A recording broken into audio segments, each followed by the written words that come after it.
This is the D6 generation with your hosts, Craig Gallant. No, cut that. Keep that. Someday it's going to be worth something. Russ Wakelin. You put me in an ATST with frickin' Wookiees attacking me and whatnot? Now you're talking. And John Regul in the third chair. I just want to get your friend's money. With contributions from Total Fangirl. Vampires do not sparkle. And our loyal listeners. Are you crazy? That's like 400 hours of gamer nonsense. Welcome to another edition of Rapid Fire, the roundtable discussion of all things gaming, coming out at the speed of a Saber Squadron TIE Interceptor launched with a Scramble Squadron command. Today's edition is brought to you by all our fine patrons over at Patreon, keeping the lights on, keeping us honest and focused for over a year now, including John, Noah Siemens, Jake, Michael, and Chris. For some reason, everybody's signing up with only their first name now. Anyway, I'm Geekly McNerdigan, your host. Today, our panelists are Russ Darthhead Wakelin and the Dean of Dakka, the Frankenstein of the IFAC, John Staryak Regul. Let's begin. Issue number 1. The Merriam-Webster Dictionary defines a maelstrom, coincidentally pronounced either maelstrom or maelstrom, according to the same source, as a dangerous area of water that moves very fast in a circle, or a situation in which there are a lot of confused activities, emotions, etc. Question. Such a terror-inducing, violent word must surely have a powerful, frightening history. From what language does the word maelstrom derive? Uproar Russ. I'm going to go with Norse. Jangle John. Gaelic? Is that a language? Dutch. Of course. Of course, the word in Dutch is obsolete now because apparently they say maelstrom, but other than that, Dutch and tulips. Issue number 2. Capital ships in Star Wars are defined as any armed military ship with a length of over 100 meters, according to the Star Wars wiki, aptly named Wikipedia.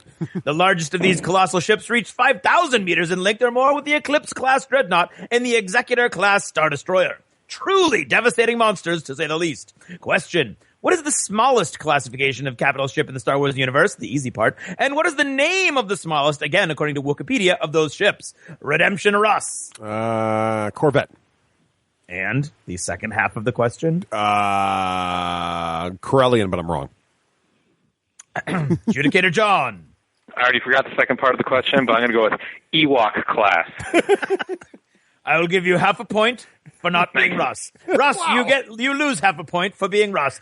Wrong! It's the Corvette, of course. The smallest version is actually the CR-70 Corvette, retconned into the Sundered Heart as they try to bring the first 3 and the second 3, figure out which direction I'm talking about, together.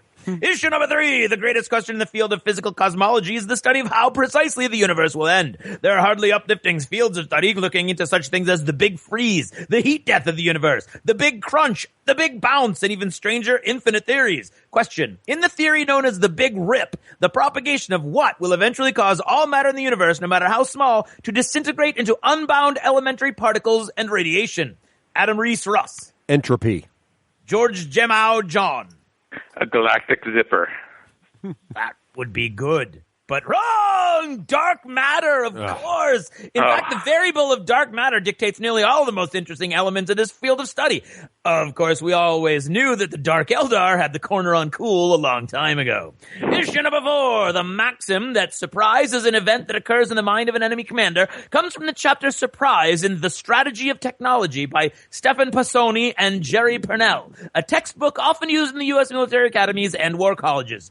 What it means, basically, is that a good commander can, with effort and careful planning, create an event in the mind of the enemy commander that will generate an advantageous situation on the battlefield. Question.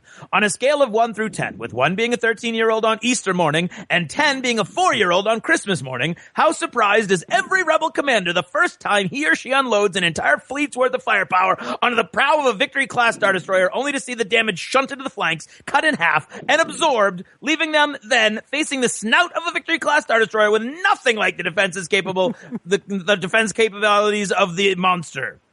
Dak Raltar Russ. I'm going to go with a 5 because they should have known better. Moff Gerard John. 8. Sadly, math is actually incapable of producing an answer to that question, which can only be summed up with the ancient proverb, "Bring me my brown pants." That's it for now. Thanks for listening, and good night.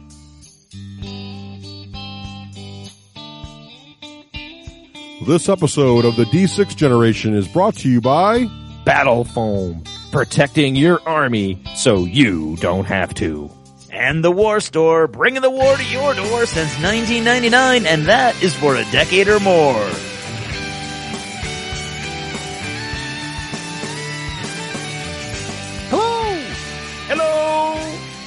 Hello. Hey, and welcome to episode That was close. 165 of the D6 Generation. I'm Russ Wakelin. I'm Craig Gallant.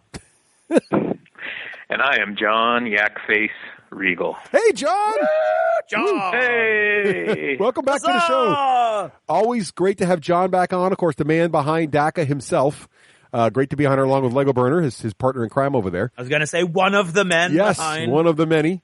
The Good to be back. It's awesome to have you back that means on. that 40K 8th edition is out, right? Is that right? Actually, surprisingly, no. You don't freak out. People are like, John's on? There must be a new edition of 40K I haven't heard about. No, actually, we're excited to be talking about a brand new game. Huge new. That's actually, two really hot miniature war games. One That's right. that just hit the streets, Star Wars Armada. And But one. two, even being announced world premiere right here on the D6 Generation. That's right. Now it's interesting. Now, what edition of 40K did we just have you on for? Was it 6th, 7th, 8th? What are we on now? Seventh edition. And what those listening to us now don't know is that way back then, after we finished recording, John then said, "Oh, guys, by the way, I have this huge secret that I'm now going to tell you now that we've done recording, and you're not allowed to tell anybody. Right. Till I tell you, you can." Like- and here we are. He's got his big secret surprise for all of us. And Craig and I are like, come on, we got to tell. This is so cool. Yeah, that's craziness. So we are so excited to be talking about the brand new miniature war game coming from John and his friends over at Dakka under a whole new organization, right? Right, John? Whole new company. It's called awesome. Spiral Arm Games. Spiral Arm. Spiral Arm Studios, not even Spiral Arm Games. I can't get the name right. It's okay. Spiral It's Arm brand new. Studios. It's all right. It's okay. It's new. Maelstrom's Edge. We're gonna talk. John's kind enough to spend a lot of time with us today, describing the game, how it works, the inspiration, the all the background fluff, What it and is, the rules, what it and what it isn't. is, what it isn't. I can't wait. It's so cool. So we're gonna get into that momentarily. We wish we could show you the artwork that we've seen because it's phenomenal. Yeah, and, it's actually so much information we couldn't pack it all into this episode. It couldn't Right. be done. So what we did was, last week we caught John in Dunkin' Donuts, and right. which was sort of interesting. Trapped and him, 'cause he trapped doesn't him right like there. Dunkin' Donuts. And we knew it was getting close for these guys to launch their awesome Kickstarter, which we'll talk about later. And so we got him in Dunks while we're eating a donut with his mouth full, couldn't leave, hadn't paid his bill yet. And so John was kind enough to share with us all the sort of the road ahead to the game, what it was like to try to build your own game and go through that process. Because in the main episode here, we're going to talk about the game itself, all the nitty gritty, how many factions there are, what's it going to play like. But in that lost chapter, we really talked about what it was like to go ahead and try to build your own miniature And why world. they did it. And why, right. And how they, like, who did what and all kinds of cool stuff. Behind the scenes on Medj. Yes, behind the scenes. Right. Medj. So, From the beginning. That's In the right. beginning. so The Medj origin story. is John, is that the official pronunciation of the acronym? I think so. I mean, That's right. really, the entire game was just created so I could create a new acronym. It is, and for those who are trying to figure out, it's Maelstrom's, I hope I'm saying it right. Yep, Or Maelstrom's Edge. Maelstrom's Or Maelstrom's Medj. Edge. Medj, right. John, I have the feeling that John is actually rebelling against the rest of the studio staff and trying to institute this like ahead of the curve. This Medj thing has a feel of a bit of a coup to me. I do like abbreviations. I use them wherever I can. We do like a good acronym. So if you want to hear the story of why they decided to build their own miniature game, Craig, And how do people go about getting their hands on a copy of the Lost Chapters? Well, Russ, there's a long and convoluted path to that, but I would have to say the easiest one would be straight to patreon.com. Look for the D6 Generation. Kick in like a $2 donation each show, and that unlocks all of the Lost Chapters, including this genius Medj episode that we've been referring to for the last 10 minutes. Genius indeed. Medj, indeed. Yeah. We'll take an achievement for that. I'm gonna have John wishing he'd never mentioned the word med. He's like, Medge, really? Already regretting it. Already, I'm having second thoughts. Changing Could the we acronym. just call it Maelstrom? Look, or the Edge. Ooh, there you go, John. There it is. Free of charge. The Edge. That should be that should be a stretch goal. Make a certain number. We'll no longer call it the Medge. We will not. We'll just get that out. We'll change the acronym. That's right. We have reached $8 billion. We will now no longer use the word Medge. Russ and Craig will err in a retraction. That's right. We would do that. We have messed this up. So anyway, so thanks again to all our Patreon supporters. So Craig, what's it time now for? Right about now, it's probably time for Achievements in Gaming. It is indeed, and today's achievements was deep and booming. It was very deep and very booming and booming. And of course, achievements sonorous, if you will, brought to us by all our friends over at Patreon. Thanks so much for all the guys and gals over there who keep the lights on for us. Check it all out at patreon.com/the D6Generation.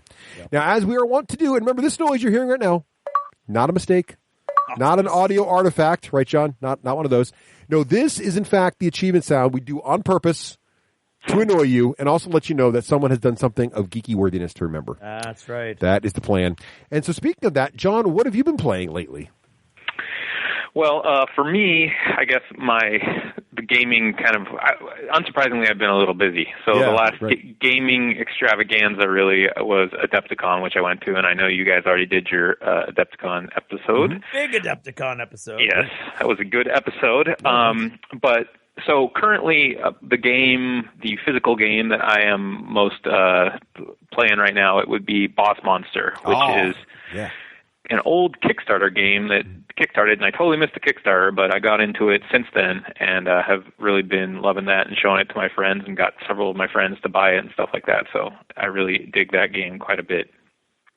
Are you guys familiar with it? I am. I played it quite a bit. A couple of our friends are really into it and have all the gear, and this is a game where it's kind of like a very light sort of, if you think of Dungeon Lords, how you're trying to build a dungeon or Dungeon Keeper, the video game, you have a dungeon and those pesky heroes keep coming in. This is the same sort of thing, right? But it's a very small version of that. It plays very, very quick. And, of course, the best part about it is it's all 8-bit with all kinds of pop culture references, right? It is the best part. Yeah. And I think that game, sadly, is probably a poster child for how not to do Kickstarter, exclusives, because if you were in that Kickstarter, you have way more content to that game. Yeah. And if you found out about it after the Kickstarter, like me, you cannot get that stuff anywhere except by eBay and spending, insane amounts of money. Right. And that just goes to show you when you do a Kickstarter, you should not offer actual game expansions and cards and stuff that you are not going to be able to reproduce because you're really leaving people out who just happen to find the game later. Yeah. They should do it like video game exclusives where it's a Kickstarter exclusive for the first 6 months. You're right. And then release the expansions later. So a year or two afterwards, now you all get it and it's cool, right? And then you can get a little more money because you can launch the expansions to a whole new audience. So I think that would be fair. That is definitely the way to do it. And I heard that they learned their lesson and they said they're about to start a new Kickstarter for Boss Monster 2. Yeah. And they said that they're going to only bling out the game with the stretch goals and the exclusives, and not the actual components are going to be better, but the game itself you're going to be able to get no matter how you get it. That'd be cool. Even the components, although sometimes those are so expensive, it doesn't make sense unless you do the Kickstarter thing. Yeah, I agree. Yeah. Just make it timed and say it right up from the start, and everyone knows they're going to get a special bonus for a year or 6 months or whatever, and then after that, everybody gets it. Seems like put a limited edition logo on the cover, maybe some limited edition art, with something. That's it. Cool. So anyway, besides that, and just to throw it in, the app for that game finally just came out on iOS and Android. Cool. I was patiently waiting for that, and it was delayed on iOS a few weeks, so I just got my hands on that and I've been playing that. It's a pretty good implementation. It feels like it's a very much like a 1.0 version. It's only on tablets, not on phones, because they use the actual cards, so I think the text would be too small. But overall, I think it's good. It definitely has some stuff that is a little head-scratching in terms of the user interface and stuff, but I think they can work it out if they keep working on it, hopefully. But it's still pretty good.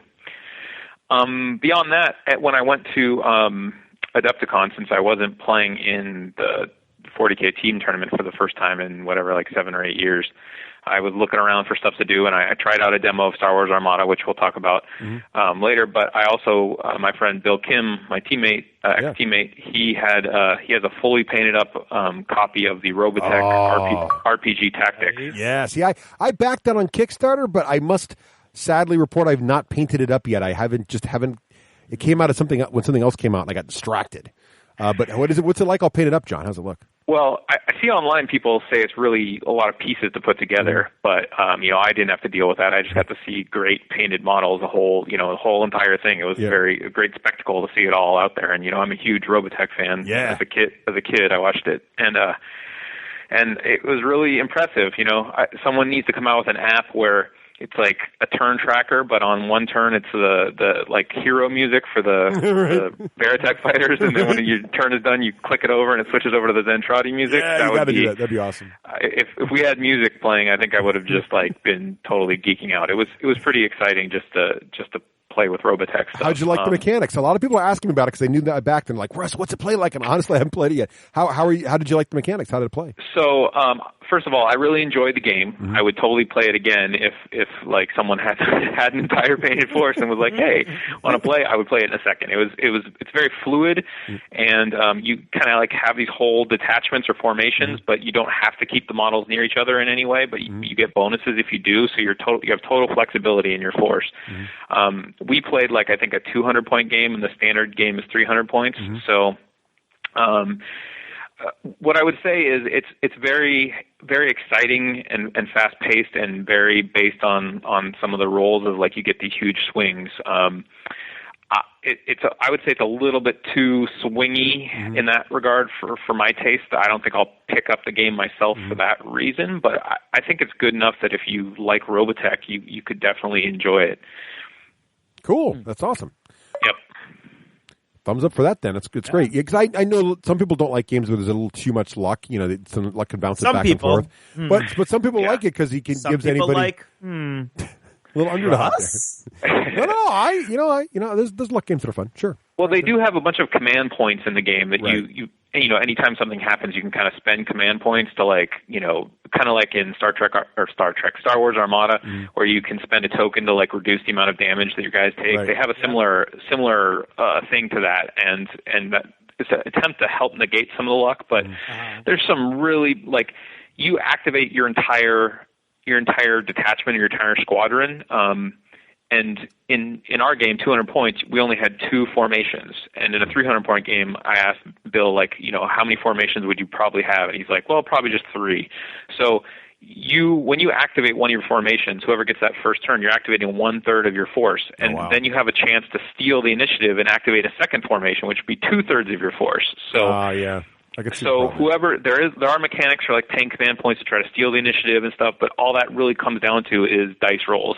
And whoever gets those dice rolls to go first, you can be activating up to 2/3 of your army before the opponent does, and that's a pretty huge advantage. Yeah. Yeah. And they also have missiles. The missiles like in Robotech are the most powerful thing like possible. Like you track how many missiles you have and you fire them, and these do way more damage than your guns. You can just imagine like in Robotech, like all those the big cloud of missiles exploding everywhere. Right. And some ships have an anti-missile system, and no matter how many missiles you fire at them, if you spend your entire load of missiles that you have to track, they make one roll, and on a 5+, they ignore all your missiles. Oh, wow. Wow. It all comes down to it's like somebody streamlined the wrong thing. Yeah. It's like, why don't you make a roll per missile fired? Right.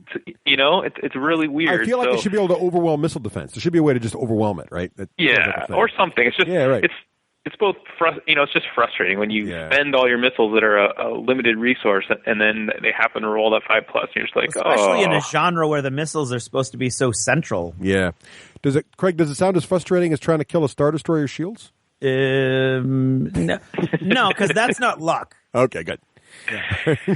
Yeah. So, but I don't want to paint it in a bad light because I really had a good time, and the little Veritech guys can, you come with all 3 forms. Yep. You have like the walker, the middle. That's the best part.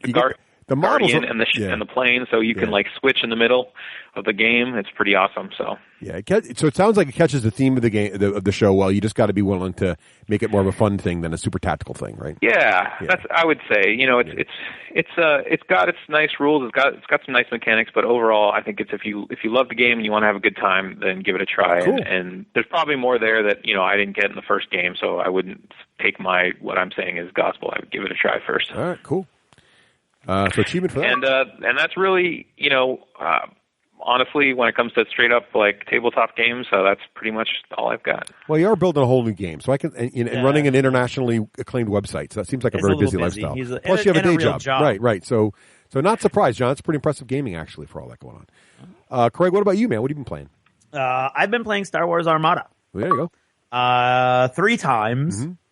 And we'll talk more about that later. Sure. Yeah. Also, last week I played my first game of Firestorm Planetfall against somebody other than Russ. Hey, achievement for that. I played Will, our friend Will, who plays Relthosa, who are the sort of caste system bug alien. They're not Tyranids. Mm-hmm. It's a very interesting take on an insectile alien race, and totally different game, which I think is awesome and a strength of any game when you play a different opponent with a different army. If it feels like a totally different game, I think that's great.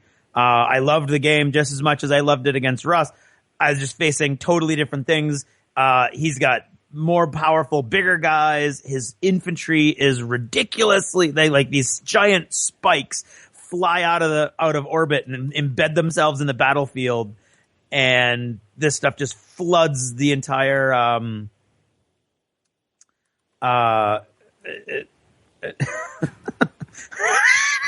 Russ. So I've distracted Craig from the show. So this is a little Russ is playing with the show notes. And a little behind the curtain thing here. So for those familiar with Google Docs, I just have to point this out. I'm going to derail the show right now. So when you're in Google Docs, we use Google Docs for the show notes. Up on the top of the screen, there's little icons for each person there. And if you're logged into Google, it'll show, like I see Craig's little Google profile avatar picture, and it says Craig Gallant. So if someone has not logged in, but they've used a link to get to your document, it gives you an anonymous animal name with a little anonymous icon. And John is currently an anonymous jackalope. I just...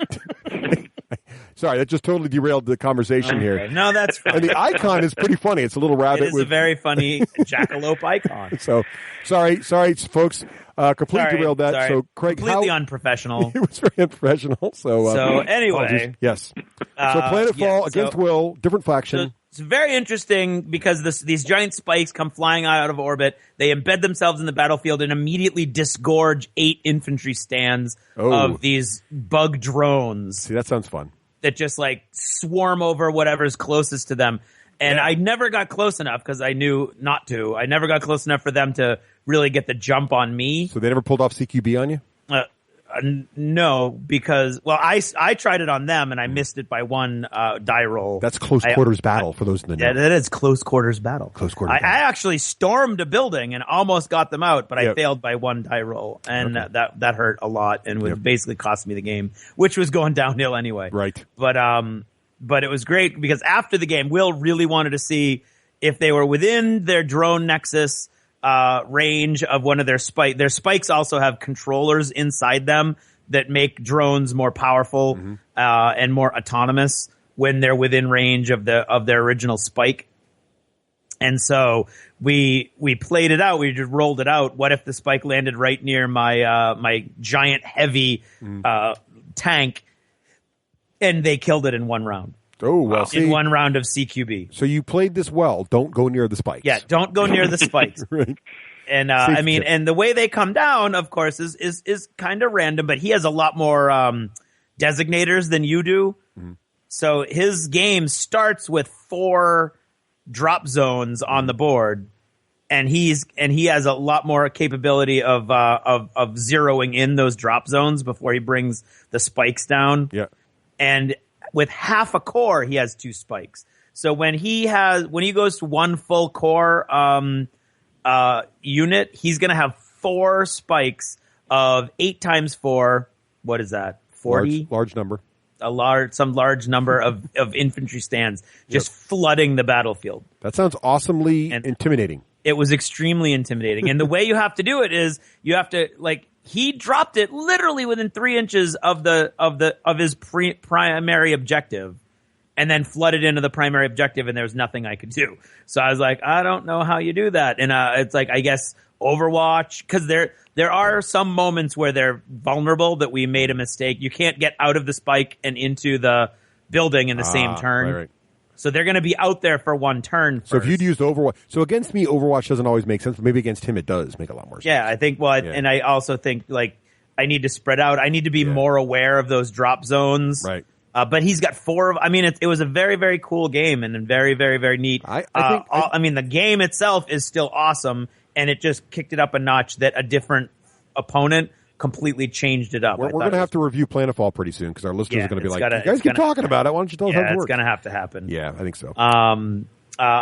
Today I was, apparently my son really wants to get into Minecraft. Oh. I know nothing about it. Yes. Karen knows nothing about it. Yes. She downloaded it onto his tablet, but it's like the pocket version. Okay. Which he can't really use. Right. And so she went and tried to download something else and ended up downloading hours and hours and hours of some British guy building things in Minecraft. Huh. And thought, oh yeah, well, we don't want to watch that. And Reese was like, no, I want to watch that. And is now just staring at the little tablet, watching this guy build things. He's discovered the awesome that is Twitch, you know? Yeah, he made Karen watch it for 45 minutes today. Wow. Which I thought was funny. Yep. And she was like, I'm just warning you right now. He just wants to do nothing but watch that. So she left for work, and he turned to me and went, Dada, can we play the dragon game again? And I was like, nice. Yes. Score. So we played Attack Wing Dungeons and Dragons again. Mm-hmm. Nice. Did you win? No. Have you beaten your son yet? Yes. Okay, good. Yes, I have. I do not lose on purpose. Yeah, right. Today I made a drastic tactical error with a very slow ancient silver dragon, and he is starting to pick up on maneuvering and trying to stay in the person's 6. And so I'm the ancient silver dragon is so slow he can't turn worth a damn. Yeah. And he was just behind me, blast every third turn, blasting me with his flaming breath.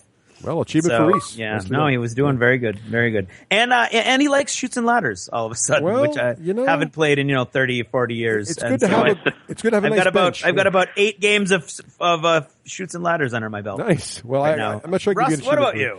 All right. Well, speaking of gaming with your family, I've been playing a lot of Smash Up with the girls. We played more of that. This is the game where it's a card game, and there's lots and lots of different factions ranging from bear riders to fairies to ninjas and pirates and zombies and armored dinosaurs. And anyway, so playing that a lot. The girls love this thing. There's so many different varieties in there. That's a great fun.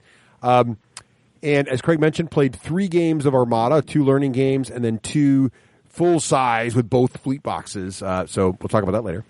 And also participated in a learning game of Terra Mystica. So this is the very, very Euro board game of trying to it's in a fantasy world, and there's lots and lots of different factions, but there's actually no combat. You're just sort of like growing your little kingdom and trying to take control of the land, the most land possible, among other things, by the end of the game. And there's multiple ways to score victory points, but it really comes down to controlling lots of land, being the best worshiper of various gods. Really interesting game, really cool components, lots of cool wooden bits, very, very, very Euro. A lot going on. Definitely one of those games you want to do a learning game first and figure it out. But I really enjoyed it. It was a very heavy game, but I really liked it. And then also, this is more of a planning thing. So I don't know if it counts, but I'm going to mention it here. I'm going to take an achievement for it now. So my youngest daughter is off to this thing called Nature's Classroom, which is like the end of elementary school. They all go off to some little camp somewhere and learn about nature and all those fun things. And anyway, so Nicole has decided to be the chaperone on this trip. So basically that leaves me and Rose, my oldest daughter, home alone for the entire week of April vacation, whilst the younger one and my wife are off on this thing. So we've decided that is War Machine Week. And so we are, because she and I both still love War Machine. And my youngest daughter's got a little faction. She likes it, but she's not passionate about it like her big sister is. And so we're all excited because the current league, which is going on right now, this year, they have the normal War Machine League system as always, but this year they introduced heroes. And so each season, one particular solo in your faction is designated as the hero for this season. So we each went out and bought the one solo model. You can use the model if you already have it in your army. She just didn't happen to have it yet. And then we're going to paint it up. And then what happens is each game you play, depending on what you achieve, that hero gets experience points. And then you can level them up and basically give them more abilities for your next game. So it's kind of like, not only is it a league system, but it's a little bit of a campaign RPG sort of, increasing thing element, which I really think is cool. So you kind of build your own character. It's the first time you've ever seen sort of that, War Machine keeps the game balance really strong by all the characters are pre-made, right? Your main hero is always Vlad or always Striker. You don't get to play like your custom war gear kitted out guy like you do in 40K. And this is the first time you kind of seen that little ability showing up, which is kind of neat. It's a league. It's a certain kind of system, but it looks pretty fun. So we're going to try that out. We're looking forward to playing with that. So that looks pretty cool. So that's all my gaming. Uh-huh. What about modeling? John, you getting any modeling done? Painting any things? I would say big no. Oh, sadly, no. Well, what's on your mind, John? What's on your mind? What are you thinking about? Well, obviously, we're still waiting for some of the models we're working on. I was going to say, have you even got any mock-ups you can paint yet from your system? Finalized. No. I do have some, but I'm waiting till we get sort of some of them are still in the process, okay, so to speak, and I don't get them immediately. So I'm still waiting for some of them before I kind of take the dive together. I kind of want to paint them up together, but we have professional painters working on it, but just not myself yet. Yeah. But I've just got Armada. I just got one core set only because I don't know which direction I want to go yet, which faction I want to stick with. So I'm kind of just stuck with one core set for the time being, and then I'm going to buy the expansion separately. Mm-hmm. But I was looking at the fighters, and I go home every day and I look at them and go, oh, how am I going to paint these? But I've been a little too busy to do it. But I'm desperately interested. So I was going to Dakka and asking people, and people are posting pictures, and people posted some pictures in the Fantasy Flight forums as well. So definitely have some ideas for painting them. Can't wait to paint the fighters. Yeah, but haven't yet. Craig and I both painted ours up. Mine, I really did it the bare bones. So all I did was I took all my fighters off the fighters come not on their bases, right? So I just spread them all out on some cardboard, hit them with some primer. I happen to like P3 primer, but any good miniature primer do. I would definitely be careful. And maybe Craig, you didn't. Craig, did you use a miniature primer? Or did you just use regular old? I just used regular old black primer, and I'm not. Oh, did I use? Because I'm always worried about non-miniature primer filling in the gaps, and these things are so small. It never has, and it didn't here. Okay, so although it did, what did happen was the way I put the X-wings, I put them engine down. Yeah, and it filled in, like it did fill in a little bit between the engines. Yep. I don't have as nice definition as you do between the engines. Yep. So I'm gonna have to look at that carefully. Yeah, I've never had that problem with P3 primer. So if you're not as steady hand as Craig is made with primer, you might want to stick with P3 or one of the other miniature primers. But so what I did was I put them all one side down. So I put them all like, and what I always do when I prime something, when I prime in two steps, because like something's double sided like this, is I'll put the good side down first. So I'll put the X-wings all top down and the TIE fighters all cockpit facing down, and spray the back of them. Then I let them dry for like 15 minutes. They're not fully dry, but they're no longer tacky. Then I flip them all over with my fingers. And then I hit the other side of them with the primer. And what that does is it gets them all primed. But it also does is, what you want is the better side to dry up, because sometimes when they dry on the cardboard, there's a little bit of stickiness when you take them off, and there's a little bit of remnant. So that's better to look on the bottom of a ship than the top or front. So that's what I did. Had no problems with that. Let them dry overnight then. And then all I did was I stuck one at a time. You can stick them on the little flight stands, just one guy on there. It's almost like having them on the end of a toothpick. And I just dry brushed them. So the TIE fighters I just dry brushed with the Privateer Press equivalent of Space Wolf Gray, a light gray color. And then on for the X-wings, I just dry brushed them with like a white highlight color. I do wish I'd gone over to the X-wings a couple more times to make them more boldly white and maybe call out some more colors. The TIE fighters, though, you can get away with just the dry brush because they're so monochrome anyway. There really isn't a lot you can pull out. You may be able to pick the engines out, but even if you look at pictures of TIE fighters, there's not really much engine. The engines actually don't glow. Right, there's actually no color on a TIE fighter, except sometimes the guns are green, and sometimes you can see into the cockpit, but at this scale, you're never going to see that. So there really isn't any color on TIE fighters. I have a few questions. Yeah. First of all, when you primered them, I'm assuming you primered the little peg that goes into the base. Yes. Did you have any issues with that? Not because it seemed pretty tight to me already. I did have that issue. I did not because I used awesome P3 primer. I would highly recommend the primer because it doesn't. All right, I used an awesome Games and Gears diamond faced file to remove the paint from my peg. Or that. Yeah, my primer's $10 a can, so just saying, it's not cheap, but it saves you time. Second question. Yeah. On the TIE fighters, they have the sort of wing panels, the black wing panels articulated on the outside, but not on the inside. Yeah. So when you dry brushed, did you sort of dry brush the inside or just kind of leave those? Assuming you primered black, right? So, yes, I did prime black, and I was very careful in the dry brushing of the wings because I really didn't want the color to pick up on the inside of on the panels on the outside because they are texture on the outside to get just those lines. And if you're really careful, with your dry brush and get it really, really dry, you can just pick out the lines without having to actually paint each line and be fine. But you're right, the insides don't have the struts pre-patterned for you, so I just cheated and didn't paint the inside of the wings at all. Okay, so you left them black. Yeah, but I've seen online people that are hardcore who've actually painted the lines and they look great if you can pull that off, but I'm just not at that. Yeah, I don't think it's worth it. My only question was whether to leave that all black or just leave it sort of like a gray, which would be less distracting. I left it all black, and I think it looks fine. I don't know, Craig, what you think, but that's what I did. I think it looks fine. I left mine the inside. I mean, you can tell that you left it black. Yeah. But, I mean... But I'll tell you what.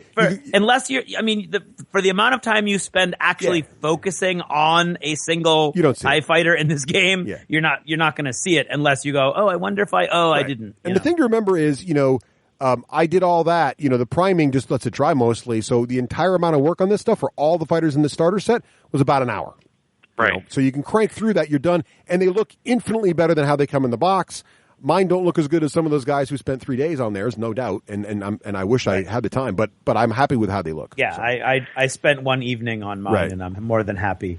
I saw some people saying that you can pretty much paint right onto the plastic on these, and it works pretty well. Like some people just said they inked them and then painted details, and that seemed to work pretty well. So I'm curious to try that maybe. I think that's going to work also, and I might try that with the next batch that I try to do, because they come sort of. I mean, they're a base coat basically. Yep. I mean, they're dark. The TIE fighters are dark gray, and the X-wings are gray. A light gray. Right. Yeah. Did you guys paint colors on the wings of the X-wings and stuff? Craig did. I did not. I did. Craig's look awesome. Craig. I really enjoyed doing it because I've got gold squadron and red squadron right now. So we put pictures on our Twitter feed and our Facebook page. You can check those out. Both Craig's and mine are up there. So if you want to see the lazy version and the slightly more dedicated version, but they both. I think what was great was Craig and I played a giant battle where we mixed our sets. So Craig was going to play the Rebels, so he had all my fighters and all my caps, just mixed them with all his. I took all of his TIE fighters. And on the table, you could sort of tell that my squadrons were darker than his, but I don't think it was noticeably distracting. No. It wasn't like, oh my God, those look different and they're not painted. No one said anything like that. It was not a no-brainer separating them at the end of the game. You had to actually look and go, who's this one again? So it was pretty good. So that's my modeling. I did my fighters. So Craig, what about you? You did more than just fighters, didn't you? I did more than just fighters. I did the fighters, and I've spoken briefly about that Games and Gears silicone katana brush. You use that to get the lines on the X-Wings, right? And that's what I use. So if you want to see my Twitter, I've also put up some pictures on those fighters. So Craig, what is your Twitter account for those who want to follow? It's D6G Craig. At D6G Craig. At D6G Craig. And we've retweeted it all at the D6 generation as well. So yep. And so it was exciting to me because it's a very cool idea. The concept of a brush that's actually basically a silicone spike, and it stays sharp, obviously, and it doesn't the paint doesn't like pool in it, or it was very cool and very easy to use, and that's the goal of it. Is not like for Golden Demon painters to have a easier time doing eyes. It's for us non-Golden Demon winners to actually have a chance of doing eyes. Is basically the goal. And I thought it worked well, and it did get really nice fine lines that when my hand was steady, I could actually keep the little swoops going in the right direction, and the lines down the fuselage nice and straight. And so I really enjoyed doing that, and it was relatively easy. I've also painted 3 more Reaper bones, Nice. For the low jog campaign that your brother's running. So I did a human female cleric that's his NPC, and then a tiefling warlock, and then my dragonborn fighter with strength 19. Nice. And I'm really enjoying those. And then Joe wanted me to paint his models ages ago, and he got the official Dungeons and Dragons resin miniatures, and I put those painted next to the Bones models that I just painted, and they're pretty much the same once you paint them. So Really? And the Bones miniatures are like $1 a piece. So Right. It was intriguing. And then I had my first in a very, very, very long time, absolute epic fail at painting. Oh, no. I got my second half core for Planetfall, my directorate, primed them all up. Everything was great. Did not bring up a test model from the first batch with me. I see where this So is going. just painted them all up. Well, didn't paint them up, but got them all base coated. Loved it. But in my head, I was like, I don't remember them being quite this vibrant. Brought them down. Totally didn't match at all. Oh, no. Totally didn't match. I was devastated. I was annoyed. I was muttering under my breath, dark vows of vengeance on myself. Tried to fix it with ink. Couldn't fix it with it. There's nothing I did could bring it into even close to a match. And because of a couple of mistakes I made with loadouts, I have to have it match exactly because I have to mix and match the models so that I get everything the way it's supposed to be in all of my force right now. So I was like, you know what? I'm just going to have to bite the bullet and reprime it. So I was all angry. So I wasn't thinking straight. Went out to reprime it. Halfway through, I'm like, why is this metallic bronze? Oh, God! I was spraying it with metallic bronze Rust-Oleum. Then I was all angry. Then I brought it back in. Then once I get angry, I really just don't start thinking straight. I've just lost it completely. Then I'm spraying black on top of wet metallic bronze. Oh, it was awful. Oh. So to be honest, I haven't even looked at them since I did that. Oh, no. So I'm Are really those resin models? Yes, they are resin models. Oh boy. That Beautiful sucks. resin models. Yes. So, Yikes. so I think I'm going to be able to fix it enough that I'll have a decent second string of core for when I need my full core. That's what I'll field, but I will only field them when I need a full core. So that was very, very frustrating. And then those of you who are following along, and there are many, the Dead Zone Kickstarter, the second Dead Zone Kickstarter just ended. You did. And that got me all excited. I went all in, which I promised myself I wouldn't do since my third and final game of Chaos Ball. And I did anyway. Of course, it cost a lot less than Chaos Ball, but anyway. And Chaos Ball is still a great game. I just don't ever get a chance to play it, and certainly not with 18 teams. I'll paint it up. Not that I'm bitter or anything. And so I contacted our friend Will, who went in over $1,000 on the first Kickstarter. I was like, hey, Will, you got any of that stuff laying around? I'm really looking for the Forge Father dwarf faction. And he's like, oh my God, yes, I'm getting rid of all this stuff. And he dropped it at my feet last night. I went through it today, and I swear to God, I could probably come up with 3 complete Warpath armies with what was in the box he gave me. I think I've got like 40 miniatures for the Enforcers, 40 miniatures for the Forge Fathers, another entire Rebel faction, which I already have 2 of, so I don't need any more of that. I got you some beautiful orc stuff. Oh, Russ. yay. Awesome. Cool. And these are all like the beautiful resin Kickstarter, Right. like speaking of limited edition Kickstarter things. Right. And I don't think half of them have rules, which I think I've seen people complain about online a lot, but they're beautiful models. So that's very cool. While that was all happening, I wrote an article, a blog article for Mantic at their request in November about the terrain, because I love that Dead Zone, that Battle Zone terrain that they have. But there is nowhere you can find anything remotely resembling like directions on what to do with it. And it is so versatile that it's very easy for your brain to just freeze with all the possibilities. And then you just you either don't think it all the way through and you make some really basic mistakes, or you don't fully realize the benefits of what you could be doing. And so I had done a lot, and I learned a lot from some bad mistakes as I went and built a lot of my stuff. I had hundreds and hundreds of dollars poured into this terrain, not from the Kickstarter. I mean, I just bought it regularly from their web store and had it shipped to America because I couldn't wait for it to be available over here. And so they were like, they were very impressed, and I was very grateful for their reaction. And then they had a series of employee turnovers that eventually churned that that blog post into the back burner pile, and it never got done. And I don't like putting myself forward. I don't like going, hey guys, you gonna do that thing that I did?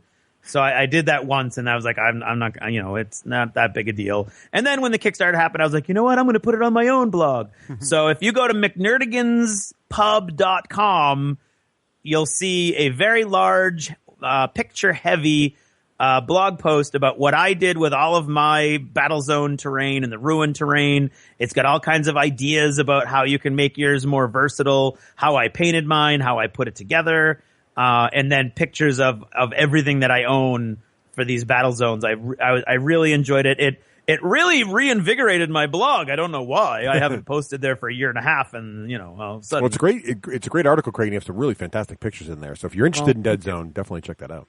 Or the battle zone terrain, because it can be used for any sci-fi. Right. I've used it a lot for Infinity. Yeah. For the one game of Infinity. There you go. Anyway, and so there's that. All right, That's cool. me for modeling. All right. Well, time for geeky goodness, John. What do you TV, books, movies? What have you been doing lately? Not fun. Let's go with video games first. All right, cool. I talked about the Boss Monster app. I still I was playing Destiny. I still like Destiny, but I definitely dropped off a little bit, waiting for the next expansion to drop, and then I'll probably try some more Destiny at that point. Beyond that, I'm playing on tablets still, a lot of little games, and I picked up the Horus Heresy Drop Assault, which is the freemium Clash of Clans, God. Terrible, horrible game that I would not recommend to anyone. And yet I refuse to spend any money on those type of games, but I just keep plugging along, because if you're going to play those terrible games, which I don't normally, but there's something about controlling little Terminators and Predator tanks and stuff like that makes it somehow a little bit better. So I'm playing it. I would not recommend it to anyone, but that's what I'm doing. Have you played Carnage yet?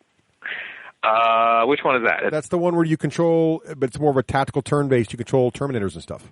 Is that the card game one with Space Wolves? Yeah, that's the one. Do you not like that one? Well, that's Space Wolf. So there's Space Wolf and there's Carnage. There's two different ones. There's so many little games. Know, right? I don't think I've played Carnage yet. Did you like Space Wolf? I thought Space Wolf wasn't bad. It was okay. Yeah. But I got tired of that. All right. It was. The card mechanic was kind of neat to begin with, and then it got old after a while. Right. Yeah. All right. But so that's really the only new video game type thing I've been playing besides the Boss Monster app. TV shows, Better Call Saul just wrapped up, and I absolutely love that series. Either you guys watch that? I have not, but I want to. Craig, have you seen it yet? Yes, Karen and I are 4 episodes in, and we just tried to binge watch it this weekend after this Sunday night after we got home from Easter. Yeah. Only to find out that they, like many other people on TV, are doing this thing where they've got rolling episodes, and then they delete one episode, so you have to go on Amazon and order it for $2 per episode. So we're trying to find the episodes without paying for them online before we go back and finish it up. But yeah, we are watching it and enjoying it a lot. Yeah, I mean, I don't know. I love Breaking Bad so much, and I love Bob Odenkirk. I loved Mr. Show back when he did that with David Cross, which, by the way, apparently they're going to do another Mr. Show, if anyone knows that. Very excited about that coming out at some point too. But I love that character, and I was at first I was like, ooh, is it going to be good? Is it going to be bad? And man, and I feel like they really nailed it. And I don't want to say that it's better than the first season of Breaking Bad, but it almost kind of is.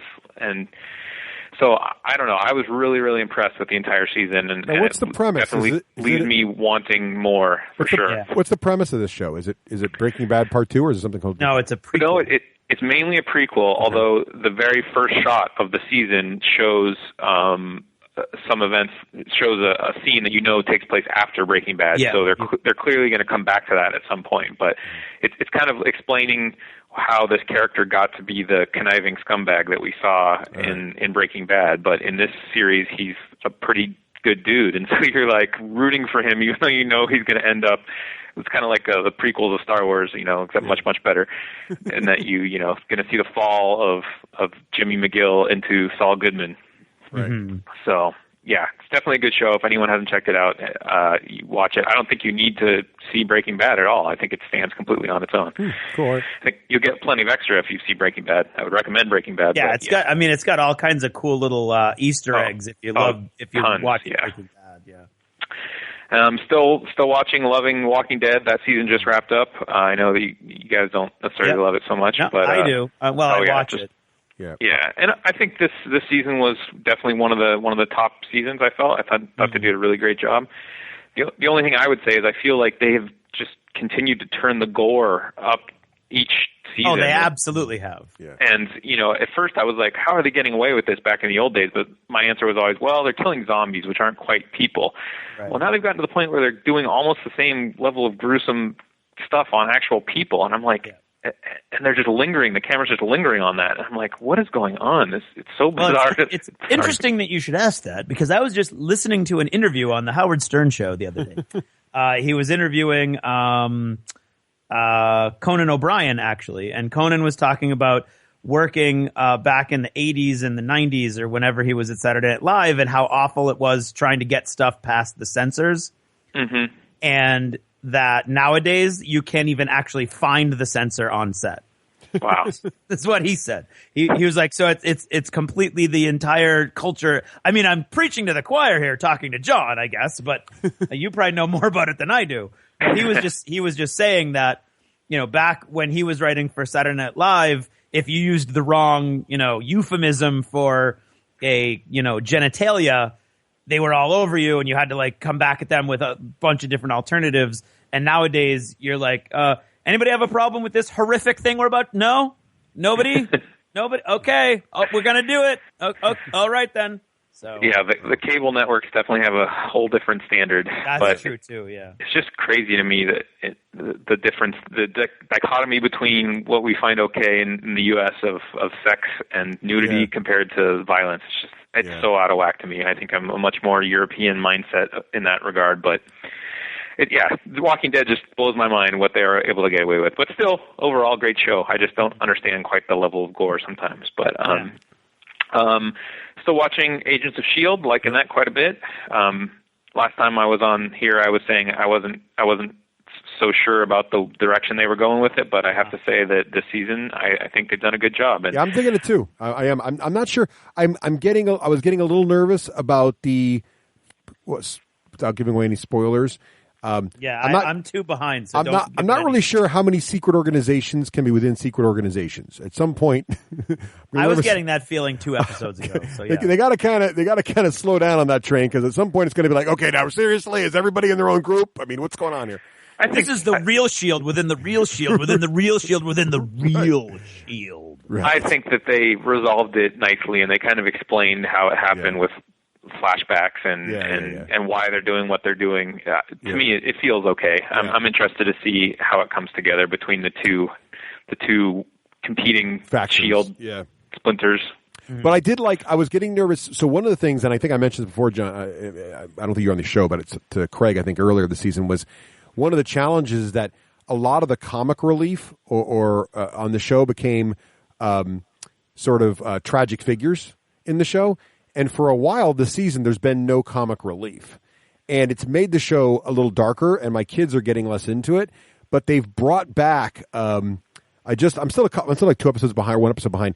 But who's the big military guy? The guy that played it was in Heroes. Heroes, yeah. Yeah, you know what I'm talking about? He's hilarious. Yeah. His character's perfect, and he's total comic relief. And the episode where I won't give anything away, but the episode where his wife comes to the office, which is the one I just watched, was absolutely hilarious. And so they brought back that light humor in with all the darkness that I really enjoyed again. So I think you're bringing it back to the kind of level of the show I like, which is I like serious matter, but I like a little fun, and it's getting that back again, which I like. Which character is that? For some reason, I cannot figure out what you're talking about. He's the major military general. He's the Air Force general. That's. Oh, right. The Heroes guy. Yeah, he's from Heroes, and he was the one that could fly in Heroes. I like that they've gotten away from him, like being like, "I'm going to get you, Hogan," kind of thing, about Shield. Right. And he seems to have accepted, that Shield is on his side, and I'm glad they got past that. So he's a good character. But the episode with his wife was downright. I was laughing out loud. I thought it was pretty funny. Go ahead, John. So sorry. Besides that, I'm still watching Person of Interest. Yeah. You guys ever watch that show? I have not. Well, it's a good show. I mean, it has like this whole mythology they're building of like these competing artificial intelligences that are trying to kill each other and the people working for them. So it's gotten really interesting, and it's by the Jonathan Nolan, the brother of Christopher Nolan. So it's a good show. It's a CBS show, so it's not great, but it's good. It's kind of a guilty pleasure more for me. And the acting is fun, and it's got sort of like that wink and nod kind of acting going on that I think you'd kind of probably like, actually. So, cool. Check it out. Someday, check it out. It's interesting. And then on Netflix, I just binge watched the new House of Cards season and the Unbreakable Kimmy Schmidt. Oh my God, I love Kimmy Schmidt. We just discovered that last week, and we binge watched the whole thing, and that show is great. Yeah, that's really, really funny. So really it's funny. very, very Tina Fey, very 30 Rock humor, and it's just great. And it has so many little hidden Easter eggs. Like every time they show a TV screen, there's always like little funny stories in the borders and everything. It's just great. Yeah, there's so much good stuff in that. I agree with you. That show is a gem. So.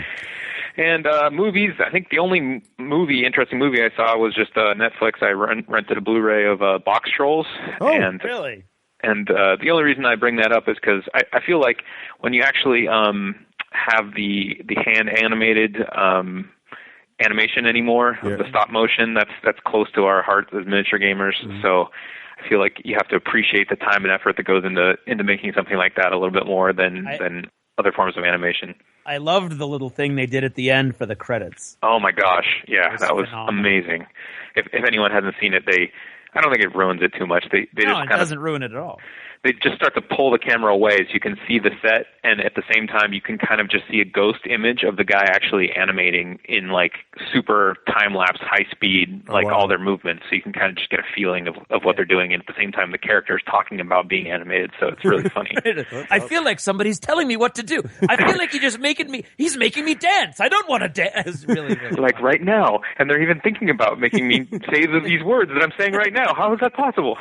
So yeah, one thing, it's a kids movie, I think, but the way that they did the characters, they're human characters, but just because they're clay, they made their skin look really freaky and their teeth. And I just would imagine that small children, like probably under 8, would almost be freaked out by this. Yeah. So, I don't know. Yeah, my son bailed on it about 20 minutes in, but I watched it till the end. But yeah, I think it's an amazing movie, and if you like miniature games, just that fact alone, that it's one of the only ones out there that are still doing this hand animation, you got to check it out. That's cool. Good stuff. And that's about me for my other. All right. Let's see, Craig, you want to go next there? What do you got? No, you go next. Okay, so mine's going to be kind of like a cleanup. Okay, good. Well, I'm still enjoying my audiobooks on Audible there. I'm still in the Septimus Heap series, loving that, although I cannot wait for the next Jim Butcher book. Have you seen this? He's starting up a steampunk series, Craig. Ooh, cool. Steampunk, called the Cinder Spires. Coming out this summer. It's going to be on Audible as well. I cannot wait for that. So, but right now I'm in the middle of Septimus Heap. That's the fantasy wizard series recommended by my daughter. Actually, quite good. I'm enjoying that. Mm-hmm. Also, I saw eat your heart out, fellas. My wife's like, I want to go to a date movie, and it's going to be Furious 7 because I like cars. I'm like, yes, win.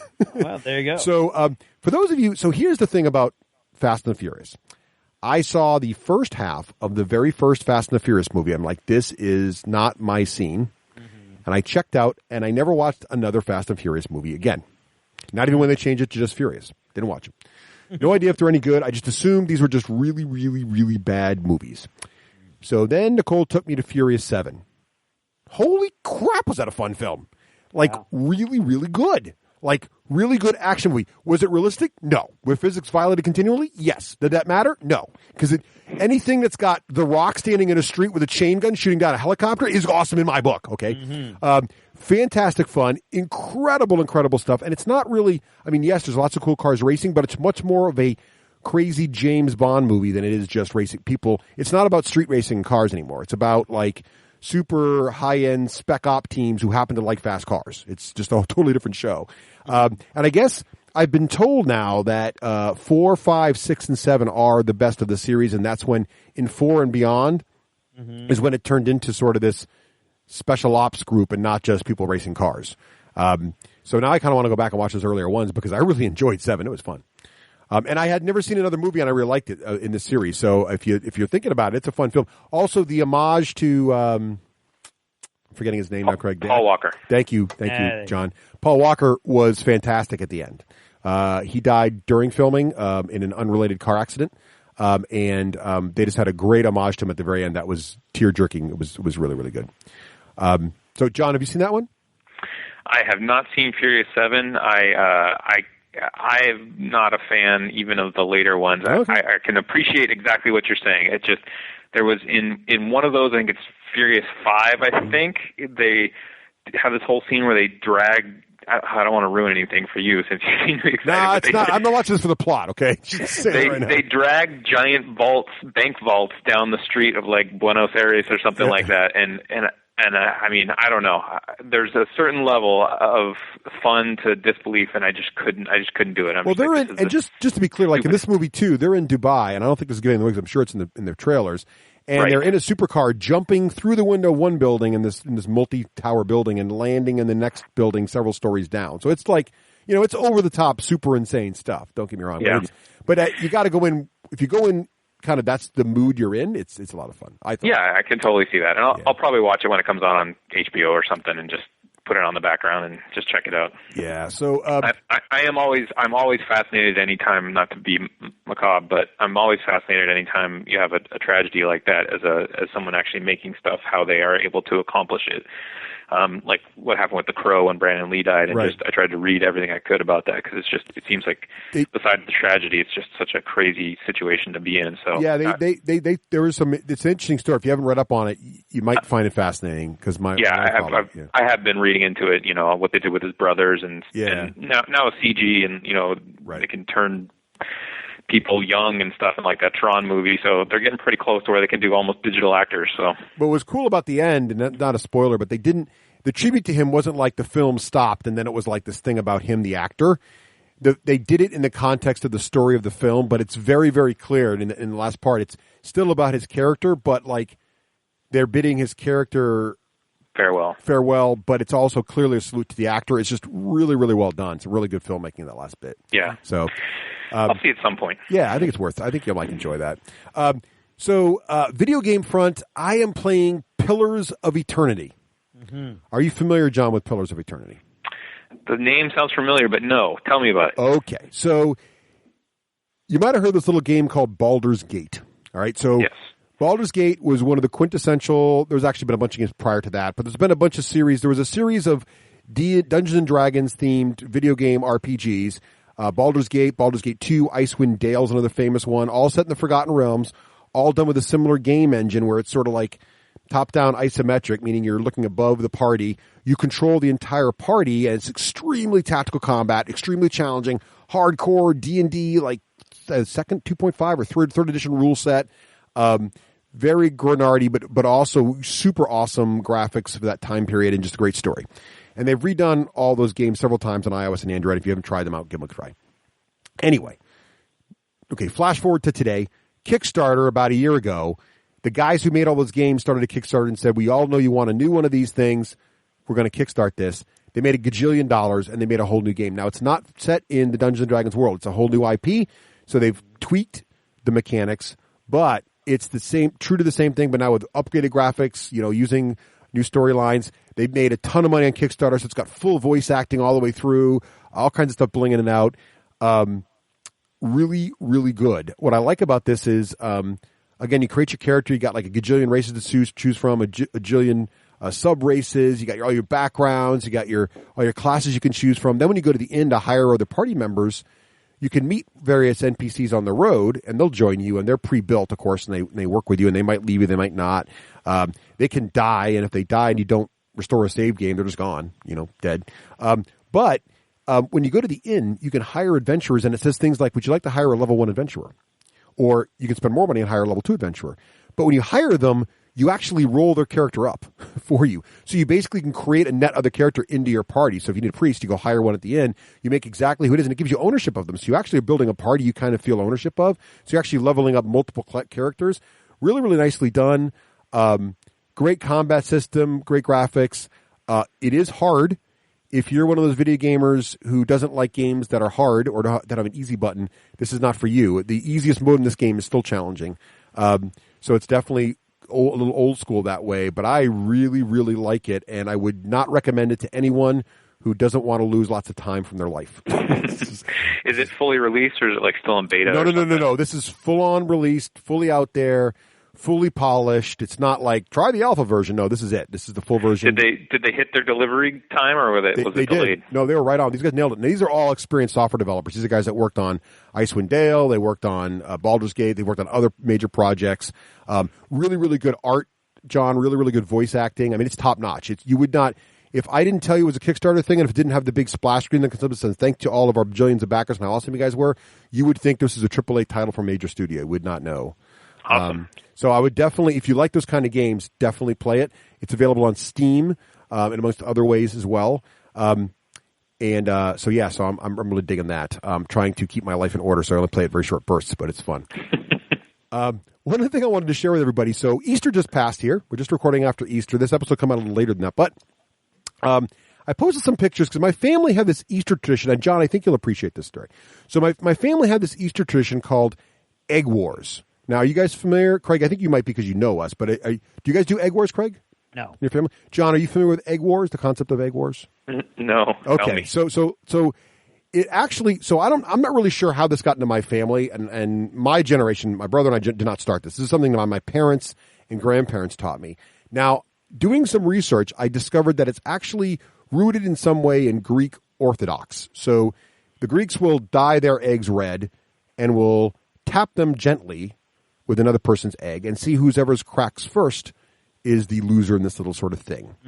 And I don't know, I think it represents the blood of Christ or something. I don't know. But that's not what we do. Well, we do that. But so ours is some kind of, I'm sure, heretical descendancy of this thing.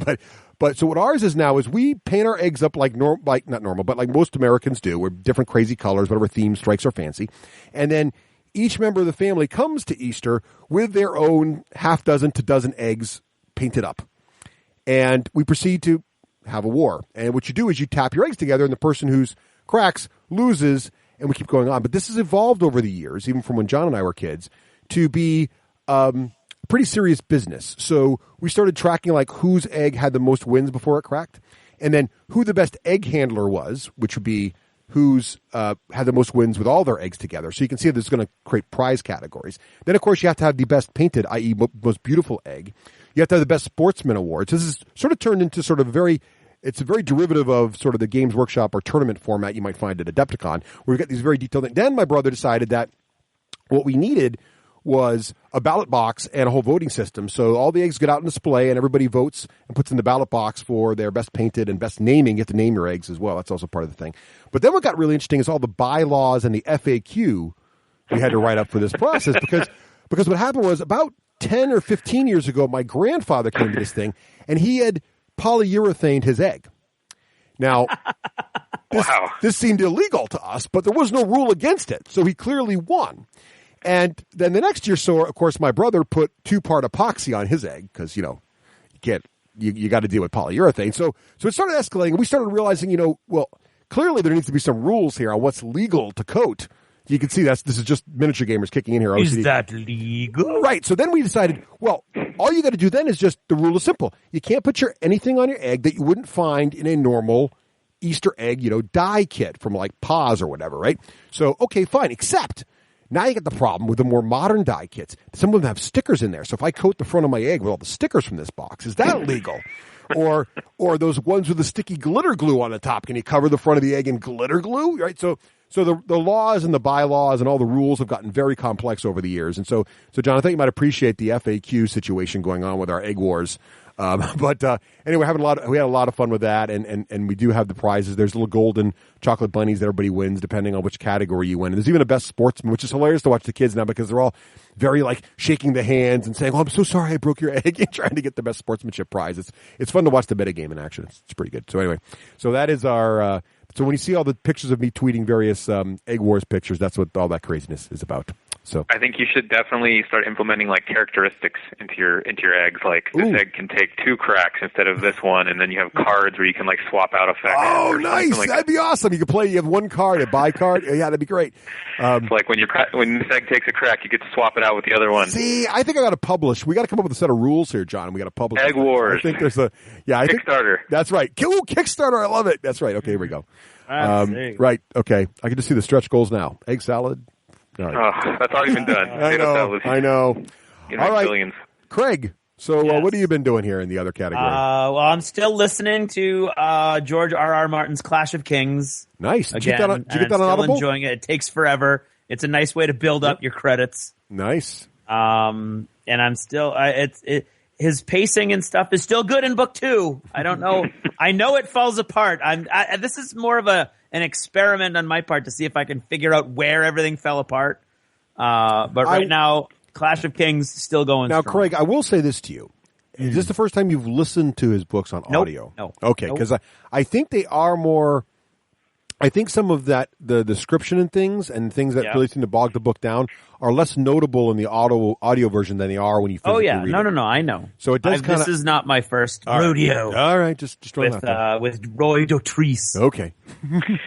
So are you guys, sorry to interrupt, how do you feel about the Game of Thrones series going to start spoiling the books coming up very soon? Perfectly okay with it. Yeah, no problem with that at all. Yeah.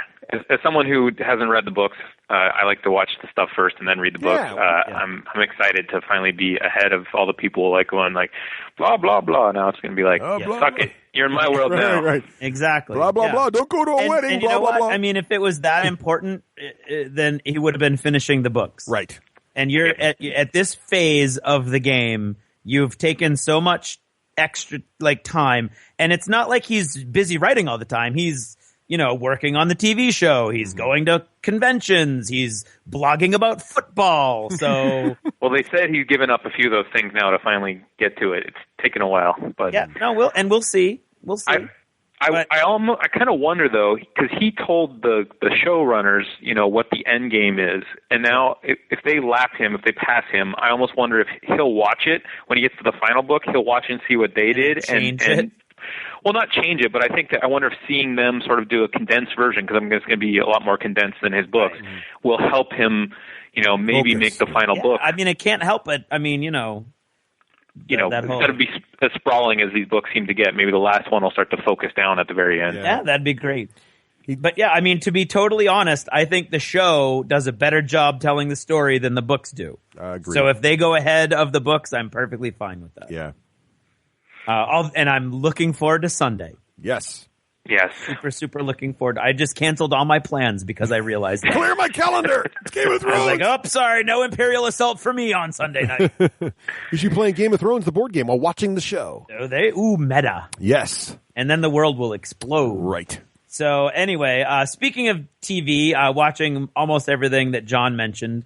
I came home expecting to be able to watch a couple episodes of Unbreakable Kimmy Schmidt with Karen last night, and she had some things she needed to discuss about the Easter things. So I was like, okay, we'll talk then and watch fun TV later, I guess. But to add one show for myself, that would be Vikings, which I discovered in the last couple of weeks and binge watched and brought myself right up to the current episode. Which actually the next episode, there's only 3 episodes left this season.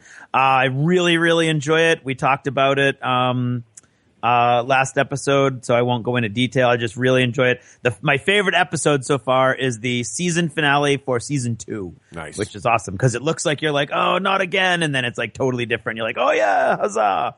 And then I like I said, I got all that stuff from Will with the Kickstarter for the first Kickstarter from Dead Zone.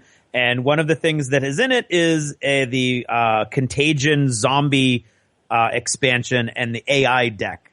So I've never played miniatures games, like a solo miniature game before. And I'm looking at it going, I might as well, because I'm not playing this with anybody else.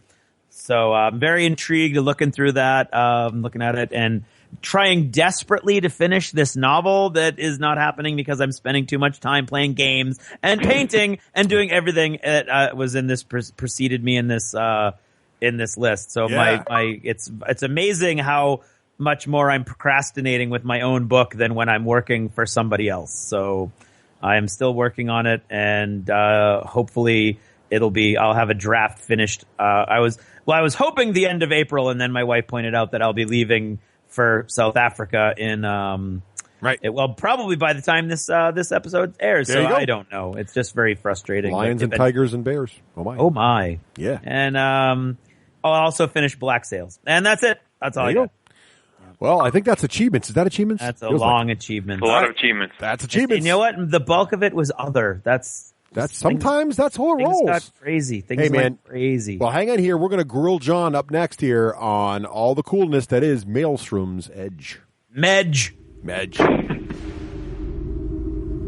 So here's the final score. Ripley has 147 victory points. Hicks has 132. I have 117. And Hudson has 87. That's it, man. Game over, man. Game over. What the frick are we going to do now? Put the game away.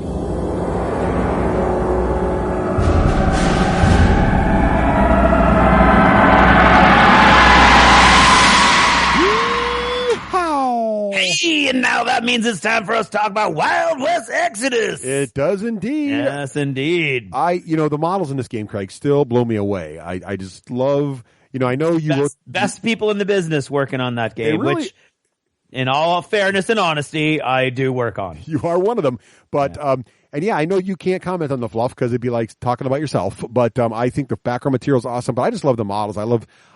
What's the new hotness right now? I'm going to go check out their homepage here at Wild West. They just finished the big Kickstarter. Oh, that's right. So what you're looking at is we are months away from ready? Let's count them. 1, 2, 3, 4, 5, 6, 7, 8, 9, 10, 11 factions. Nice. That is awesome. In fact, 10 fully fleshed out factions, and then the mercenaries, which I think you can fight. You can play as a faction. I think they have bosses and everything also. So that's 11 factions that they're going to have in just the next few months. But you've got a lot of cool models coming out. In particular, you might want to check out Legendary Carpathian, because if you look at Legendary Carpathian, you're going to see some cool hints about his future in the fluff.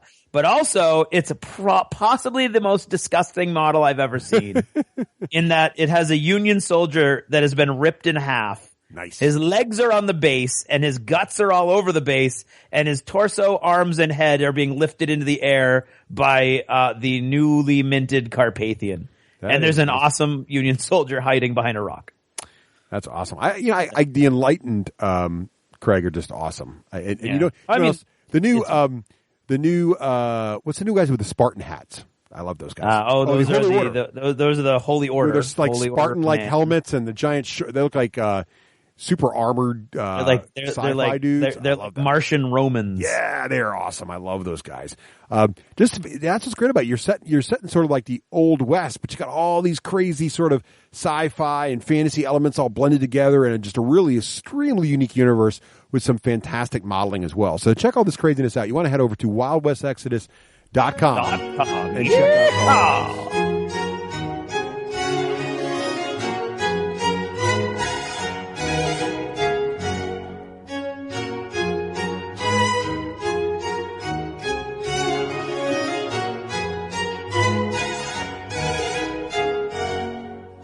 And now, in an attempt to bring a small amount of dignity and decorum to this otherwise base form of entertainment, and I use the term loosely, I am proud to present... Oh, get on with it. It's time for App of the Ep. Seriously, Wakeland, I used to have my own segment, and now I'm relegating to announcing this Hey, you're lucky we still use you. Hey, welcome back to App of the Ep. And this time, I had the privilege of being on the RPG Gamer Dad podcast. And so thanks to everybody over there for having me on. I really, really appreciate it. That was a lot of fun. And it got me thinking about family gaming again. And more recently, about family gaming with my kids' video games and ways you're able to leverage services nowadays to sort of minimize the number of apps you have to buy. You can think about it. If you want to buy an app and then get your kids to play with you, well, you need a copy of your app and each of your kids need a copy of your app. And all of a sudden, you're spending pretty good money on some of these games just so you can play together. And what's nice is some of these services now have figured out this dilemma for gamer families and have worked to sort of solve the problem. And I wanted to kind of go through 3 of the services I commonly use and how you're able to leverage them. So the first one, as most of you know, I'm a pretty avid Xbox gamer. And you may know that when you set up your Xbox Live account, you can select a home Xbox. And when you do this, then any games downloaded to that Xbox can be played by anyone else who signs into that Xbox. But what you also may not know is that anyone can play that game on that Xbox while you're not signed in. If you have a second Xbox, for example, and you go down there and you sign in as yourself, the person who bought the game, so me, I can play the game because I've purchased it, but then anyone can go to the home Xbox and play that game as well because that's my home Xbox, which lets me play games cooperatively or competitively with my own kids and only haven't purchased one copy of the game. What's also pretty cool about Xbox Live now is that anybody who has an account on a home Xbox automatically gets Xbox Live for free and can play with their friends as well without actually having to pay for an annual Xbox Live membership. Although I have done this because my kids will play with me online in several different Xboxes. But that's a kind of cool way to do it for Xbox. Now, what's also really nice is Apple has recently done this with Apple Family Sharing. And this is really pretty cool. So you go into the iTunes store, or I guess it's the Apple Store. I always get this confused because the iTunes Store is music and the App Store is just app stuff. Anyway, it's the App Store, I think. And you go in there and you set up family sharing and you indicate which other Apple accounts should be in your family. What's really cool about this then is whenever you buy an app in the App Store, anybody in your family can download the app from the cloud for free as if they bought it. What's cool is when you go into the App Store and you look for the Updates tab, you know how you can see other apps you purchased.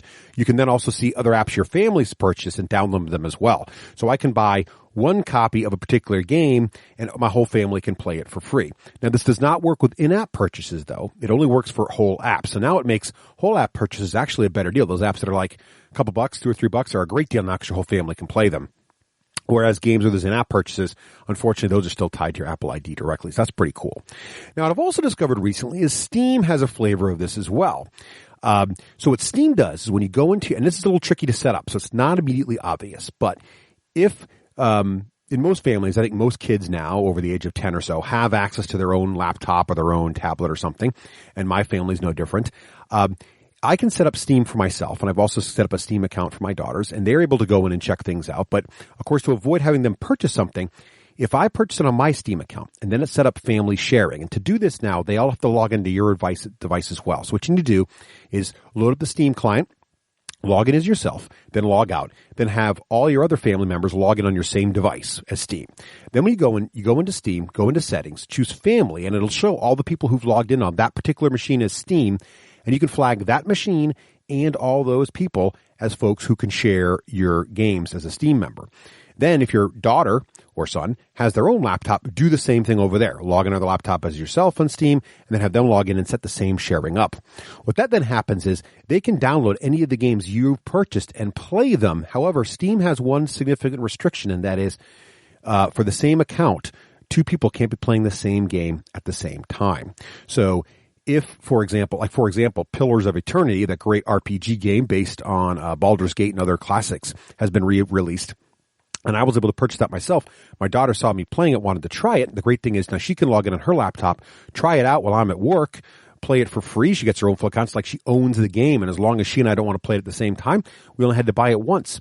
It's not quite as cool as Xbox Live or Apple, the iTunes Store, where you can both play together, but it's a pretty nice feature as well, and it's a great way to see if your kids want to get it. If they really, really enjoy the game, maybe they'll save up their allowance and buy their own copy. So 3 cool ways you can share your games with your family on Xbox Live, iTunes, and on Steam. Sorry, PlayStation owners, I don't have a PlayStation. There might be something cool you can do like that as well over there. I just don't know the secret.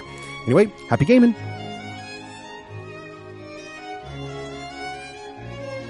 Thank you for listening to another scintillating edition of App of the App, a segment in which, hey, less of that, more just getting on with the show. Seriously, Wakeland, you are like school in summer. No class.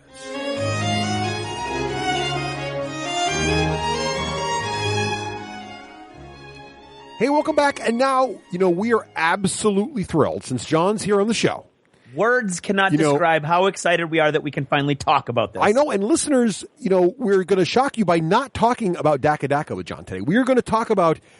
Or the 40K FAQ. Right. We're going to talk about the new hotness from John and his team over here, Maelstrom's Edge, or Maelstrom's Edge. John, what's the official pronunciation of this game?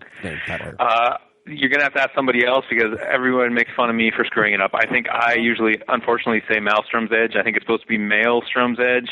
I don't know. You can go on to Google and look up the word and hit the button, and it tells you how it's supposed to say. But I think it's Maelstrom.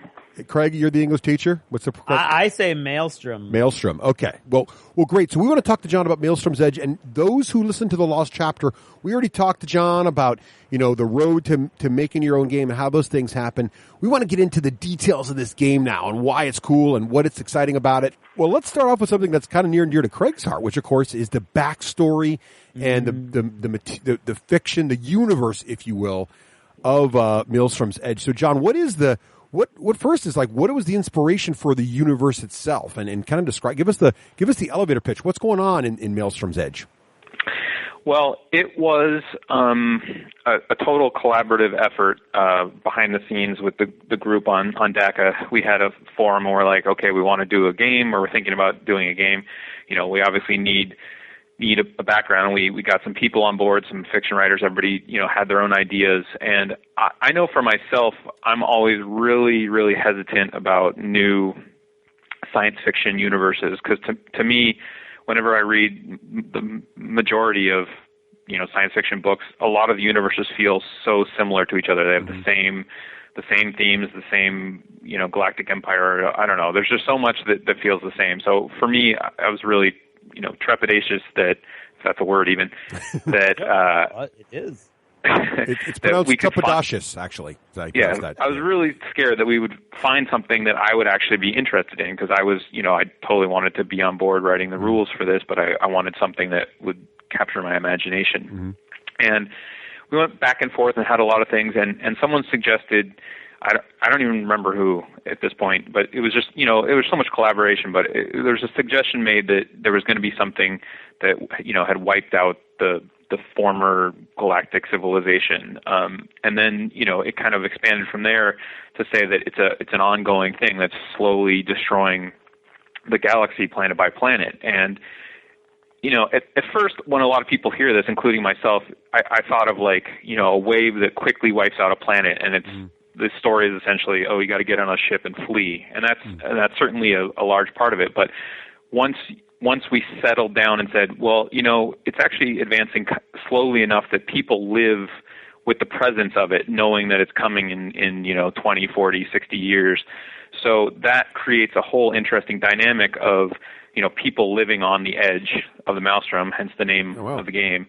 And that area becomes sort of like this chaotic zone of with governments, all the rich people, are essentially fleeing the planets, and then other factions are coming in to plunder these planets now that they don't have any governments and militaries protecting them for whatever resources they have left in the last few years that they exist. And all the while, the Maelstrom doesn't advance at a very exact rate, so nobody knows exactly when it's going to hit. So it's this whole sense of tension. So once that was established, it suddenly became very exciting. Okay, now you have sort of like this whole refugee, but at the same time, Wild West of just chaos and all sorts of interesting stories could be told there. And once that was established, I was like, wow, okay, I actually kind of like this. So I was really on board. Very cool, very cool. It sounds like property values would be really low near the edge of the Maelstrom. Yeah, you could pick up some really nice... Right, real estate cheap. I got some cheap planetary property near the Maelstrom's edge for you there, Craig. Well, I think one of the things we talked about was, there's actually people living on the edge just trying to live their, because you can live your life for the most part, up until the end near the edge, and sort of like this, you could be the king of the king of the heap there because everyone else is fleeing, so you can sort of have your sort of like Mad Max, empire on a planet. So that's a really cool concept. So there's this, and is it sort of a central expanding thing, or is it a giant wave crushing half the universe? Is it a galaxy getting eaten up? Have you guys a sense of scale? So what it is there was long ago a human empire that was more or less united by some sort of central government, and then at some point, and it's a mystery. All of a sudden, that from that center point of the galaxy, and the human civilization was located close to the center of the galaxy, right? And from that center, all of a sudden, this horrible thing erupted. And the way that space travel occurs in our little galaxy is there's these things called Cybele gates, and they're like giant gates, and they were created. I believe they're. By the way, if I screw up any fiction elements of my own game, it's going to happen because we have multiple people. We get it. Right. Yeah, okay. So you all leave him alone. You leave John alone. He's doing his best. He's the rules guy, for the love of God. He's going to get right. by his own design team. That's what's going to be great about this. Right. Dabbling in the fiction here. Right. So and we should say at this point, let's just make it clear that there is a giant team in this, and John's the only one that was willing to come on our piddly little podcast. Right. But this is not like John Regul has decided, and he wants you to know that there's a big team. He's the rules guy, and I'm sure there's other rules guys working with him. There's a bunch of fluff guys. There's a bunch of artists. I mean, so it is a massive endeavor, and he's doing a yeoman's job tonight to come on the show and try to basically be a completionist about the whole thing, and he's going to do his best. Doing my best. Right. Doing his best. Because we want to know it all, John. We need to hear every We do detail. want to know it all. We will hold him to a very high standard and not forgive him if he screws up. Right. You guys, however, that's right. You guys take a chill pill. So anyway, thank you for that. There are gates called Cybele gates, and that's how travel happens. And the Maelstrom is definitely related to that energy that's inside the Cybele gates that makes this faster than light travel possible. And essentially, when the explosion occurred, it sort of ripples out through. If the Cybele gate is open at the time, it'll go through the Cybele gate and then suddenly destroy. So where it comes out. So it's kind of like an amoeba. It's not a straight expanding wave. It sort of blobs and bloobs and blobs in different directions. So nobody knows exactly where it's going to come. So one of the things that's interesting is when you have refugees fleeing a planet that's near the edge, a lot of times people will try to destroy or close the gate permanently because they're afraid if they leave the gate open for the last remaining refugees to come through, that the Maelstrom might come through that gate and suddenly, hit their system long before it would ever have gotten there. Oh, neat. That's a cool concept. I love that idea. So that's awesome. So there's, so you mentioned there was a primarily humanity civilization. I have a question. Oh yeah, go ahead, Craig. Before I forget. So is this a different galaxy? Is this more like Star Wars? This is a galaxy far, far away and there's different humans. So these aren't humans like expanding from Earth, or is this far future our timeline? Far future our timeline. Okay. So at some point we discovered or we established a capital towards the center of the galaxy. Right. Yeah. Gotcha. I mean, this is so far in the future that civilizations expanded and declined, and all sorts of crazy things have happened. Like we have a reason why we don't have AI really. There's a sort of like a law in place because at one point there was some horrible situation with robots. So we all know Arnold Schwarzenegger will show up at some point. We all know how that ended. Cool. And then got restarted. So is it just humanity and a bunch of different human factions, or are we talking about different kinds of aliens and all kinds of what kind of different kinds of biological sentient life is out there?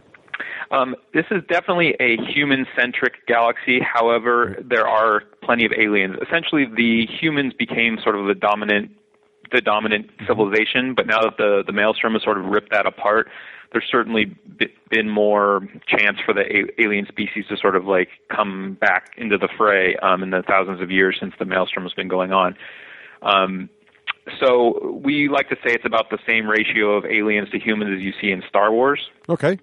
But certainly, our factions, the factions that we're showing right now, tend to be human factions.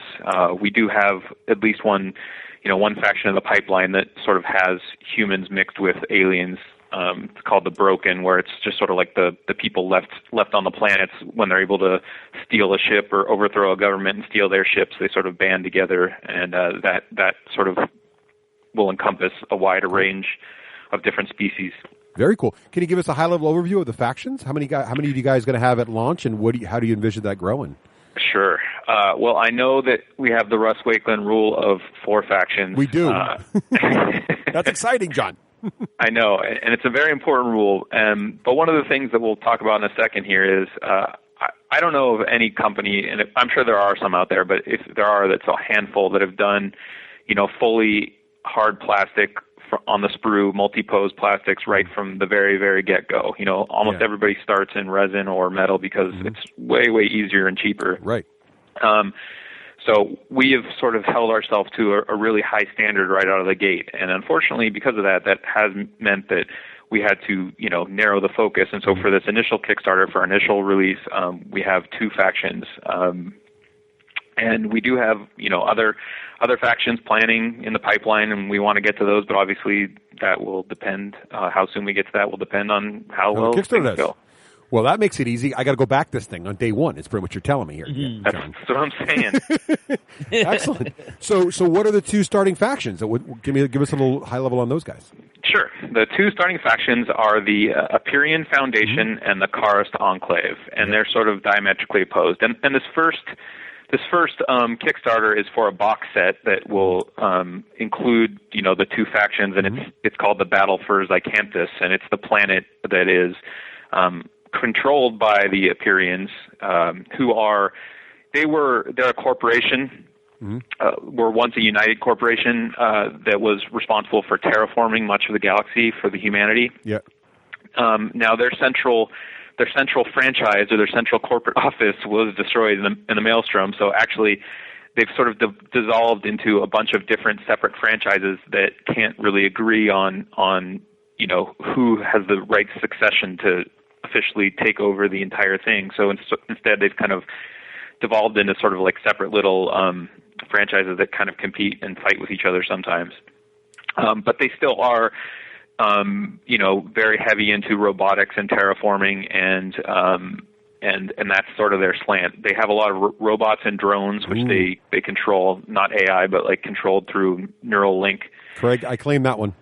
Too late. Yeah.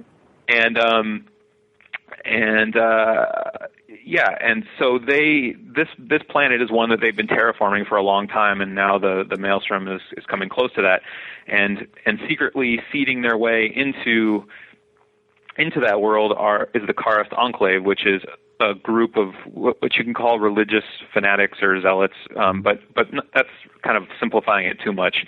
Their basic ethos is that the Maelstrom is not something that's here to destroy humanity, but it's something that's here to ascend us to a higher plane of existence. Oh, cool. So where everyone else is trying to flee, they'll come in and knock out all your ships to force you to stay on the planet. Called it. Yes, there you go. So they actually believe the Maelstrom's there to take you away to, it's almost like Rapture. Right. Essentially, that humanity is going to ascend to an existence of pure energy, right. And when the Maelstrom washes over us, that's wiping out the physical galaxy and ascending humanity, and only the humanity that believes in their teachings and practices their beliefs will ascend to this level. So do they do crazy things? I think Malcolm McDowell probably leads that faction. He probably does. Does that mean they do things like open up the gates to let the Maelstrom expand faster? That's exactly what they do. Oh, that's cool. Oh. And now, is there here's one thing really quick is the Maelstrom actually expands quicker when it comes into contact with solid matter, like planets and ships and stuff like that. And the Cybele energy that's inside the gates is also the sort of energy that's used for a lot of reactors and ships in our galaxy. So there's these things called Cybele refineries on planets where they process this energy to use for their ships. Doing really large explosions of Cybele actually helps to draw the Maelstrom quicker to a planet. So So you can actually, they can come in, and if there's like a giant refinery, they can, nuke it or do whatever to set off this massive explosion, which will actually draw the Maelstrom in quicker to the planet. Oh, wow. So they can actually use the Maelstrom as kind of a weapon in sort of a way. Exactly. That's awesome. And they're the only faction that uses the Cybele energy as their weapons, because it's a very unstable and damaging energy. So most other factions won't touch it, but all of their weapons are all Cybele energy weapons. Well, fanatics, that makes sense. Now, does anybody know, is it a wave front and we don't know what's behind it? I don't know that we've officially said, but as far as I know, it's there's no secret realm. Well, I shouldn't say that because the Kharis believe in that, but right. Well, that's what I'm going for. Is there any empirical evidence that they're wrong? Is it leaving scorched, cracked planets in its wake? Kind of. It's about. I do not think that you can see into the Maelstrom or beyond it. It's sort of, it leaves death and darkness. It's cool. Faith, Craig. You got to take it on faith. There you go. I have faith. It's you corporatist, that has no faith. John, this is really fascinating. I love this universe already, just in the short description you've given us. It's very unique, and I love this idea, and I can't wait to find out more about it. So that's the first thing you got to have in a good game is a great background, and so that sounds awesome. Do we know what the other factions might be, or is that being held back? Well, the one that the next one, I think the one that's kind of mentioned is what I said, the Broken. And the Broken they're going to have a very sort of like Mad Max, sort of like just, they're the Broken, the Trodden, the Downtrodden.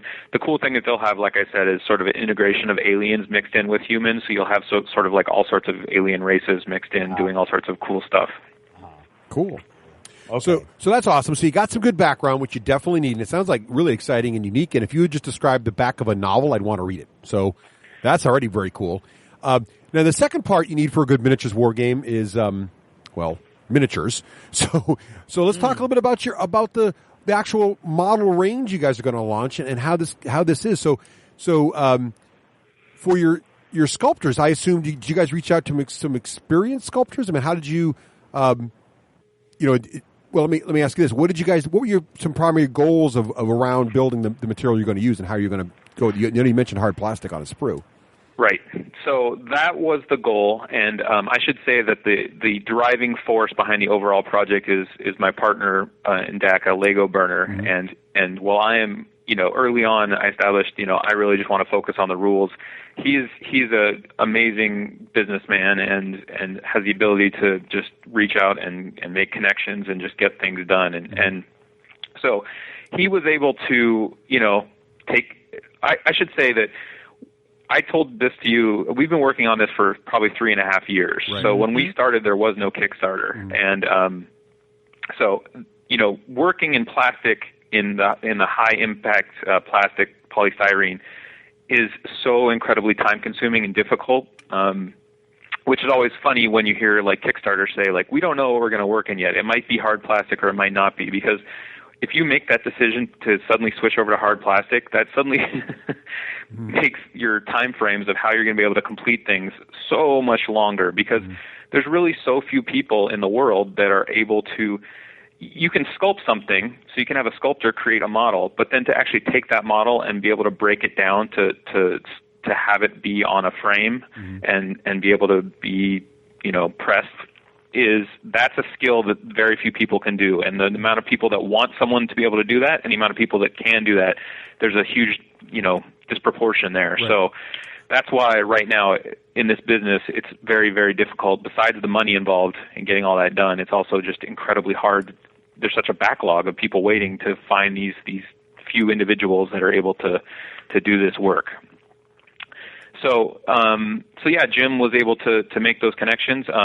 We worked with a number of well-known sculptors, and unfortunately, one of the things about these sculpting houses and these sculptors is they don't like to be named for whatever reason. So you can't actually tell anybody who is doing your work in a lot of cases. So all I can say is I think they came out really well. And the other thing I can say is we started from scratch with plastic, and we have our first frame that we produced to what's coming out now is night and day. So even within our box set, we have models that have gotten way better. So it's just amazing that hopefully down the road, if we continue this going, we're going to see even better stuff than that. So I'm really excited for the future because I personally have gotten to see, started with something that was, pretty cool, and then better, and then better, and then better. And so it's we're getting more experience. Things are getting better. So you mentioned it's going to be out of hard plastic. It's going to be on sprues, right? So they're going to be posable miniatures, which sounds great. I mean, in terms of you can choose your poses as you assemble them, which is awesome. Not a lot of, you're right. Not very many startup, new not very games many, have even that. Non-startup. Right. When most people go to plastic, they're still doing the whole chunks of them. Yep. Everything fits in one way. Have you been? How's the cleaning and assembly been with the early stuff? Are you confident it's going to be really? It's going to not have mold line issues or anything like that? Yeah, no problems. I mean, with what I've seen so far, it's on par with everything you expect from the better plastics because it is high quality, high grade plastic. So very cool. It's really well. Now there are some with the early stuff. Some of the sculpts are there is definitely things we learned along the way, but I'd say even the first frame we have still is really good quality. And, it really is a choice of like, what do you like? Do you like the sort of dynamics of having a single pose model? You get those really crazy, stuff like weird plastics, right. The weird miniatures plastics that are all super crazy. Or do you want to go with something that's, multi-part, multi-posable, that you're used to with Games Workshop? And we made a lot of decisions early on of like, who are we catering to? What type of games we want to make? What type of models we make? And we wanted to make this is a game and models for miniature gamers. We're not looking to necessarily get new people into the hobby with this or be a gateway game. We're looking to like hit the people that like miniature games with the models that hopefully most miniature gamers like to make. Very cool. And that's our goal. That's our target. So what is the scale? What in terms of what's the scale of the models? How tall are they? So the scale of the models is 28 millimeter, with which you will, and it's the heroic, quote unquote heroic scale that a lot of people associate with Games Workshop. And that was another choice we made because that is actually a really, really difficult scale to work in because it looks so odd compared to what you sculpt. You have to sculpt for that specifically. And I know it's not a taste that everybody likes, but and I think another problem with it is when you see a picture of a 28 millimeter heroic scale model, sometimes the proportions look a little weird. They look a little funky. But in my opinion, when you paint those type of models and when you play with them on the tabletop and you see them from 4 feet away, I think that's when that scale really shines because you typically don't stare at your models, from 6 inches away from your face. You're usually, a few feet away. So having that sort of exaggerated scale, in my opinion, makes the models look better when you're playing with them, which is where you see them most of the time. So, now go ahead. Yeah. So this is not going to be a thing where people are like, oh, what's the scale? And we won't show the scale. And when they see it, they're like, oh my gosh, it's too high or it's too big. Yeah. This is exactly what the scale that everyone would want it to be if you like that 28 millimeter scale to work with all your scenery and everything. Cool. Now this is a skirmish game, right? So what's your typical model count for each side? So I'm trying to coin a new phrase here for this game. Yeah. It's called squad-based skirmish. Okay. So what that means is, and the target is, and one of the reasons we made this game in the very beginning is because we felt like there was sort of like a niche that wasn't being filled. And we're aiming for like 20 to 30 models a side. Kind of like the same area that, War Machine does in the steampunk realm. And, there really, a lot of people do the skirmish games like Infinity and stuff like that. And, Games Workshop has 40K, which is, this big army scale 28 millimeter game. But along the way, that sort of, that niche of like a 20 to 30 man model game in sci-fi really has not been adequately tackled. And so that was really the driving force. Like I hear you guys talk all the time about like, you're just really not likely to get into a army scale game anymore that has, 100 models. It's just too much at this point in your life. And I pretty much agree with that. So, but when it's like 20 to 30 models, somehow that's, a pretty good go between having just a skirmish of like 10 guys or having sort of like a little more feeling of army, but not Nice. really an army. I love that size, John, because I think you're right. It gives you the taste of the army scale game. It gives you some of the, unit, abilities and things, yet you're not, a bajillion guys to paint. It doesn't take up a huge table space, and you get your games done pretty quick, which is nice. What about model size range themselves, like variance in size? So you're going to have mostly man-sized models? Will people have occasionally sort of, the larger sort of monstrous creature size stuff? Are you considering vehicles? Or I know obviously in the beginning it's going to be, pretty under control there. But what do you guys envision in that area? Well, let me go. The squad-based skirmish, the idea behind that is all the squads are only going to ever be probably one model minimum. We do have solo models running around like in some other games like War Machine and stuff. And then the maximum size is probably going to be 5 to 6 models ever. So if you have a horde-style force, it's just going to be more units of like 6 models, sense. Rather than a 20-man or a 30-man squad like you have in, say, 40K. Right. And why I call it squad-based skirmish is it's very, very much squad-based like 40K or something, but each unit is, instead of like in 40K, every unit can essentially move, shoot, or assault, and those are your choices, and they can all do them. But you don't really have any tactical options of, do I want to do X, Y, or Z? It's just one of those 3 things or a combination of those things. Right. So in this game, I wanted to try to make, okay, you can shoot, but there's different ways to shoot. You can either do, stand and fire and get extra shooting. You can move and shoot, or you can do like suppressive fire and do a different kind of shooting. So you have sort of different tactical options. And that's why I call it squad-based skirmish, because it's small squads. But it kind of has the feeling of a skirmish game where, in a skirmish game, you activate one model and you have like a bunch of different choices you can make with that model. And here you have a small squad and you have a bunch of choices that you can make with the unit. And so that's why I call it squad-based skirmish.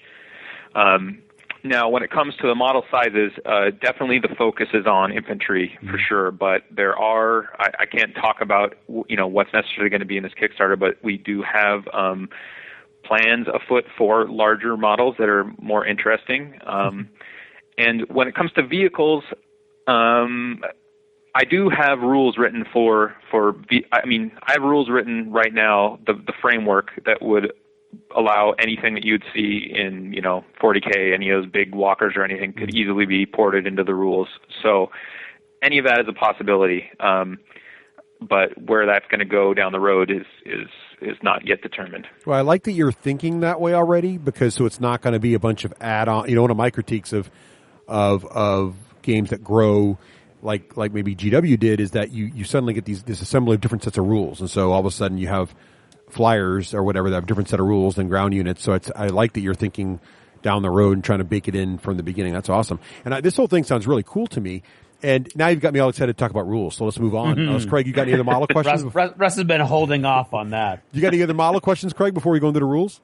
No, I'm just excited to see where it goes. Yeah, so I like all these options I'm seeing in the models that we can already see that come on the sprue. Yeah, this looks really cool, John. So let's talk about the mechanics, and before I get into the details of the rulebook itself, let's just talk about the mechanics in general. So what is the turn structure for this game? How is it? Is it you go, I go? Is it integrated? I mean, or how does give us the high level? How does the turn kind of work? It's alternating unit activation, okay. But there are a few caveats to that. Essentially, at the start of the turn, you're rolling, and then one person's going to be the priority player who goes first, essentially.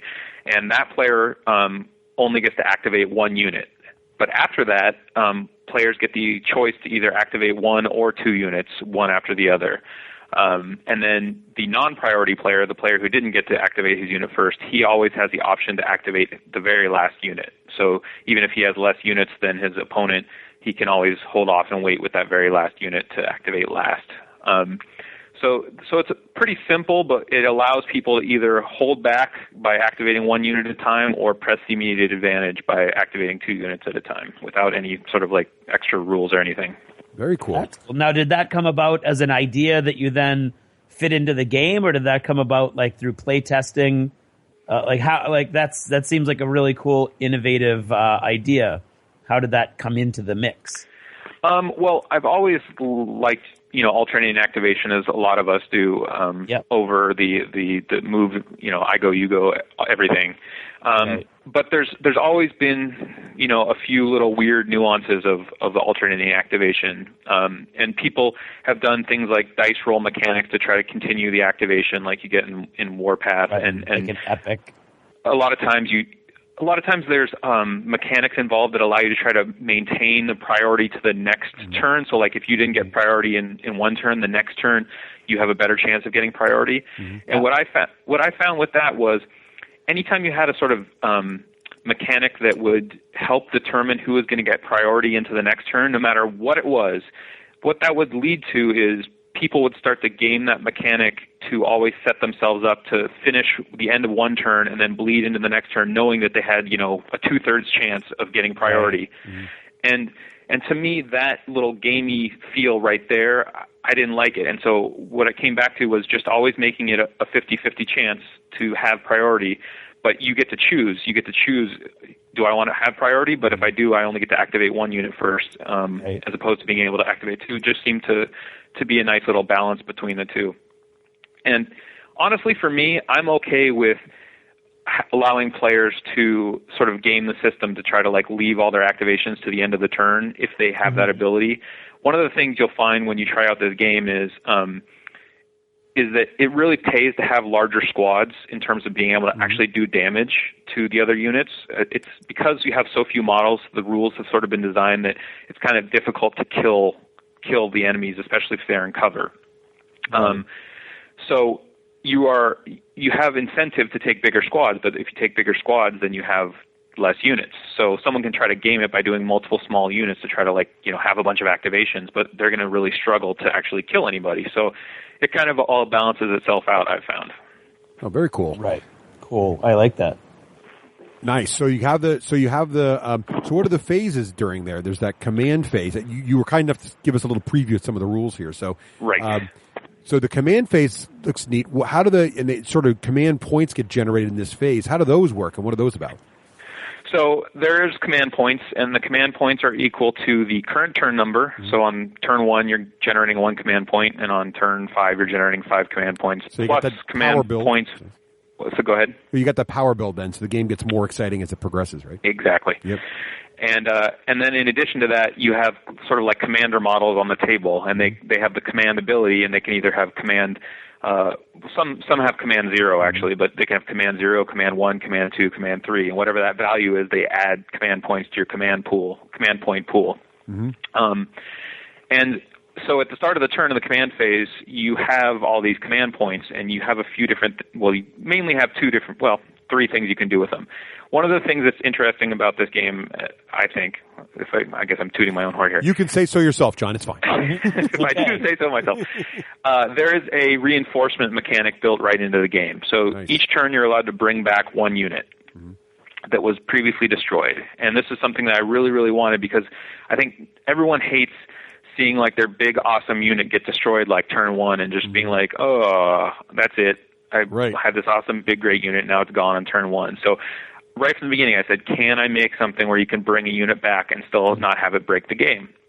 And in my opinion, anytime you try to put a value externally onto something, it never works. It always gets gamed. The system gets gamed. So if you say it's worth X amount of points to bring back this unit, well, there's going to be, in some cases, that unit's going to be worth, way more points because in the situation, he's going to be more useful. And in other situations, he's not going to be that useful. So it's not worth the points.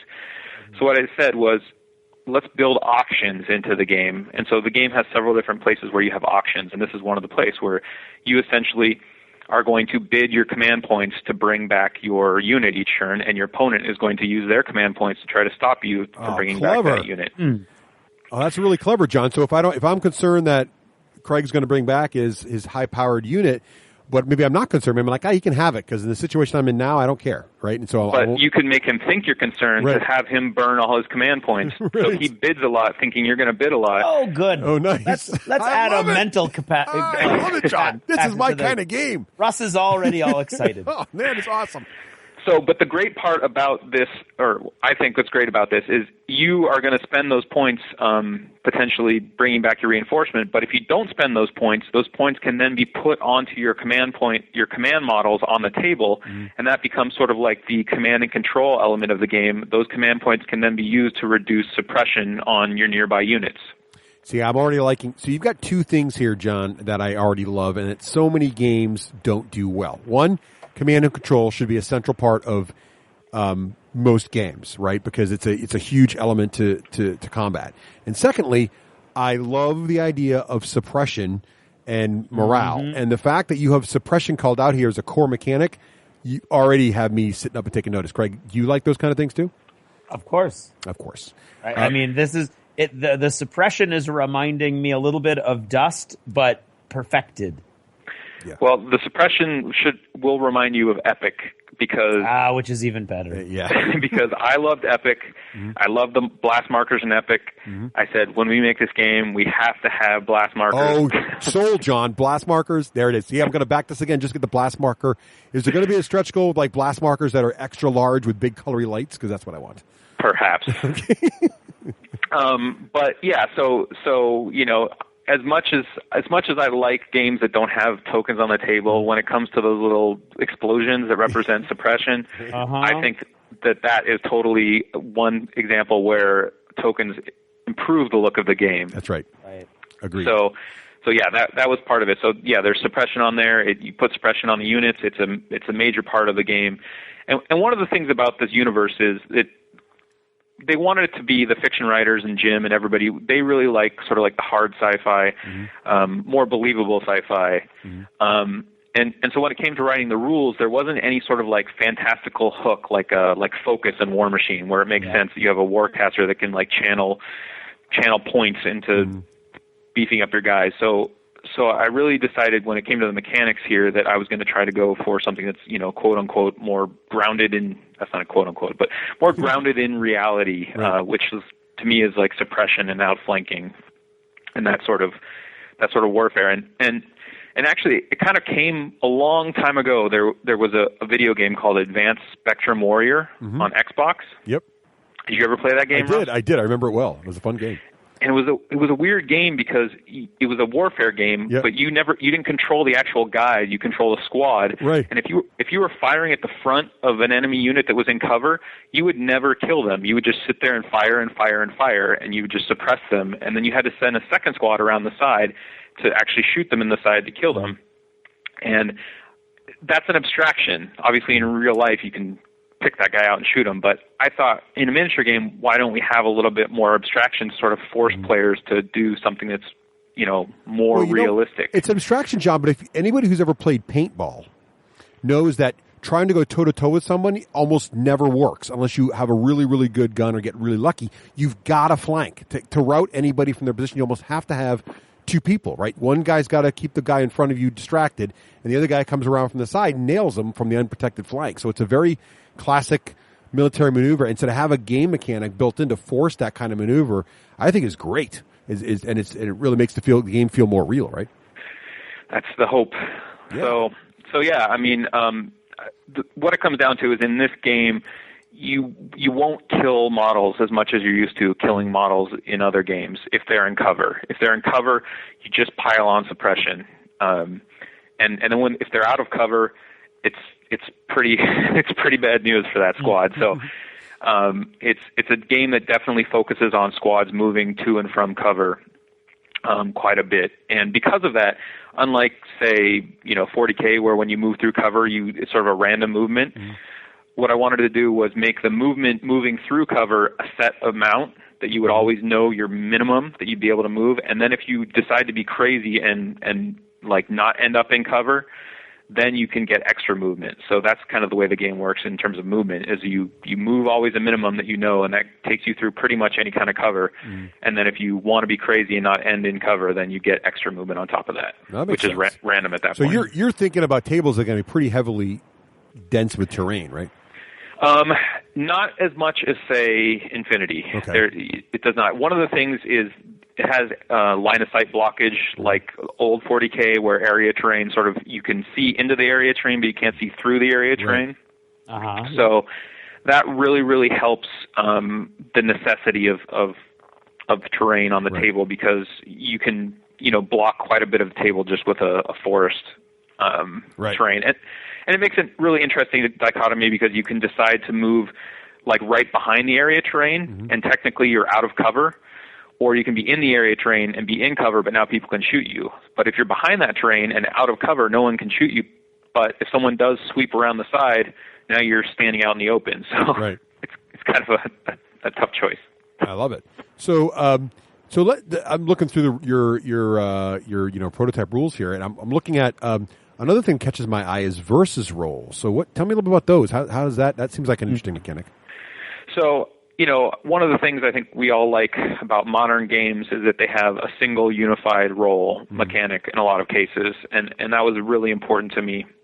I love rolling D6s as much as they have their problems of only having, 6 faces. I could not design a game where I didn't get to roll D6s because I like it so much. So even though you have these tiny squads, you're still shooting a lot of dice. You're still rolling quite a few dice, and they're all D6s.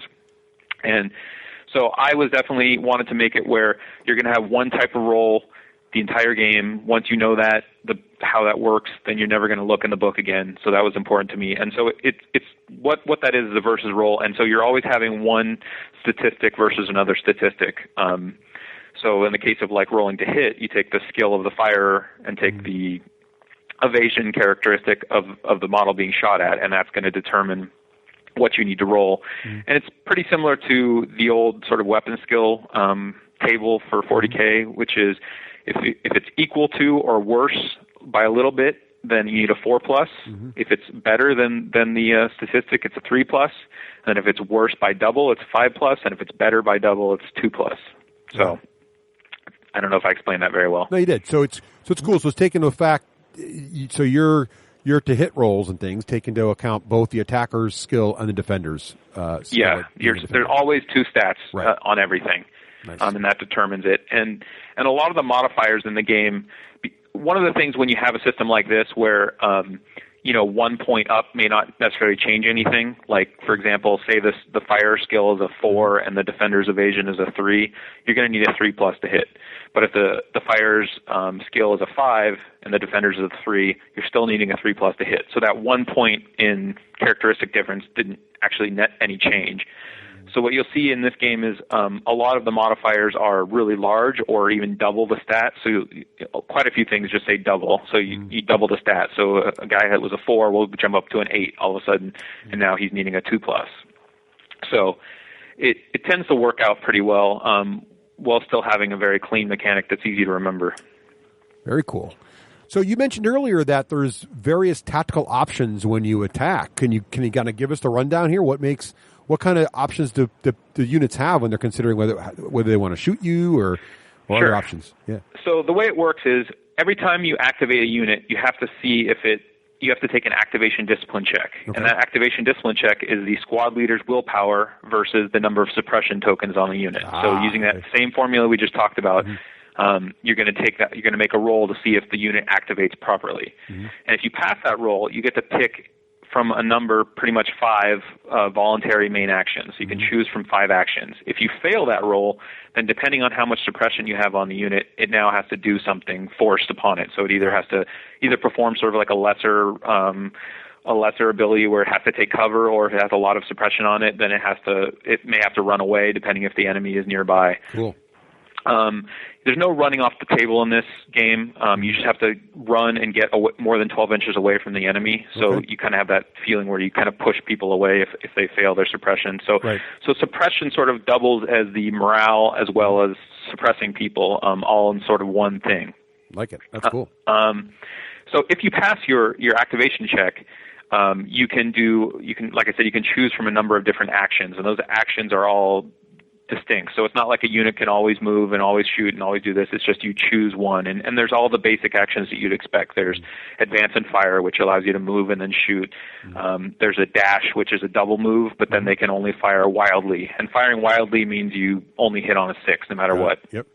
Then you have you have a hold and fire, which means you stand still. And if you hold and fire, you actually have two different choices you can make. You can do focus fire or suppression fire. And focus fire means you need one less than normal to hit. So if you needed a 3+ to hit, you need a 2+ to hit. Right. And suppression fire just means you add extra suppression to the shots. And also, and this is kind of fun, and it's not something that people will get on probably their first 2 games. If you fire at someone with suppression fire, after they're finished, they have to take another discipline check, and if they fail, they have to turn to face your unit. Ah, so facing matters, obviously. So facing matters in this game. The squad leader determines the facing of the unit, and there are little marks on the bases built into the bases of our models that kind of like people paint on the War Machine. We've actually put those into the actual bases on our models. I like that. Cool. Nice thinking, John. So the squad leader, it's a 180 degree arc, just like War Machine, and so you can use suppression fire to potentially turn a unit to change their arc, so they're thereby allowing another unit to now be shooting at their flank, when they weren't able to a second ago. And I take it that shooting at someone's flank would be good for the attacker. Yes. It reduces their cover value, which is a huge thing. Nice. And then the last couple things you can do a dig in action, which you can either it basically allows you to increase your cover that you're in or take cover in the open. But doing that really reduces your ability to you have to shoot only at the closest target, and it makes you harder to pass defensive fire discipline checks because there is defensive fire in this game. Oh, nice. And then the last thing is a charge, and the charge allows you to charge out and do what is the equivalent of close combat. But in this game, close combat is kind of like in Dust Warfare, where you just kind of go in and you shoot at the person with that's the only way you're able to use sort of like melee weapons and stuff like that. But the one thing about that close quarters attacking is that's the only type of shooting that can actually cause a unit to immediately fall back. So if you really want to push people off of objectives, getting close. The only way you're going to be able to do that is to blast them off with a close quarters attack like that. Nice. So you just answered one of my big questions, which was that close combat is not a giant complicated minigame. It's just basically shooting mechanics, but done with different stats. Right. And let me say right from the start that because we wanted to make this sort of like a harder sci-fi or more believable, in the real world, close combat is not really a thing anymore for the most part. Right. Because generally when you run up to people with guns with your sword, they shoot you before you get anywhere near them. Right. So this game, the emphasis is definitely on shooting, and even units that are good at close quarters are still going to have some sort of ranged attack, so they can always sit there and plink down some suppression when it's not available. And the way defensive fire works is if you try to shoot an enemy that's in short range, which is 6 inches or less, or do a close quarters attack, they get to fire defensively at you first, and they can do that unlimited number of times. So you never want to go close to an enemy unit and shoot at them unless in very specific situations. And they take a discipline check the same as they would when they activate, and if they pass, they shoot a normal round of shooting at you for the most part, so that's pretty devastating. Or if they fail, they can only fire wildly, which means they need 6s to hit. So there's a huge dichotomy there of whether they're going to pass or not. And one of the things I should say is if you have enough suppression on your unit that it's triple or more the willpower of your squad leader, then you automatically fail no matter what. That's nice. So there's a point where you're just SOL. Correct. So what you can do is you can pile up enough suppression on a unit and know they cannot pass their defensive fire discipline check anymore. Right. And now at this point, I can run in there and kick the crap out of them. Nice. So that's awesome. This sounds really cool, John. So that sounds like the big stuff. Do we miss any other major mechanics in terms of how the game plays? The one other thing I would say is the missions. I was going to ask the way the missions work. You are scoring points every turn. Okay. Nice. Every mission has a mission accomplished point value. Mm-hmm. And if someone reaches that point value and is also 3 points ahead of their opponent, then the game immediately ends. So there is a very real need to get out there and get on the objectives right from the very beginning. Mm-hmm. And I know that some people may not like that so much, but I know that a lot of people do like, sort of like the War Machine, the caster kill, that sort of tension. But I know, like, Craig never liked the caster kill because it always felt like you were playing chess pieces. You weren't really playing with an army. So, see, the idea with this is to sort of get that feeling of tension of like, oh, I need to stay on it and stay close to my opponent and keep the game close, but also make it believable and fit into sort of like a squad-based game where you're trying to accomplish a mission. And when you reach enough points to accomplish that mission, your mission is accomplished, and your guys say, see ya, we did our job, we got what we needed, and we're out of here. Sounds good to me. So, yeah, I like that. So you got a lot of great stuff in here because you mentioned, I like the idea of the mission and forcing people to get into the center or at least move, because no one likes the games where everybody just sits and waits, for someone to make the first foolish error. So I love that, and I love also how your defensive fire system really gives you the feeling of Overwatch without having to have an Overwatch mechanic, which I also like. So this sounds really good, John. I really like everything I'm hearing. Craig, do you have any more questions about that? This just sounds. I can't wait to play this now. No. I've just been going through the rules while we've been talking, and I really like the versus role system and all the different options that you have and what happens when you are suppressed. And there's elements in here that are reminiscent of other games, but I think as a whole it feels very, very unique to me. I haven't played it yet, obviously. It feels very well put together. It really does, which doesn't surprise me, John, with your background and how long you've been doing this. Well, I've had a long time to work on it, so this has been a long road. I've been tinkering with it for so long, so it's crazy that it's finally happening. So don't forget, everybody. So John, thank you so much for taking the time to talk to us about this new game. I can't wait. By the time you hear this, the Kickstarter will be live or live like the next day. So it's going to be live the week this goes out. So we're very excited for that, John. And we are super excited. So they should just go to Kickstarter and look up Maelstrom's Edge, right? Correct. They'll find it right there, ready to rock. And where are you making your first official announcement? Well, we have a website, www.maelstromsedge.com. Also, this is, I don't know that we've actually said that, but this is the main people behind it are myself and my partner, Lego Burner from Dakka Dakk, as well as, we do all the development on secret forums on Dakka. So this is very much a Dakka, a Dakka game in a lot of ways. So we will. One thing I should say about Dakka for anyone concerned is we do have a separate website, Maelstrom's Edge, and we will have forums for the game on Dakka because why would we not? Right. But when I bought the website from you, we have had ample opportunity to sort of like monetize it and go crazy with it, and time and time again, we've always kept the user experience as the number one thing about that website. So I want anyone who even has the slightest concern, I wanted to let you know that even though we have a game coming out, Dakka Dakk will still be, we'll take every pain to make sure that it's a site for all miniature games and not become some sort of like secret forum for our game. Well, that's awesome, John. I have no doubt of that, but that's awesome, and I'm glad you clarified that. That's fantastic. So keep an eye out if you can't remember how to spell Maelstrom, which I have a problem with. Obviously, just go to Dakka Dakk because it'll be announced there. But yeah, maelstromsedge.com, and then, of course, Kickstarter. Look for Maelstrom's Edge there too, and we're going to take a little break here. We'll hear from Total Fangirl and from Hollywood there, and then we'll have John back on. But we'll give him a break from talking about his own game, and we'll talk a little bit about Star Wars Armada.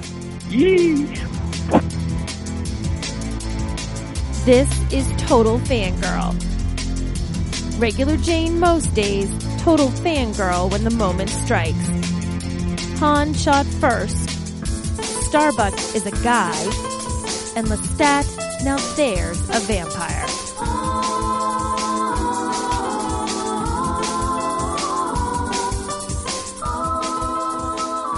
Hey everyone, this is Nicole, your Total Fangirl. You can follow me on Twitter at Nicole Wakeland and check out my blog, TotalFangirl.com. Our shout out is, as always, to all of our fantabulous, wonderful, supercalifragilisticexpialidocious, wonderful listeners who support us over at Patreon.com. Head to Patreon.com/the D6 Generation, and you too can support the show. We very much appreciate it. So in the United States, right now, the presidential election is kind of kicking off, getting into full swing. People are throwing their hats in there and like, I want to be president. Okay. So if you live in the United States and you have not there's no way you don't know this. Elsewhere, you probably don't. But it's a big deal here, and it will consume our media for the next however many months until we finally have a new president. So it's a big thing. And the most recent person to throw her hat in the ring, or one of the most recent ones, is Hillary Clinton. I don't care how you feel about Hillary Clinton. Totally irrelevant to the topic. But it happens to be Hillary Clinton who has decided that she's going to zoom around to her initial campaign stops in a van that she's calling the Scooby Van. I have so many problems with this, and my nerd rant, I have to let it out. So Scooby Van, everybody remember Scooby-Doo? Do you remember that they rode around in this van that was like sort of this psychedelic kind of thing? It had like green and sort of turquoisey blue, and it had lots of flowers all over it, and it was called the Mystery Machine. It was not called the Scooby Van. It was called the Mystery Machine. So, problem one, there is no such thing as a Scooby Van. There is the Mystery Machine, and that's all there is. Second problem, Hillary's van is black. It's like black. There's nothing but black. It is a big black van. There's nothing psychedelic about it. There is nothing blue or green or flowered about it. It is merely a black van, which looks absolutely nothing like the Mystery Machine. What it does look like, however, is the van that they drove in the A-Team. All she would need is like that little bit of red piping, you know, the red accent that van had. All she needs is that, and she has got herself the A-Team van. Why on earth any human being would choose to make themselves associated with the Scooby Van, I'm making air quotes you can't see, instead of choosing to be the A-Team is completely beyond me, because Scooby-Doo, as cool as Scooby-Doo was about a bunch of teenagers, middling kids, who always came in and broke up whatever ring was trying to, you know, extort money or scare you away so they could, for this reason or that reason, or the bad guy and the ghost wasn't really a ghost and Scooby needs a snack. Or you could be associated with the A-Team, a bunch of badass mercenaries who were like MacGyver in their ability to take whatever happened to be randomly laying around and stage an entire great big huge defense and defeat people that were heavily armed with like real guns and stuff. So, regardless of what you think about Hillary Clinton, I am very disappointed that she has chosen to make a reference to nerddom that is so very off. There is no such thing as a Scooby Van. It is the Mystery Machine, and dang it, Hillary, your van looks more like the A-Team's van. Get those things straight.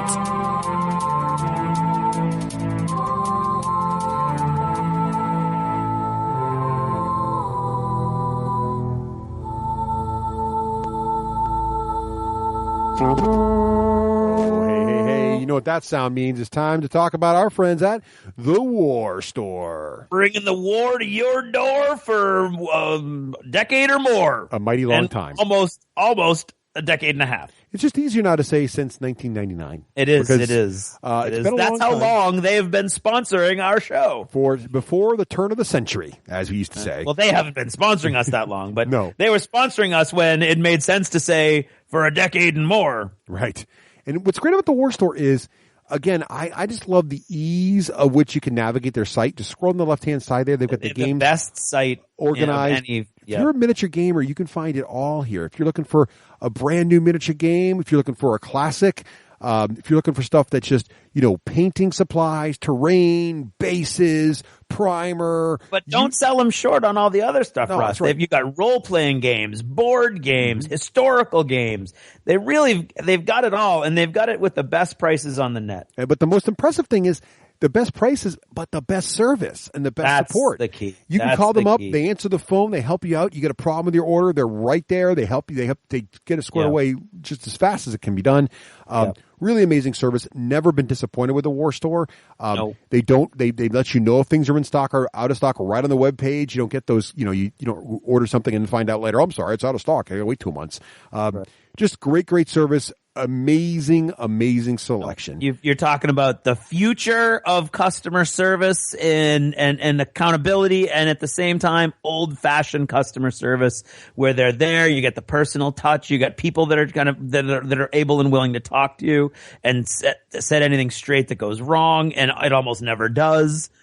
But just a phenomenal experience from beginning to end.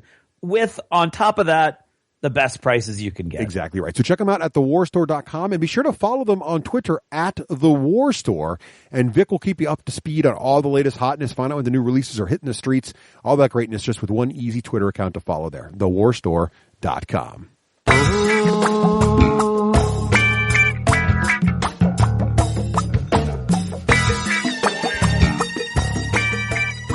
I'm Rafe Hollywood Granger, and this is the Hollywood Minute.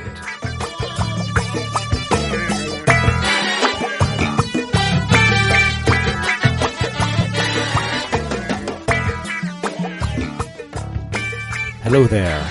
Welcome to another edition of the Hollywood Minute. I'm your micro host, Rafe Hollywood Granger. If you want to follow me, you can follow me on Twitter on the D6G Hollywood on the Twitter, or my webpage / blog, the D6GHollywood.com. I do tend to tweet more than I blog post, but the blog does house some other items, and I'm also going to be working with Steno of Nerd Herders back-end fame to help me get some stuff I want to get uploaded and jazz the site up just a little bit. So why don't we start there, actually? This is going to be like a mini achievements in gaming and other. So Adam Pitzer over at Adepticon said he'd help me with my video editing. He's checked it out, and he's good to go. I sent him the raw video file. I just now have to record some audio overlay, and he's volunteered to help me fool around with a little bit that I recorded in a cafe. The challenge I'm having is I basically have 3 separate entrepreneurial ventures separate from the family. I've got my law firm, which is 2 years reopened. So I've been practicing for 18 years. I practiced for all of that time in Manchester, New Hampshire for about 15 years. Then I worked for the state of New Hampshire for 1 year as like a working sabbatical. And that enabled me to move my practice over to Portsmouth, New Hampshire, and the seacoast of New Hampshire for about 2 to 3 years. One of the things that's interesting is having run a law practice for 14, 15 years, and then actually, I take that back. I didn't run a practice for 15 years. I've been a lawyer for 18 years. My practice began in 2001, so about 15 years, all told. So, is you get a do-over. So what that means is that starting my law practice the second time around, I knew what mistakes not to make. And so that's been, my law firm is growing at an exponential rate, much quicker than it took the first time around. What that translates to is that it's just mega busy at the law firm, full-time paralegal, part-time outsourced bankruptcy paralegal, and probably look to need to do some more. But I want to work some more hours before we hire any more people. And of course, my family life is also very busy with the family, a 14-year-old that needs to be driven all over the place for his gajillion different sports and tournaments that he's in, and now an 8-year-old starting to do the same, and a wife that, wants to see me every now and again. Now, add to that all my D6G endeavors, which is, granted, small, but, we record this segment every couple of weeks, and I do like to tweet things out, and I want to do things with the blog, and the video editing, so the D6G side of my entrepreneurial or hobby ventures gets the short end of the time. And then Rocket Dog Reports, which is my credit report updating service / product that is for debtors in bankruptcy only. That's a little company that's been plugging along and doing its own thing, and it really, really needs my attention as an owner, and I just haven't been able to give it because the law firm is, those clients are not demanding, but their cases need to be worked. They're time sensitive, so I am automatically spend all my time there. Plus the law firm's what pays the bills.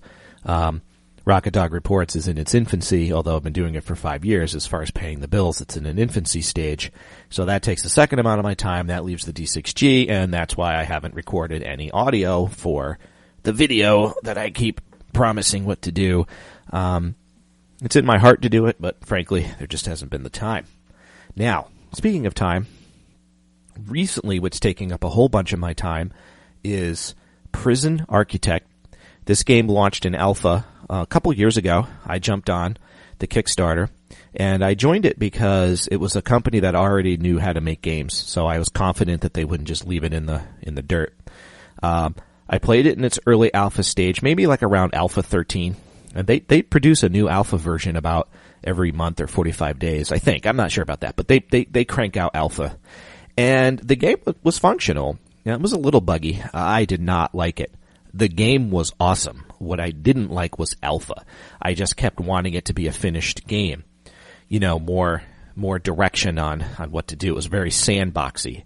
Well, I was farting around in Steam, saw my Prison Architect. I said, I'm going to log in, see what's going on. Oh my gosh. So they're up to Alpha 31. It's a full game. I don't see any bugs. It's a full game. There's so much to do in that game that I don't even know what to do next. And so I've been logging some hours on that. It has been so fun. I highly recommend it. Prison Architect. Google it and you'll see that it's kind of up and running. It's a sim game. You run a prison, basically. Really fun if you like sim games. I think what I like about it, too, is that I can't explain it, but it has a different feel than just building a city and then watch it run. You are building a prison and watching it run, but somehow they just have these different interactions. Like recently, there's a couple prisoners that need that can go on parole and be released. And so I had some fun farting around figuring out how to get them on parole, how to get the system to work, how to build the right room for the parole board gets hired, how to set the regime, all this stuff. So if you like sim games, I highly recommend it. And I think if you buy in, you get all the, updates and everything for free. They're also working on a tablet version. I don't know where they stand on that, but that's where they're at. The second thing I've been doing is I want to give you a status on Dragon Age. Haven't been doing much PC gaming other than Prison Architect. What happened with Dragon Age is I took an unknown break. I didn't intend to take a break. I just did. And then now I'm sort of like far behind on the story. So in my head, I've got that learning curve thing where I'm like, I got to log in and just kind of remember everything. The game is still awesome. I'm sure if I spent an hour just re-logging in, refreshing myself, I would be really happy. But I haven't done it, and I've been doing Prison Architect when I play a computer game. Star Wars Armada. Okay, the game's really fun. No doubt about it. However, I've decided I'm not going to buy into it. And not just because everybody and their brother is going to own it. I watched Craig and Dave play a game last night, which I tweeted, and they were having a blast, and it was really fun to watch. But I've come to realize that, for me, the Star Wars game is about the cinema. And so the cinema in my mind is not the big capital ships with the mini tiny TIE fighter squadrons. I don't know why. So without the cinema, the game to me looks like pew pew pew pew pew pew pew pew. Lower shields, knock shields, shoot, knock shields, kill a couple squadrons, knock shields, up, finally get through shields, up, get some hull damage, up, nope, not blown up yet, evade, up, tip, keep shooting, wear it down, up, the tokens are gone, and boom, you're dead. Granted, I watched a demo game, there weren't any characters, there wasn't a mission, blah, blah, blah, and I'm not knocking the game, okay? If you like, in your head, the large ship battles, this game's awesome, and they really did a lot of great innovative mechanics where everything you need is on the playing surface except for a couple things. And there's no tokens on the board. Now, in typical Wraith fashion, watching everybody play Star Wars Armada makes me want to play Star Wars X-Wing. I think because the cinema of X-Wing fighters and TIE fighters and all of those other ships is more in my mind. So I've been itching to get my Star Wars out. I got to build a little force, and I'm going to get some players to play it, and then that's what we're going to do. Okay, on to movies. Recently watched Wild with Reese Witherspoon. I recommend the movie. The movie's pacing is a little bit slow, but if you like hiking or ever dreamt about hiking like the Appalachian Trail, definitely want to watch Wild. The premise is a girl in her 20s. She decides to hike 1,000 miles up the Pacific Coast Trail, which goes Mexico to Canada. She does it all by herself, and she has absolutely zero hiking or backpacking experience. I was like, how's that going to be interesting to watch? But it was. I guess there's a good book that's gotten good reviews on it as well. So I recommend Wild. And let's see. D&D's been going well. We got to play another adventure in Horde of the Dragon Queen. I was really nervous about this adventure because it was a very, very open scripted. There's about 20 NPCs. The characters are on a caravan. There's different events. There's, maybe 12 to 15 different events that can occur. Some are related to the main mission. Some aren't. I was very afraid that they would just totally go off script or get frustrated with being in a caravan scene. The caravan scene is 45 days of game travel, and it be not to the main mission, and they just would be totally lost. So, oh shoot, I should have looked it up. So somebody tweeted me a great blog article on how to DM and create closed doors, if you would. Like I had said about D&D that I wish it was like a video game sometimes where the characters could go to a door and it just isn't unlocked yet. And in a video game, we know, oh, okay, I either can't go there or I go there later and you move on. Well, he said, he sent me this blog and I wish I could give both the person who tweeted it and the blog credit, but basically what they said, it was really cool, was as a DM, you can create that by saying something like, now, as you know, as a paladin, that is a level 30 lich, and you're not even strong enough to put a dent in it. And that can create, without breaking the game scenario, it can create for you the DM wall. And so I was able to use those techniques on the caravan to give the characters certain knowledge of what to do basically and to create some framework. And so that made the caravan mission really fun. And the characters just opened up and they had a blast.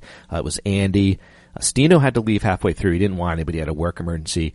Greg Ivany. And it was Dave Farr. And I feel like I'm forgetting one person.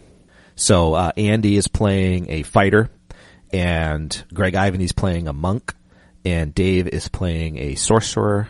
And Stino is playing a barbarian. Oh, that's what it was. I allowed them to take a cleric along. She basically was a heal bot, which kind of ruined it a little bit in my mind. But I wasn't sure how deadly the mission would be. So they had fun. They role-played it. They did different things. What's really cool is one of my player characters has a very special item that he wrote up in his backstory. It's a busted sword, and he uses it, and it was his father's, and he wants to learn more about it and track down the history of it. And basically, in the caravan book, it says that an unknown person takes an item from one of the player characters, and it literally describes, what to do and how to handle that. And I was like, oh my gosh, that's awesome. So it was a really great story hook to do for Andy's character. So that's the status of the D&D adventures. Now, do me a favor. I want to know if you guys I read a section of Batman. Just send me a tweet. If you're like, hey, you like it, I heard it, Rafe, I did more. Or send me a tweet can't find it. I don't know where it is on the site. That's part of what I want to do. I want to make ease of finding that kind of stuff a little easier on there and some of the audio files. And, that's it. Yeah, I think that's pretty good. That's a pretty good Hollywood Minute for this time around. And, yeah, so if you want to follow me, I'm on the D6G Hollywood on Twitter or the D6G Hollywood.com. Until next time, happy gaming.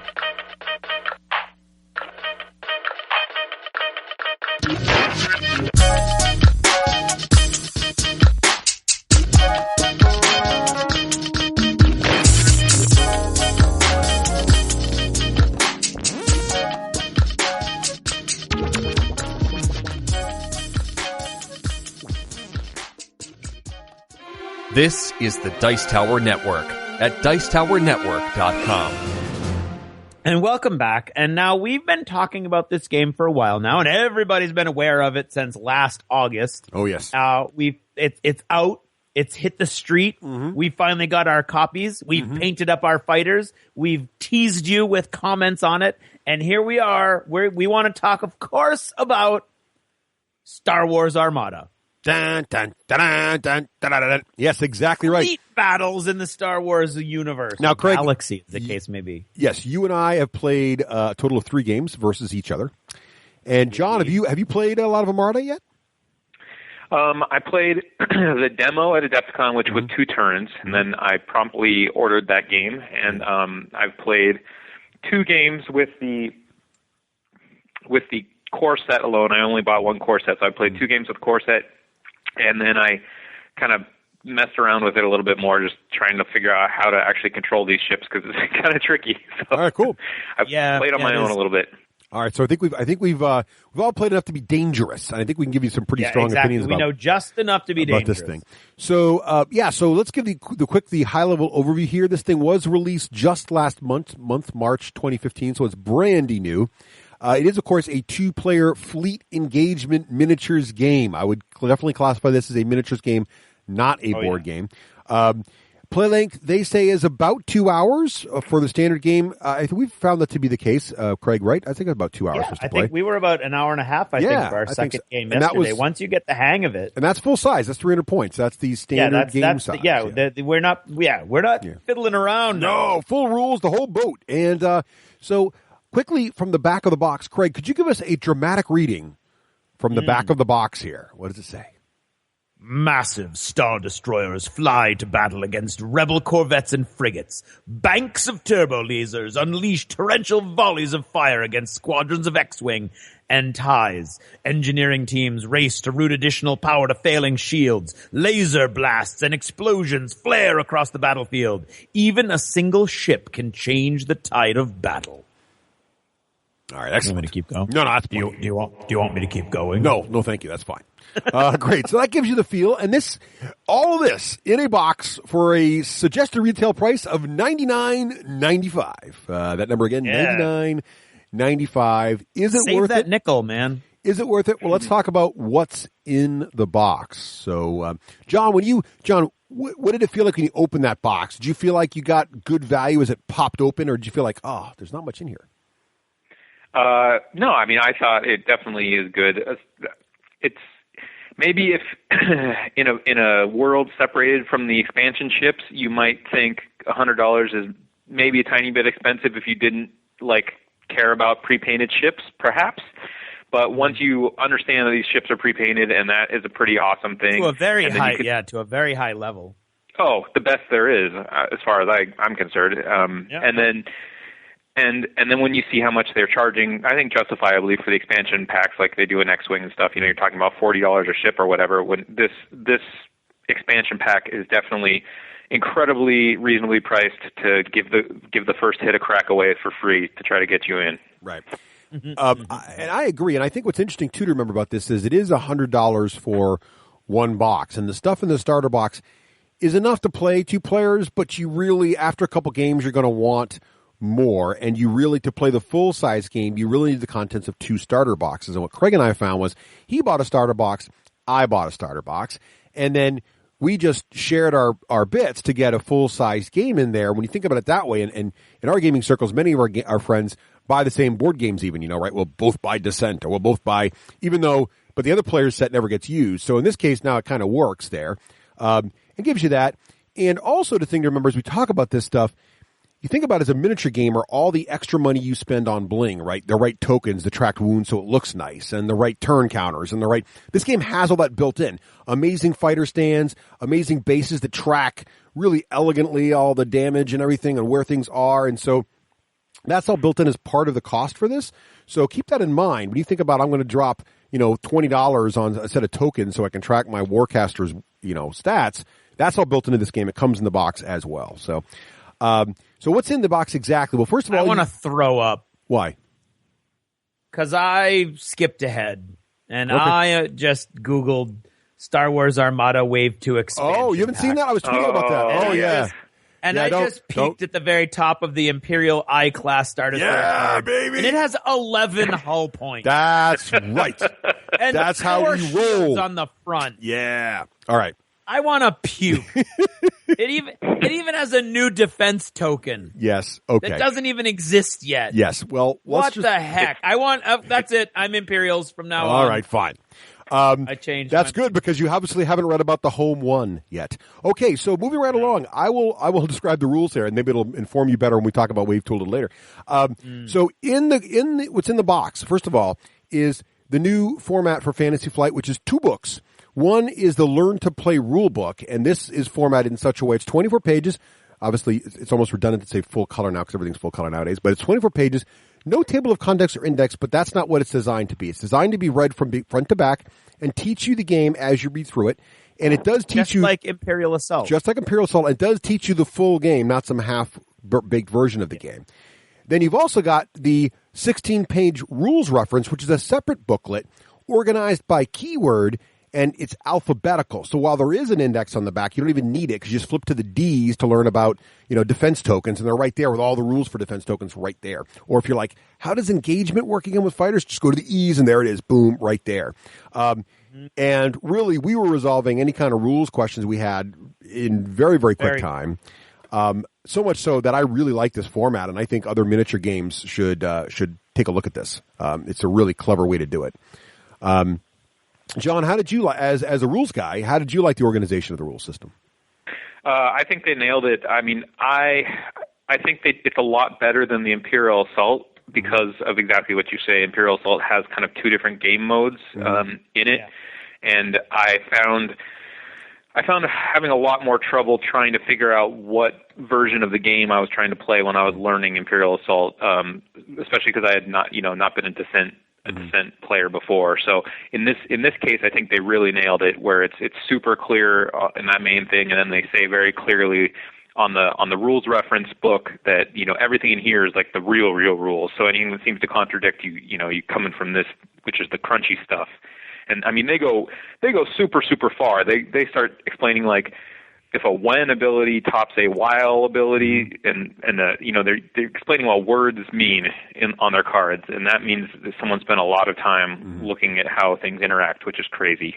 Well, it's the kind of design that you and I've talked about before, John, that we like, which is X-Wing got so much tournament action. This game was built from the ground up with the understanding it would be used in a tournament format.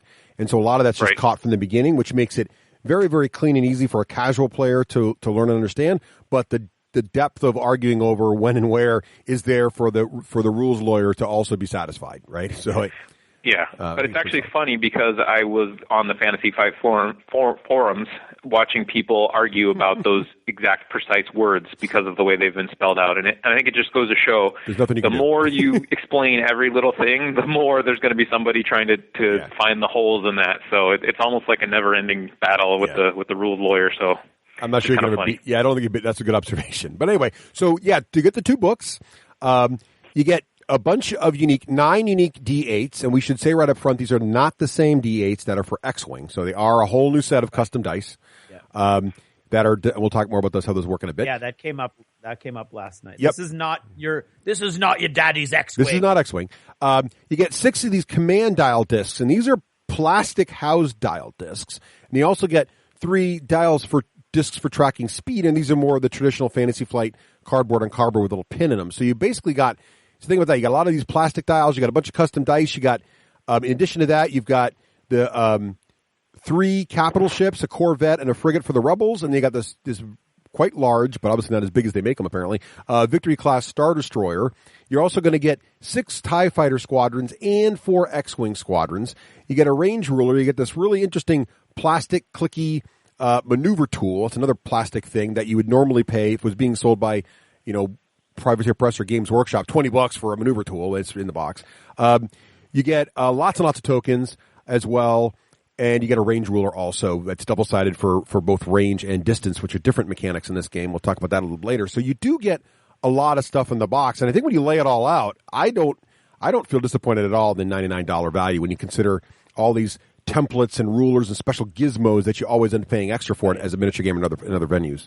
Yeah, and if you're going to, if it doesn't seem good to you, then this game's not for you. Because if you add up just the expansion packs of these ships and the dice, and if you want extra stuff, then it's all going to add up to more than the starter pack. So, I mean, it is a very good entry level, first taste is free scenario, although it's not free. Right.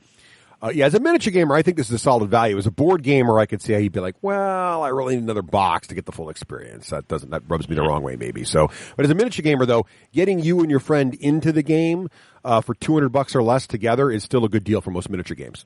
So that's a pretty good. That's a pretty good deal. The only thing I think that you might want to pay right out of the gate to get is the mats that they sell, or get some sort of space mats. But then again, you could just play with a black piece of felt or something. So that's a good point, John. So Craig and I are lucky. We already have enough space mats from our various long history of space combat games. But you're right. I think the game One does... of mine is a homemade fleece black with there you go. speckled Starfield. But yeah, and if you happen to be one of those lucky gamers like myself who has one of the old GW grass mats, the back of that is black. But in any case...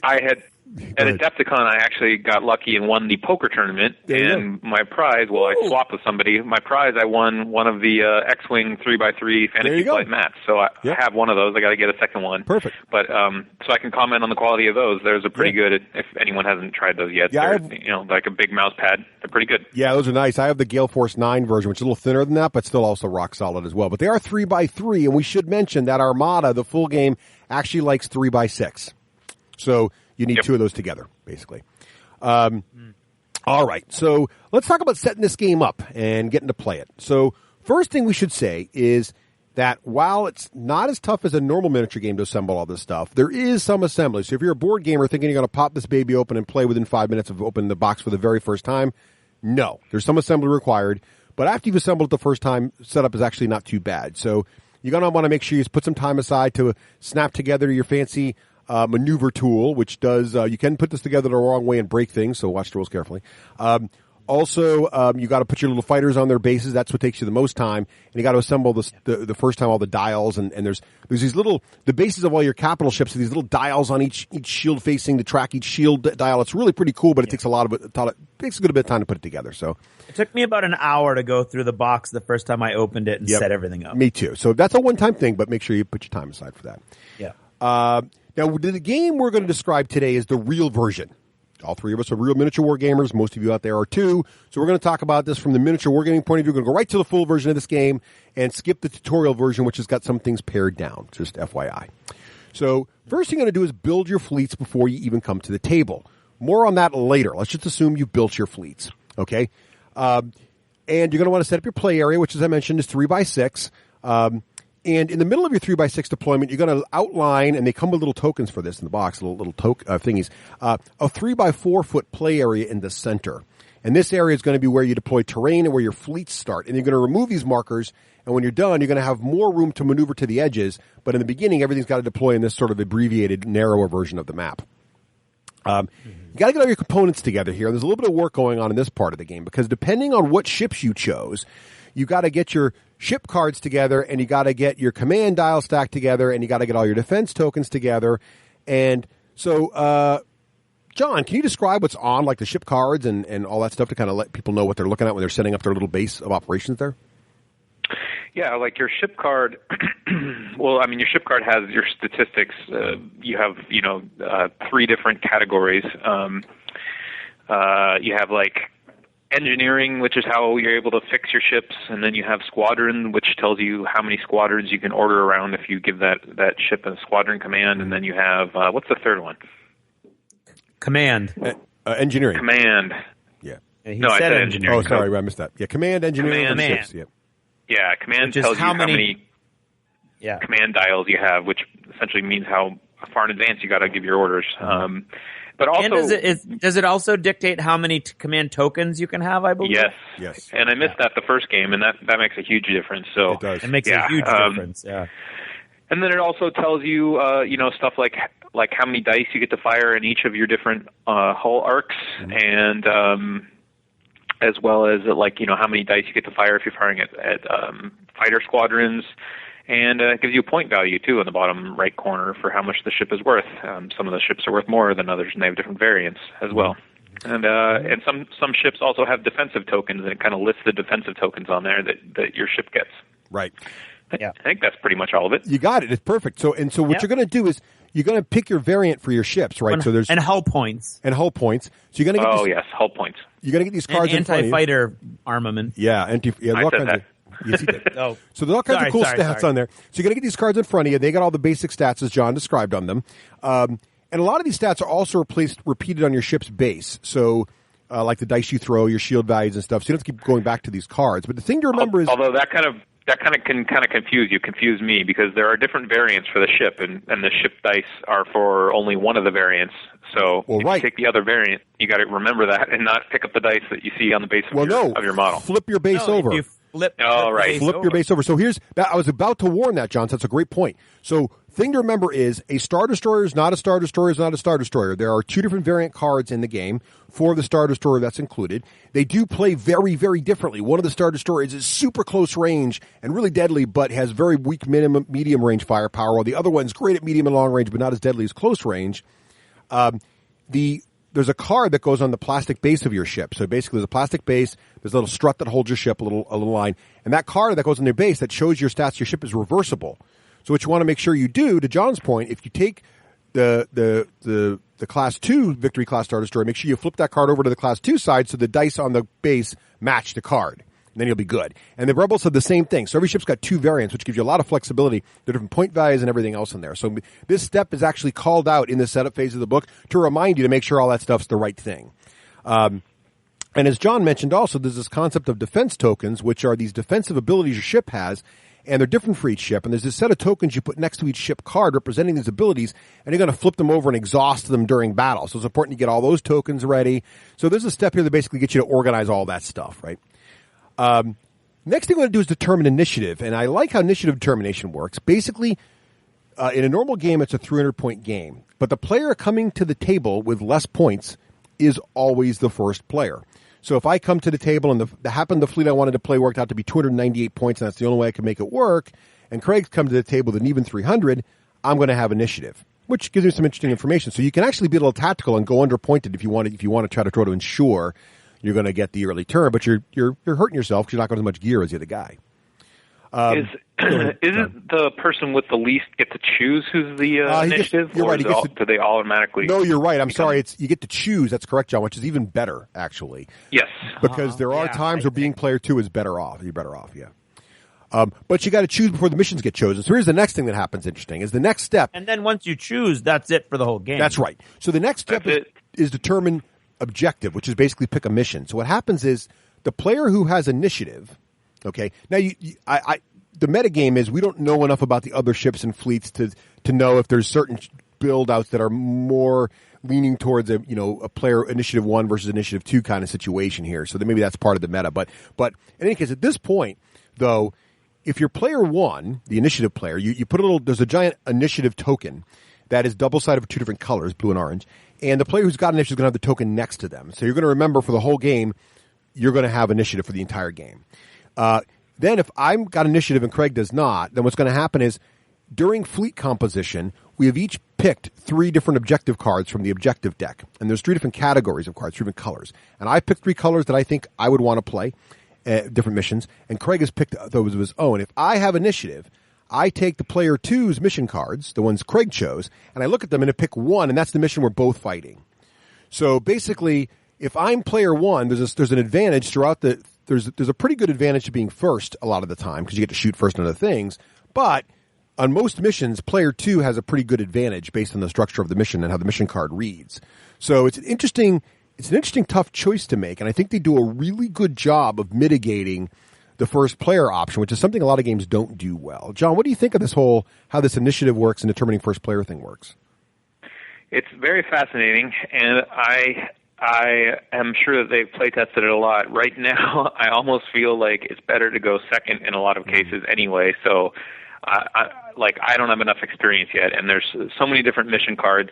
Part of building your fleet, besides pulling all these points, is trying to figure out which 3 mission cards you're gonna go for, because you are selecting 3 mission cards for your fleet, and then if you end up the opponent gets the priority, then they're picking those cards from your selections. So by picking 3 missions that totally complement the way that you play or think that you're going to play, you kind of set the tone of the game potentially. So it's definitely a very, very different and interesting concept.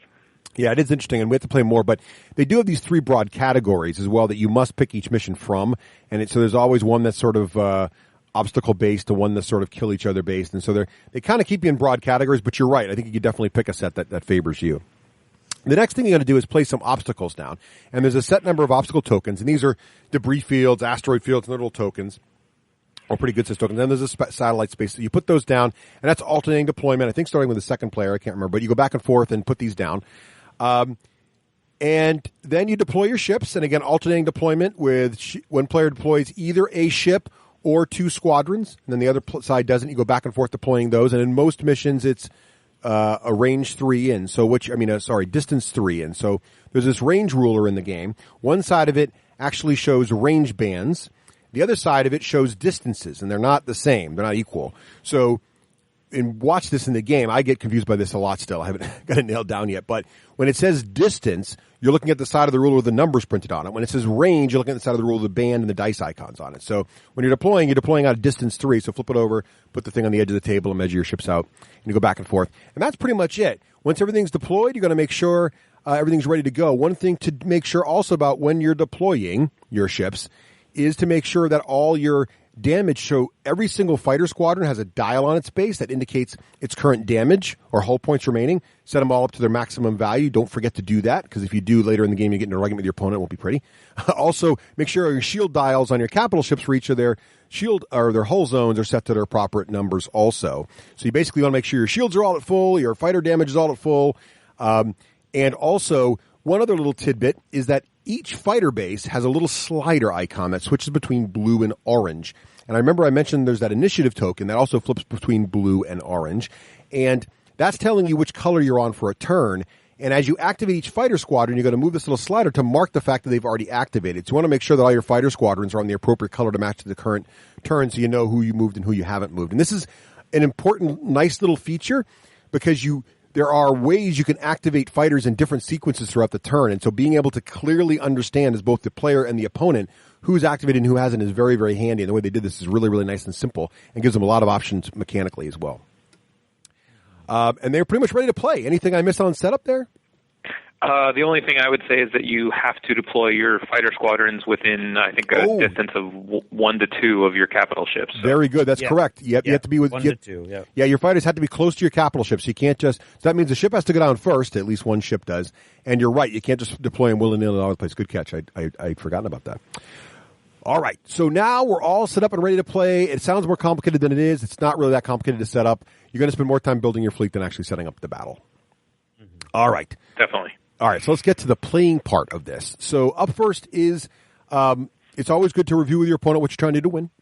So the game length, and Craig and I missed this our first test game. The game length is always, at least so far in the missions that are included in the core game, 6 turns long. And there are 6 nice little tokens that you can use to track this, and you're supposed to put them out there as you move through the game. So it's always 6 turns, and basically the goal is to be the player with the most victory points at the end of turn 6. Okay? There are some little mitigating rules about the fact if you wipe your opponent out to the model, you win. Haven't seen that happen too often in 6 turns, but have we seen that happen at all? Go ahead. What did you guys think about the turn markers? For a game that has everything else like really nice and like dials, it was really weird to me that the turn markers are essentially 6 different tokens, and that just seems like a strange way to track turns for me. Should have been a dial. I agree. Craig and I talked about that. I don't know why it's tokens. It's very weird. They must have run out of space or something. Yeah, I'm thinking. I'm thinking it's price point budget. It'd have put that extra nickel on the box. It would have cost $101. $101. They're like, no. Yep. So I suggest putting an actual good old D6 die out there. Yeah, there you go. Whatever it takes to track your turn.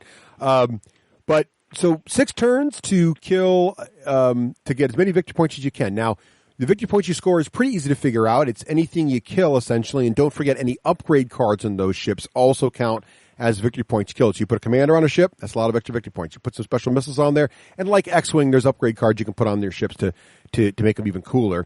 But also keep an eye on that objective card. So if in the lower right-hand corner of the objective card is any victory points that the objective might impact on the game. Some objectives say things like there's a target ship on the opponent's side of the table and it's now worth double its victory points. Or one might be you're trying to control a star base, and every turn that you're within distance 1 of it, you get to put a control token on it. At the end of the game, you get 20 victory points for every token on the objective. Things like that, and they can really be a pretty.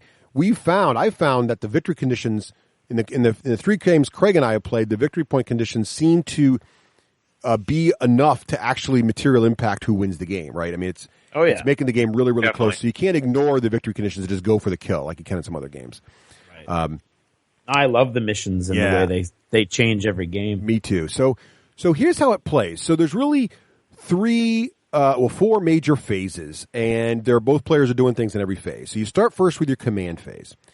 Now, in the very first turn of the game, I think this is already pretty much done for you. Basically, what you're going to do is there's those plastic command discs that you turn over, and there's a 4 orders you can choose from by rotating the dial. You're going to pick one of those orders and then put it in the bottom of your stack of discs. So you're basically planning ahead. Now, what's interesting is, as John mentioned earlier, different ships have different command stack heights. So Imperial Star Destroyers are 3. So when I'm locking in an order at the bottom of that stack, that order is going to reveal itself 3 turns away.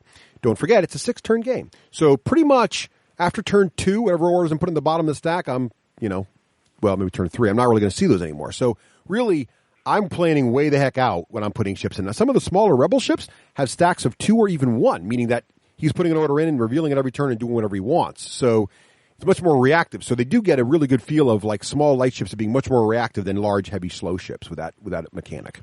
And these orders do different things. Some of them make you maneuver faster, better. Some of them make you be able to repair your shields better. Some of them make you be able to command your fighters out of phase and do more damage or attack more efficiently. Things like that. We'll get into the details of those as we get through the phases here. So that's the command phase. You lock your order in for the future of the game. In the first turn, you've already locked your stack in, but in later turns, you do this each round because you take the one you revealed last turn and flip back under. So we both do that, right? Now it's time to do the ship phase. And this is an integrated system. So John would activate one of his ships if he's the initiative player. And the player with initiative for the whole game is always going to be the first player to activate a ship each round, each new round. So if John won initiative, John then is going to be the first one to pick a ship. What's interesting is this is the ship phase, not the anything I want phase. So you don't get to activate squadrons here, not fighter squadrons. We're just talking capital ships. So John's going to pick one of his capital ships and do all this stuff. Then after he does all these things in this phase, then I'm going to get to go pick one of my capital ships and do that. We go back and forth till we're out of capital ships, and then we move on to the squadron phase. But let's talk a little bit about what happens in the ship phase in detail for a second. And one thing I would jump in here for someone who doesn't have any idea about this game.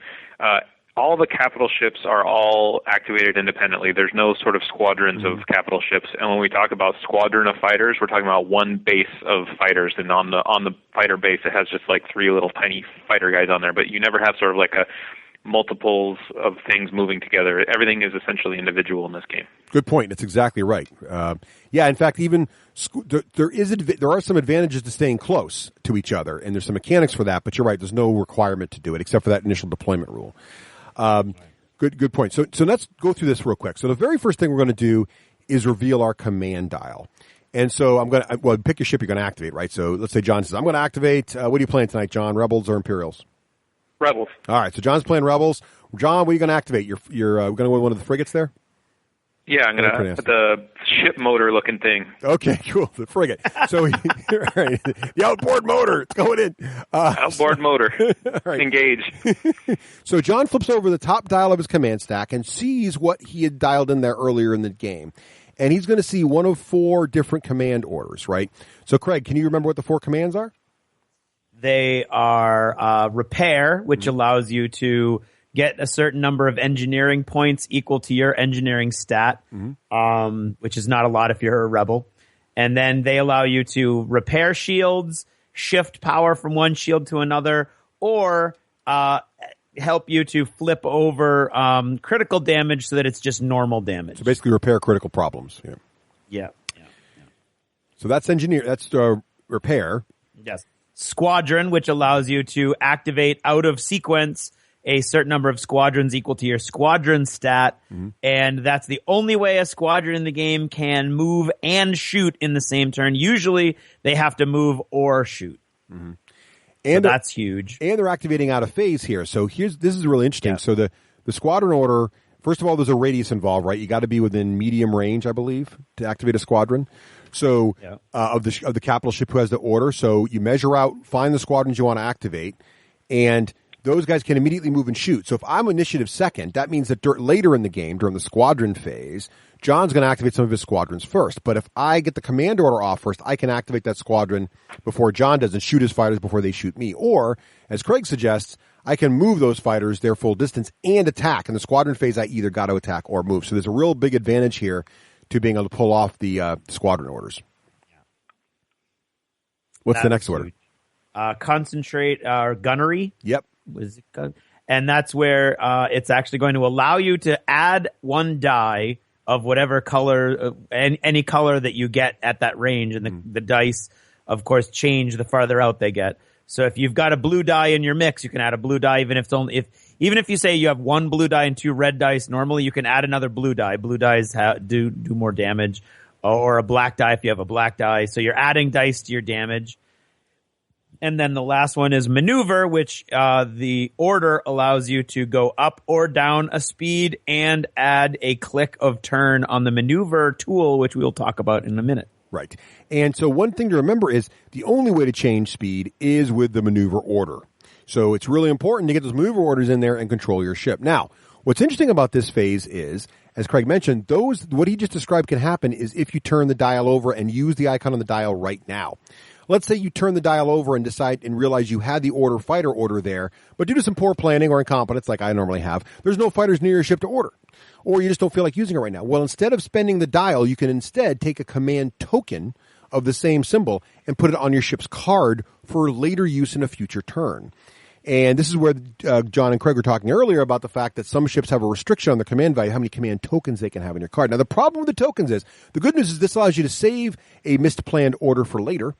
But the downside is it's not quite as powerful as the full version if you activated it now. For example, the fighter order only lets you activate 1 fighter squadron regardless of your squadron command value, whereas if you do it with the order, you can activate as many of your command values, which for an Imperial Star Destroyer is 3. So it's a substantial difference. So with the repair one, for example, you only get half your repair points instead of the full you'd get. So they're not as good, but you can save them for later and use them when you need them. So it's a nice option. You can increase your... Go ahead. I was going to say you are incorrect on the speed. You can bump your speed up or down with the token or the dial. Yes, but you can't use the token to change your extra click. Extra click, right? You're right, the extra click. Right. But one of the cool things about those those things is that you're able to combo them together with the actual order. Yes. So it's not like you put yourself out. So what you can do is you could put a repair as your first order and bank that with a command token, and then the next order you could be as also repair. And now if you use both those together, you're getting all of those engineering points at the same time. So you can do some really cool stuff like that. Yeah, Craig. Or if you're Russ, you can do that with your squadrons and activate a bajillion TIE fighters all at one time. And there's some nasty combos there. So Grand Moff Tarkin, who is the admiral of the Imperial Fleet, disgusting. His shtick is at the start of each ship activation, I can put a order token. I can pick an order and put the same order token on all my ships in my fleet. So I was doing that with fighters, and then I'd reveal my dial, and it was fighters, and so I could activate 4 fighter squadrons. So if I did that with both my ships, per Star Destroyer. So yes, it was quite awesome. It was quite epic. It was quite going on there. So anyway, so that was great. So that's how the order stuff works. This is really interesting, and I really like. John, how do you like the order mechanic and the whole order phase thing? I love it. I love it. I love that for the big ships you have to, place your orders down several turns in advance, but the smaller ships you don't. That's one of the just great things about this game, and one of the things that really attracted me to want to try it. When I heard that, I said, "Oh, that's genius right there." So I really love it. The only thing I would say so far, I feel like the maneuver, being only able to change your speed by issuing that order is so painful, especially as like a rebel player, because you desperately want to keep repairing yourself and stuff like that. And so not being able to change your speed except on an order is so painful. So, I mean, I think that's probably a good thing, but all I know is it's just, I find myself never able to want to change speed because I have all these other things I really want to do. So it's really difficult. It almost felt a little Euro-like, that you've always got more that you want to do than you can do, kind of thing. Right. Yeah. And then the Imperial player with the Grand Moff Tarkin, he's just banking these free command tokens away, so he's doing whatever he wants. It's very, very frustrating. There's a lot of frustration built into being a rebel in this game. Yeah, it's hard to be a rebel. I think it'll be better when they have more rebel ships out there. I think it's gonna get a little more. Yeah, they're gonna have Akbar's gonna be awesome. Let's just put it out there. Right. But yeah, I think it's. We should say right now, for the record, that in Craig and my's game, we have had the Imperials win one. We have had an exact tie on points, which was bizarre, and then the Rebels have won one. So right now, so far it's looking pretty okay. But of course, 3 games is not a statistic make, but still, that's where we are. I think if you play with just the core set, which is essentially what I've done most of the time, I think it's a lot harder for the Rebels because I think the key with the Rebels is that you gang up a bunch of smaller ships and you take out one Star Destroyer. whereas the less you have of those rebel ships, the harder that becomes. So yeah, and the key to the rebel player is X-wings. X-wings attacking capital ships.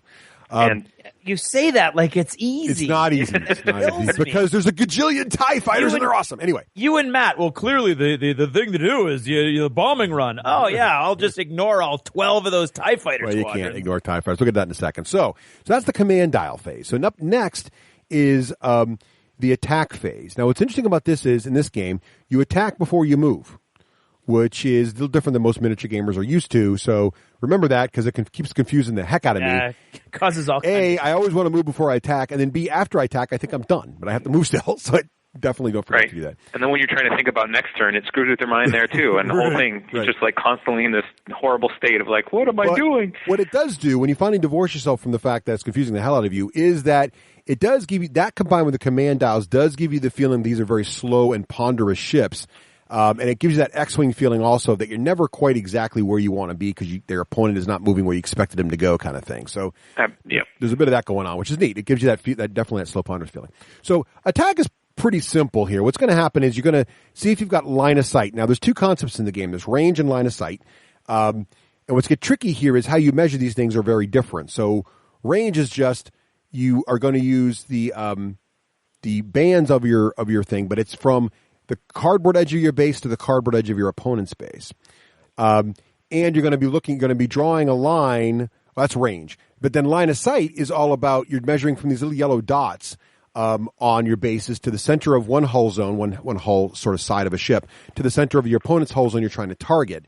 And you're going to pick one of these hull zones. And there's a couple rules about whether or not the line can cross the hull zone divider on the opponent's base, because that means their right or left hull is blocking it. But basically, there's some nice diagrams in the book to make it pretty simple. And once you read through it once, twice, you're like, oh, I get this. But it's a pretty cool mechanic because, like Star Destroyers, the way the lines are on the base, it's really actually pretty easy to pick which zone you want to shoot in a Star Destroyer. Where the Rebel ships are such narrow fields of fire, you're either firing at their flank or their front, and you can't really change it as much. It's sort of interesting mechanics there. Yeah, that's one thing you don't necessarily notice at first. You have all the stats on all the cards and everything, but the actual arcs on the bases are different depending on the ships. It totally changes how things are based on on those different arcs. So Star Destroyers have this gigantic front arc, and it's different on every ship. So very interesting. So basically, once you figure out you've got range, what the range band ruler also tells you is that when you're looking at the range to target, the different bands have different icons for the colors of dice that can be working in this range. So basically, at short range, all three colored dice, black, red, and blue, work. At medium range, it's only blue and red. At long range, it's only red dice. So the dice have two sort of values to them. One is how good the pips look on there for doing damage. And then the other part is, though, red dice go all the way out, whereas black dice are only short range but more deadly. So it's a very simple mechanic. You look and think, oh, medium range, I only see the icon for blue and red. I'm rolling blue and red dice. How many blue and red dice does my ship throw? So like a Star Destroyer, for example, one of the variants throws from the front, it throws 3 blue and 3 red, but no black. The other variant throws 3 red and 3 black, but no blue. So it's going to depend on what you got there. But what's also great about this, you don't have to go back to your card. Just look right on the base of the ship, and you see how many dice you throw. And you look at the range rule, and you see the colors that are involved, and you start rolling dice. So it's pretty quick. Hey, for range, do you measure only once, or do you measure per hull zone? Do you measure from the hull zone to the hull zone on the range, or is that, I can't remember right now. I think range is just base to base, and then hull zones are for line of sight. That's my understanding. Okay. But I might, don't quote me on that. But you got to check that out. So the other part too is you got to pick a hull zone. So you're going to say my hull zone. Basically, when I'm saying hull zone, I mean like starboard, port, fore, or aft. My starboard hull zone is going to fire at your bow, right? And I'm going to check to see if I have a line of sight. I'm going to roll those dice, and then now what's going to happen is we're going to compare the results in the dice and see what kind of defenses Craig's got up on his front to stop me, right? So Craig, give me some examples of some defenses you might have. You might have swerve or evade, I think it's called. Evade. You got evade. Evade, which is what you have a lot of if you're a rebel. And evade is I think the most complicated one to keep track of because it's got different abilities based on the range of the attack. At short range, evade does nothing because they're too close. At medium range, you can make the opponent re-roll 1 die.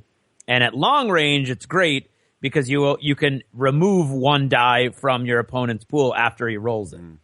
So they roll the dice. He gets 2 criticals on one die, and you're like, and that die's gone. Yeah. So it can be very cool. Then another one would be Brace, which actually, once you add up all of the hits that you're suffering, it cuts that in half, which is huge. Then you have what's it called when you're shunting the energy from the shields? I don't have that one, so I don't remember. Reinforce. So the idea behind reinforce is that that's redirect. Redirect. Sorry, that's right. Thank you, John. So the idea behind redirect, right, is I'm taking power from other shield facings and in bolstering it into the place I'm getting hit. And what basically that means is I can take the hits on either any adjacent hull zone. So how the damage part works is what I'm trying to do is roll these little explosion symbols, and if I get however many explosion symbols I roll, and there's also critical explosion symbols, which means they do a damage point and a critical. I add all that up, and if I'm going to get 3 on Craig, then he's going to decide what kind of evasive maneuvers he wants to, or what kind of maneuvers he wants to do to try to reduce that number. Anything he's not able to reduce, we're going to dial down his shields on that hull zone by the amount of damage I do. And any points that get past the shield are going to actually do physical damage to the ship. And by the way, if one of those explosions was the critical icon, one of the damage points that gets through causes a critical, and we get to deal there's these deck of damage cards. And just like X-Wing. It's exactly like X-Wing. So you take a damage card face down, just shows an explosion icon, put it next to your ship card for every damage point you have.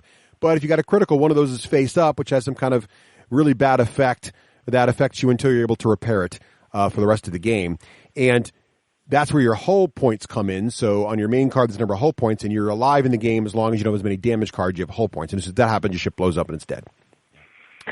And we should say about the defense tokens that Craig was talking about, they're double-sided, and one side is green and the other side is orange. And when you use them, you flip them over from the green side to the orange side to like cancel an attack dice or something. Right. And at the start of the next turn, those flip back over from orange up to green, so you can keep using them every turn if you want. But you can also use them again when they're on the orange side, so you use them a second time in the same turn. But if you use them when they're on the orange side, you remove them permanently from the game. So you only want to do that, obviously, when the situation is incredibly dire. Right. So that you can actually overload people's defenses, which is really cool. Mm-hmm. And one of the results on the attack dice is a little weird symbol that you get to pick one of the defense tokens, and the defender can't use that against that attack. So if you roll enough of those little symbols, you can cancel out all their defense for that turn. It's really cool. That's a neat mechanic as well. Also, if your ship is moving at 0 speed, your defense tokens don't work, which is also an interesting mechanic. Mm-hmm. So don't stop. I tried stopping once. It was a bad idea. I didn't understand that. I think the only place you want to stop is on the space station. I did stop on the space station. Yeah, Still a that mistake. wasn't the one that healed you, though. No, that was part of the problem. That was the objective. It was the whole objective, though. So it sounded like a good idea at the time. Anyway, so that's the basics of shooting. And thank you for bringing up how the defense tokens work. So it sounds a little complicated with the whole defense token situation, but really it's pretty fast, pretty effective. And what's nice, we didn't mention in the game either, there are 2 reference cards that come in the game. One of them goes through the turn sequence, or all the things you can do with your commands, including what it costs to do repairs. And the other one goes through all the different defense token effects. Tokens, yep. So those 2 things together make it really easy to reference the icons and see what's going on, and without having to go to the books, which is nice. Definitely. So attack is pretty simple. So after you fight and hopefully do some damage to your opponent's shields and maybe score a couple hits, the next thing you can do is execute your maneuver, and this is where you move your ship. And this is where that whole fancy, really long plastic clicky tool comes in. And basically it's this long, like snake-like plastic thing that has these multiple sections, 4 sections, and you can click each section to make bends in it. John, can you describe how you actually move your ship with the maneuver tool? Sure. On your card, one thing that we didn't mention before is the cards tell you how fast your ships are able to move at a maximum. So some ships are only able to move, 1 or 2. Others are able to move all the way up to speed 4. And each speed band that you're on, so like you have a little dial that you keep track of what speed you're on. And remember, you cannot change speed unless you do the order that allows you to change speed. Each speed you do will tell you how many clicks at each junction of your measuring tool you get to make. So this is like a little snake-like measuring tool that can be sort of bent in different directions at each juncture.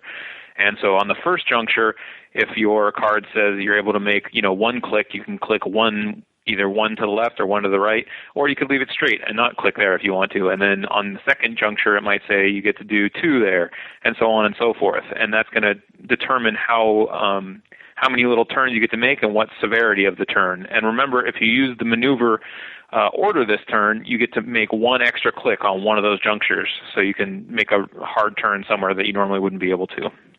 Exactly right. And it's actually, once you figure that out, it's got some it's very simple. You lay the measuring tool next to your ship with all the clicks bent into it, and you there's the way the pegs line up, it just locks in a certain spot on the base.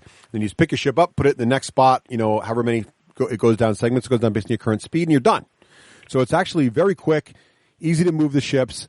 They've got some very clean rules for overlapping. If you're overlapping other ships, your opponent actually gets to move them to where he wants or she wants next to your current ship. Your squadrons, right. If you overlap other ships, then you actually stop and ram each other, which is sort of fun as well, right? So what do you guys think of how the maneuver tool works? Was it pretty easy for you guys to figure that out?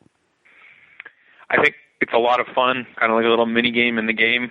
The only problem I found would be that there are quite a few fighters and ships across the table, so a lot of times I was finding you either have to move the fighter squadrons out of the way, or they tell you to hold the little tool above everything, which doesn't make it quite as nifty when you do it that way.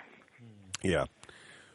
Craig, what do you think of the tool? I like it a lot, coming from things like Firestorm Armada, where you're like constantly moving the little template and you're weaving through. This is, to me, it was a very intuitive tool.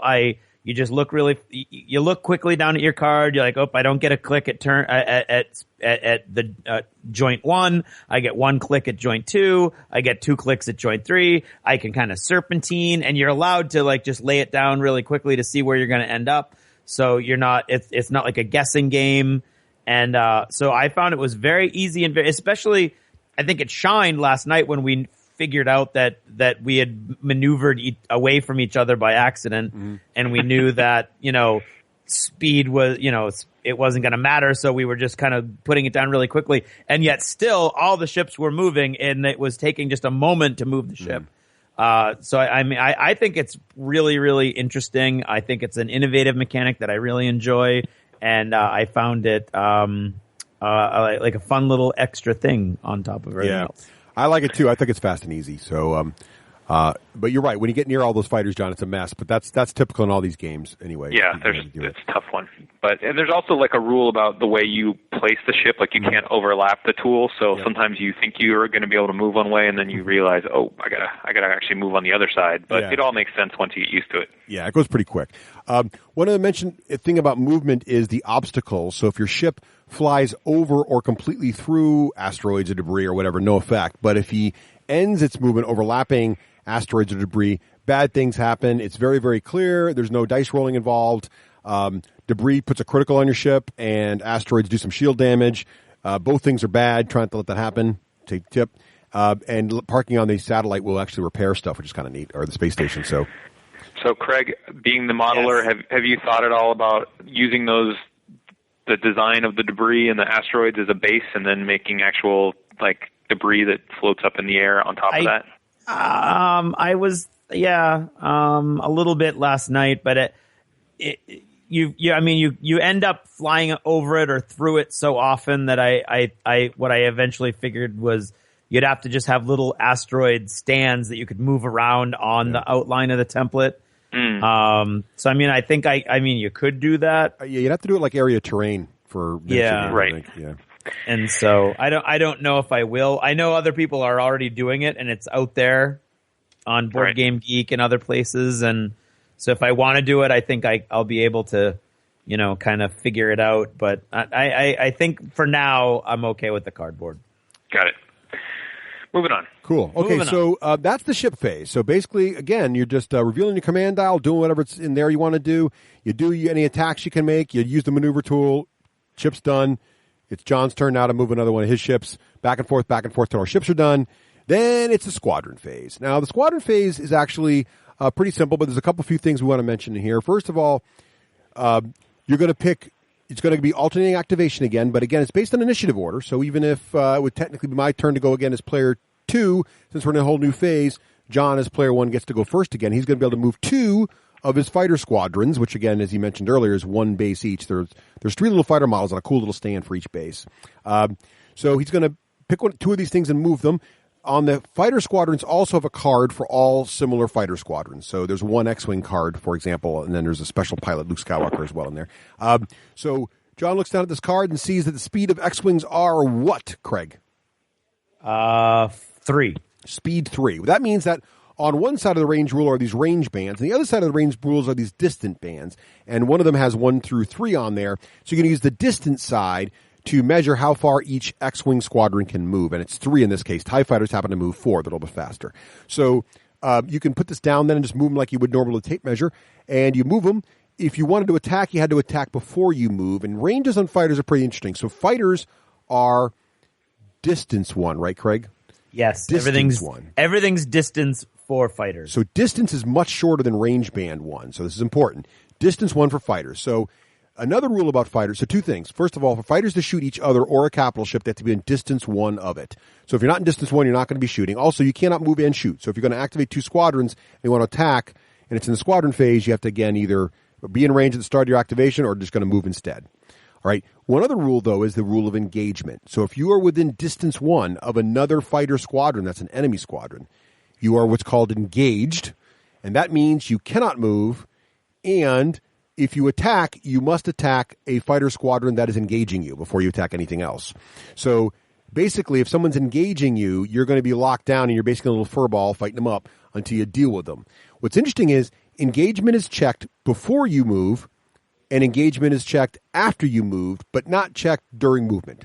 So the fighter can fly past as much crap as it wants, but if it ends its movement within range band 1 of an enemy fighter squadron, it's got to attack that squadron if it wants to attack at all. And this is really interesting because this means that you can set up little air patrol around your capital ships. If you spread your TIE fighter squadrons out properly, even if the X-Wing player gets a command order off in the command phase and moves his fighters to fly to your capital ship and get a strike on them, if they end up within range band, your distance 1 of the TIE fighters, they got to attack the TIE fighters. So TIE fighters are basically scrambling to intercept.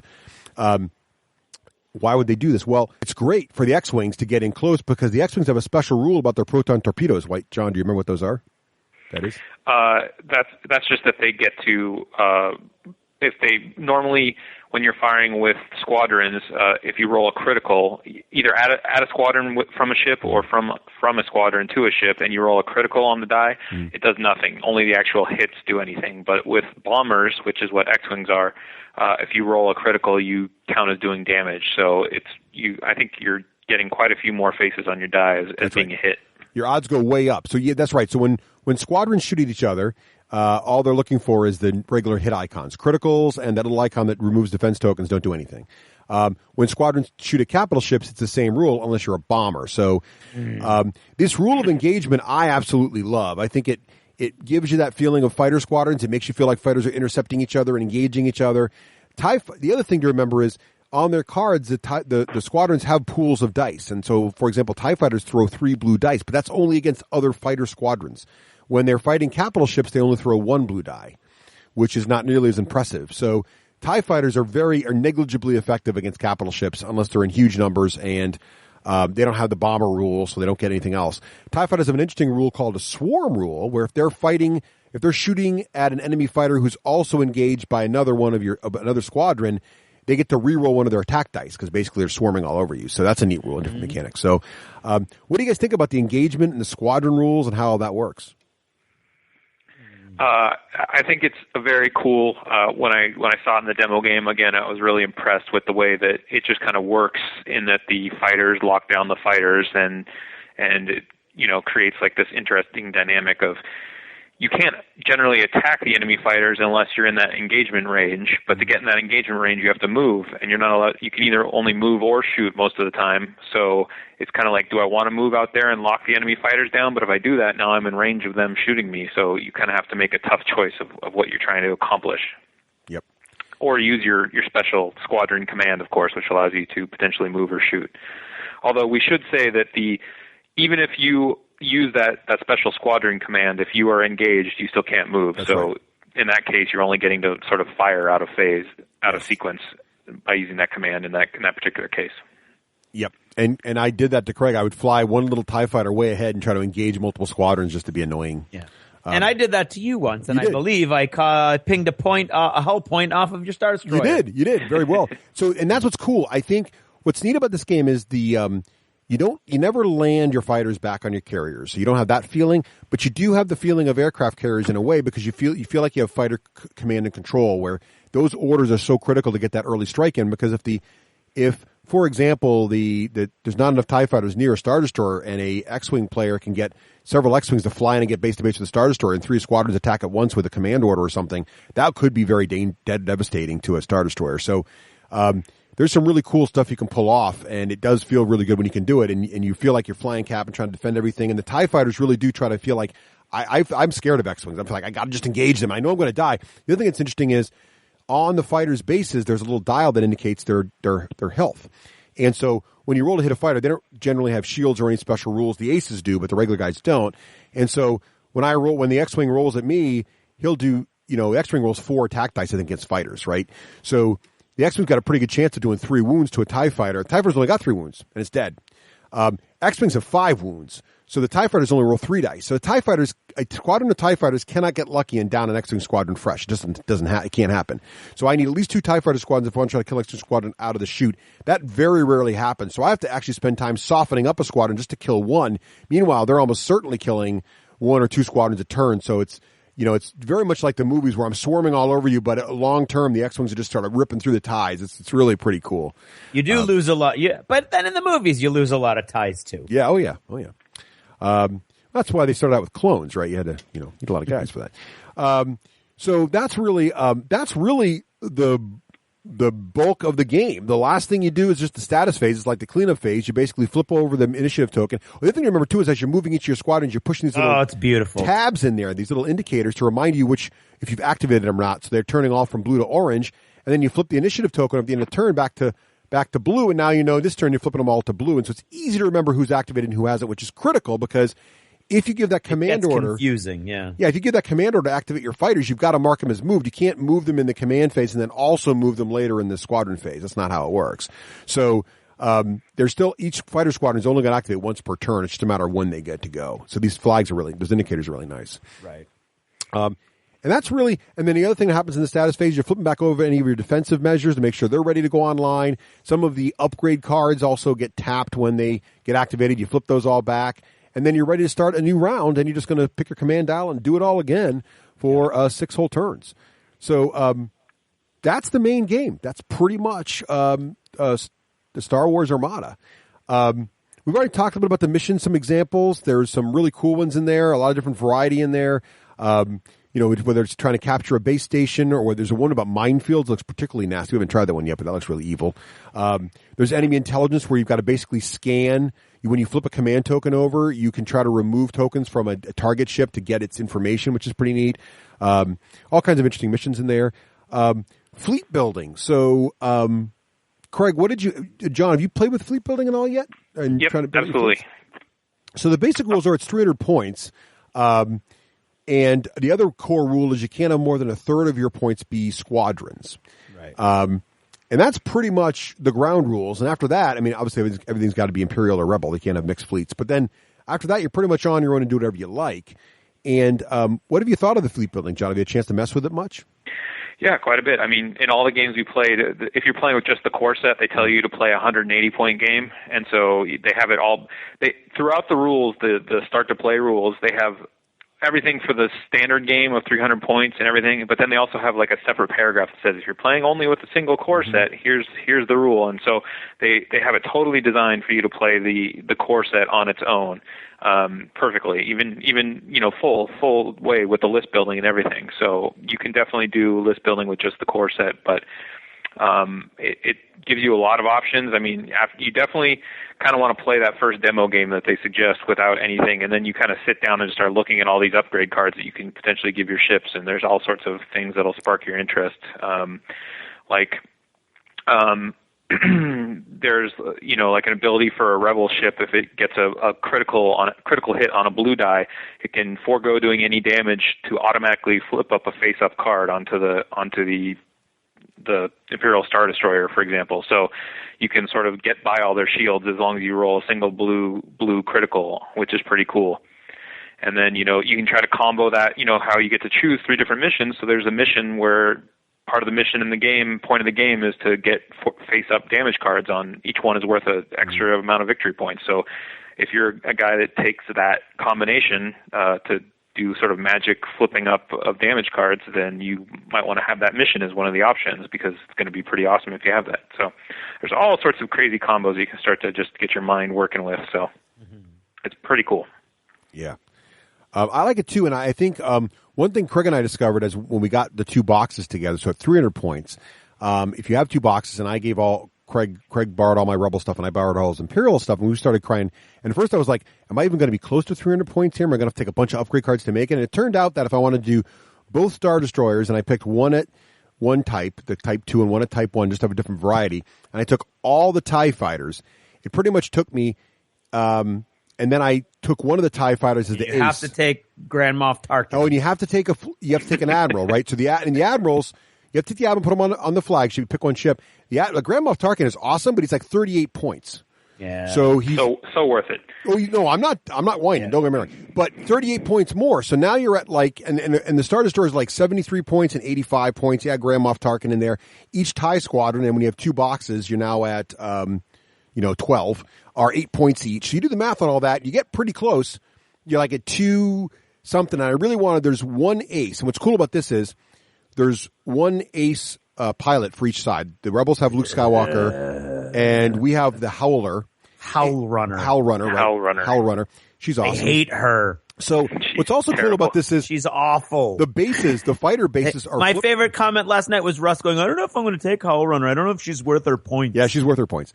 Okay. So you flip the base over on one of your fighters, and it's got the icon, the face of the ace, which is awesome. So now you can immediately tell on the table where your ace is, which is cool. So they've got special rules, but she's 16 points. But the problem is, if you take her, she puts you over 100 points of fighter squadrons, which makes it illegal because you can't have more than a third of your fleet. So I had to drop some fighters. And I realized to get to 300 points exactly, I had to drop her, 299 points. To have her, I had to drop a fighter squad, and I could take one upgrade card, which was concussion missiles, or what I took. And that was it. And there's a whole deck of upgrade cards over there you could play with. So there's a lot of options here, because I could go with a few less fighters and then really take a lot of cool upgrades, as John was talking about. I could make both Star Destroyers level 1 to get a little more points. I could put both Star Destroyers to Star Destroyer class 2, which is more points, but then I won't have room for as many TIE fighters. Howler, or if I want more TIE fighters, I can't take her. So it's really... It's really some interesting decisions to be made about this. So I think there's some really interesting tactical fleet building options, even in just the core set, if you and a friend have one. Craig, what did you think about that from the Rebel side? I thought it was great. I mean, coming right out of the box, if you want to use, like the Rebels, I think have more options. Definitely. Because they've got 4 ships, and their ships, like if you're looking at the Carillion Corvette is the big outboard motor looking thing, and that comes with one really cool outfit, and then one really sort of lame for fewer points. It takes a couple hits, and it's kind of like it's called I can't even remember, the support refit version, but the more key, the Nebulon frigate, you can either get like a really hard hitting close in guy or a really kind of sniping farther range guy, but they're both throwing 3 dice to the front, which is really good for a little ship that costs half of what the Victory class Star Destroyer costs. So you've got a lot more options. I took one of everything just so I could get a feel for what everything played, and then I was able to get a total of 6 X-Wing squadrons, one of which was Luke. And then I had one upgrade that I kept forgetting I even had. And then, of course, you had General Dodona, and he was awesome. Yes.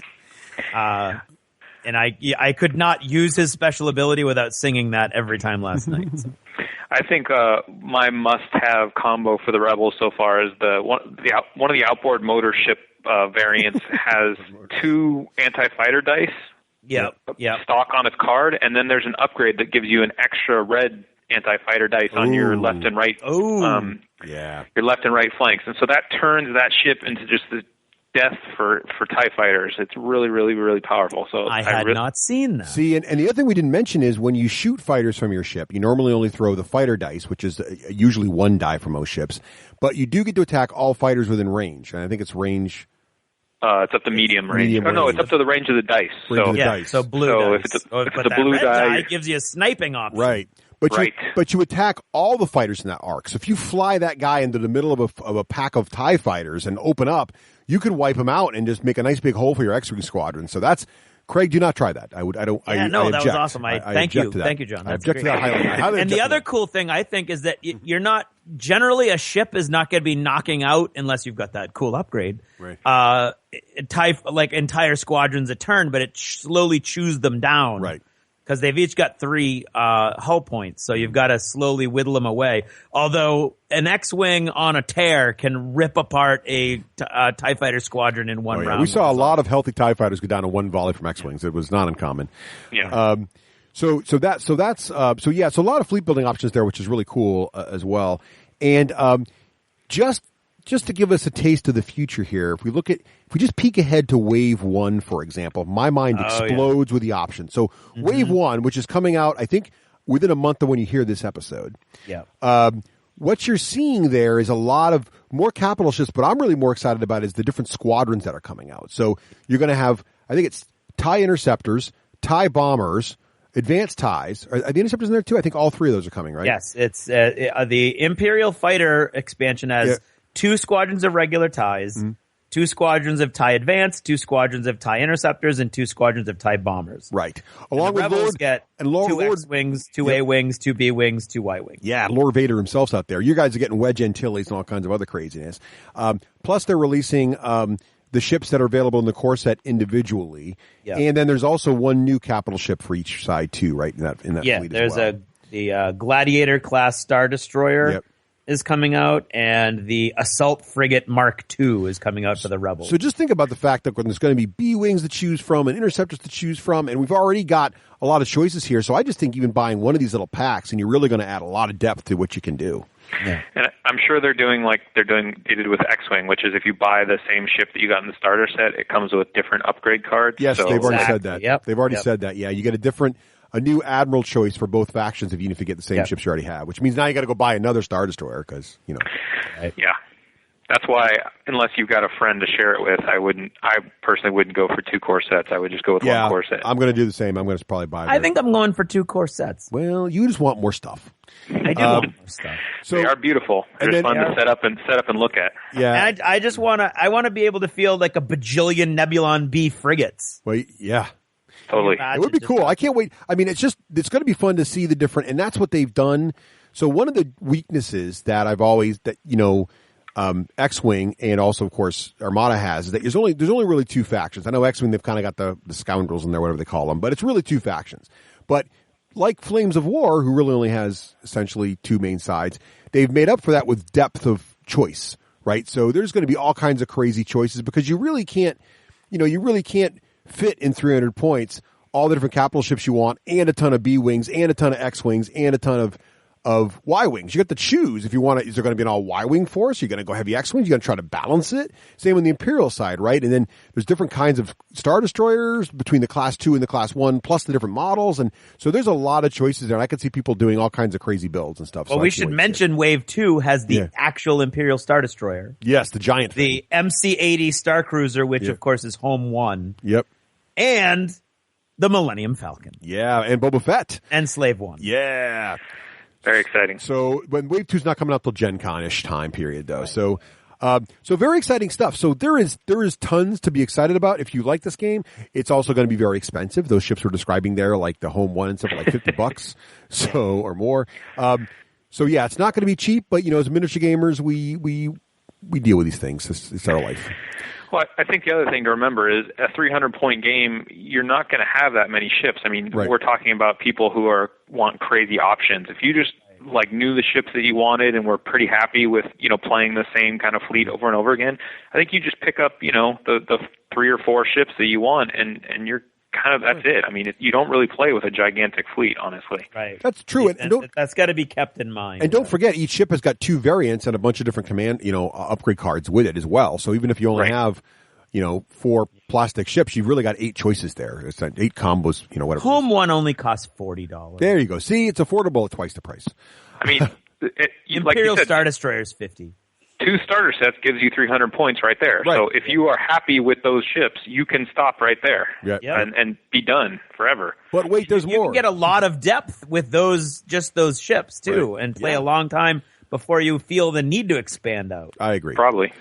So we should probably give our final thoughts in this game because we are going along. But Craig, yes, before we do that, in the style of a Star Destroyer commander who has just realized he has allowed the Millennium Falcon to escape and that Lord Vader has just come aboard for an inspection, please describe the patent-pending D6G rating system. Oh, excellent. And over there on the... What is that contact? What is that? Millennium... What? Aluminum who? Oh, no. He's... What? He's arrived? He's here now? Oh, no. I'm certainly in trouble. How much trouble am I in? I mean, if I'm in a little bit of trouble, maybe I'm going to get 6 trouble. If I'm going to roll a die, and I'm going to say the lower the number, the more trouble I'm in. So the lower the number, the more powerful, and the high. I'm definitely at a 2+ with a reroll. Well done. Key being, the lower the die, the better the rating. Exactly right. So John, since you're the guest, why don't you go first? What are your final thoughts on Star Wars Armada? Well, I am extremely excited about this game. It seems very cool. I loved the demo of it. I tried. And, I never got into X-Wing as much as I liked the mechanics and the ships and everything because I don't know. I guess it's my personality. When I imagine myself in a movie or whatever, it's not the dog fighting that I find exciting. I love the admiral standing on the ship telling everybody to brace for impact or stuff like that. So this game hits that because you really feel like you're commanding each of those capital ships. And it's called a fleet game, but I don't know if that's really a great description, because I think when people think of fleet game, you think of controlling a big giant fleet, and here you're more of controlling individual capital ships. But that level of detail on each capital ship of redirecting the shields and changing the speeds and all that's perfect. The way that you have to choose the orders, turns ahead of time to represent the big ship, that just nails it. And so if you've always dreamed of imaginarily standing on a Star Destroyer and telling it to turn and stuff like that, this is it. This hits that spot perfectly, and the way the fighters lock down the other fighters and stuff like that, it does so much right. And there's so many innovative little things like the activation sliders on the bases and the tokens and everything. It's just such a great complete package. I do have a one thing that, if I was designing this game, I think I might have done it slightly differently. And that is, I feel like the fighters do, because they engage each other over sort of a distance, they end up sort of locking down a big space of the battlefield quite a bit, and then that sort of restricts the way that you're able to put down the rulers. It tends to keep the battlefield kind of cluttered with fighters in a lot of times. And I kind of wish they had figured out some way to maybe make the fighters sort of have to get in base contact with each other to actually attack, and I think they could have done that. So, and I have sort of made my own house rule and some test games just to try stuff out of sort of changing the rules a little bit where the fighters have to clump together. And when you do that, it not only makes it harder to bump the models, because one of the problems I found with the fighter models is when you go down to adjust the activation tabs or the damage ring, you do tend to bump them a little bit. And this is supposed to be for a tournament game, and I do kind of wonder how much precision you're going to be able to keep on those fighter stands when you're getting down there to mark all the little damage and stuff like that. So I feel like if they were clumped together, I found it sort of easier to keep track of where they're supposed to be, because they're always in base with another enemy fighter, and I think it looks a little better to have those sort of fighters all clumped up together. But not everything is going to be the way you want it. Even the way it is, still fantastic, still great. I would say it's probably going to be a 3+ with a reroll for me. Cool. Nice rating. Cool, yeah. Craig, you want to go next? This was pretty much everything I was hoping it was going to be. I really enjoy the way the game works, the mechanics of the game. I really enjoy that it sort of brought some stuff over from X-Wing mainly the range ruler and the way damage cards work, but at the same time streamline the damage cards. You're only doing one critical per volley, so you're not like just loading down on criticals in one lucky shot. And the critical is more of a function of the weapon you're using now. There's the standard critical, which is you just get to flip over that card, but there's a lot of weapons that do their own critical damage results now, which I think is cool. I do like I think it brought it down just enough for me where you're managing your ship, but you're not playing like Battletech or Leviathan where you're like constantly like keeping track of a billion different things and things are degrading as you go. And I mean, I think they might have been able to do that, but I like the level of sophistication it achieved without getting too complicated so that I'm bogging down on one ship at a time, which I think is the weakness of a lot of games at this scale where it's going to slow down because you're doing so much with each individual ship.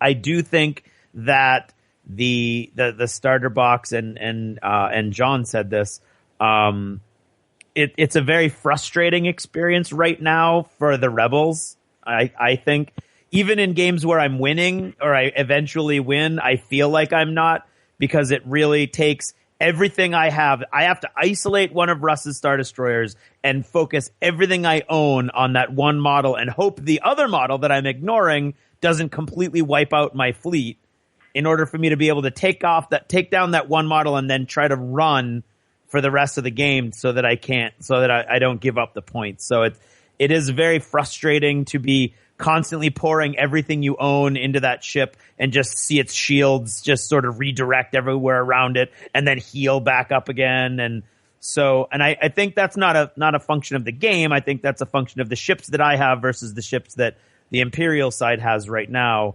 Whereas in just a month or so, I should have a ship roughly the equivalent of the Victory class Star Destroyer. So we'll see how like that changes that dynamic, but that's more of a psychological dynamic than anything. It's not like a game mechanic, I think. And I think it does play fast. I think the way the graphic design of the game is great. I love the tokens. You flip them and then you burn them or they recover. I love that. I love the way the criticals, there's so many things going on that the criticals can sort of key into. Like, oh, you can't use your defense tokens anymore, or oh, you're losing, one die per attack, or you're losing this ability or that. Like, there's a lot of things that the criticals can do that affect a ship that's not like, okay, you take 2 damage instead of 1 and stuff like that. Not that I wouldn't enjoy that. And not that as my using General Dodona's ability to go through the top 4 cards and pick the critical that he does, that I'm not looking for that one constantly. But there's all kinds of cool ones that key into the engines or the sensors. There's all kinds of cool stuff. And as I think they did with X-Wing also, a lot of the game's complexity is buried inside its components and the way the components interact. For instance, concussion missiles can only be used on a ship that has black dice. Oh, the only ship that has black dice is the Imperial Star Destroyer, whichever class it has. So that ship actually has missiles. And so there's a lot of really cool fluff interaction that you don't necessarily see until you start looking closely at all the different cards and how they're interacting and stuff like that. So I think it's great. I really, really enjoyed it. I am going to start with a 3+, give you a +1 if you like fleet games, give you a further +1 if you like Star Wars games. Actually, +1 with a reroll if you like Star Wars games.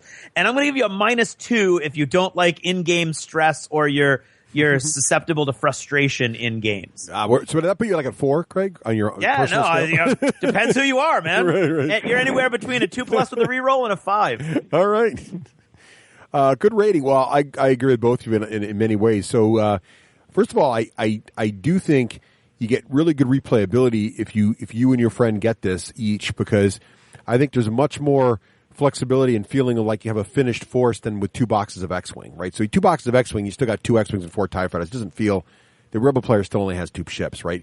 But with this, you feel like the Rebel player's got a massive fleet and the Imperial player's got so many fighters, he doesn't care. It's all fun. And you really feel like you have a nice size force for, I think, a reasonable price, but I'm coming from Miniature Gamer World, obviously.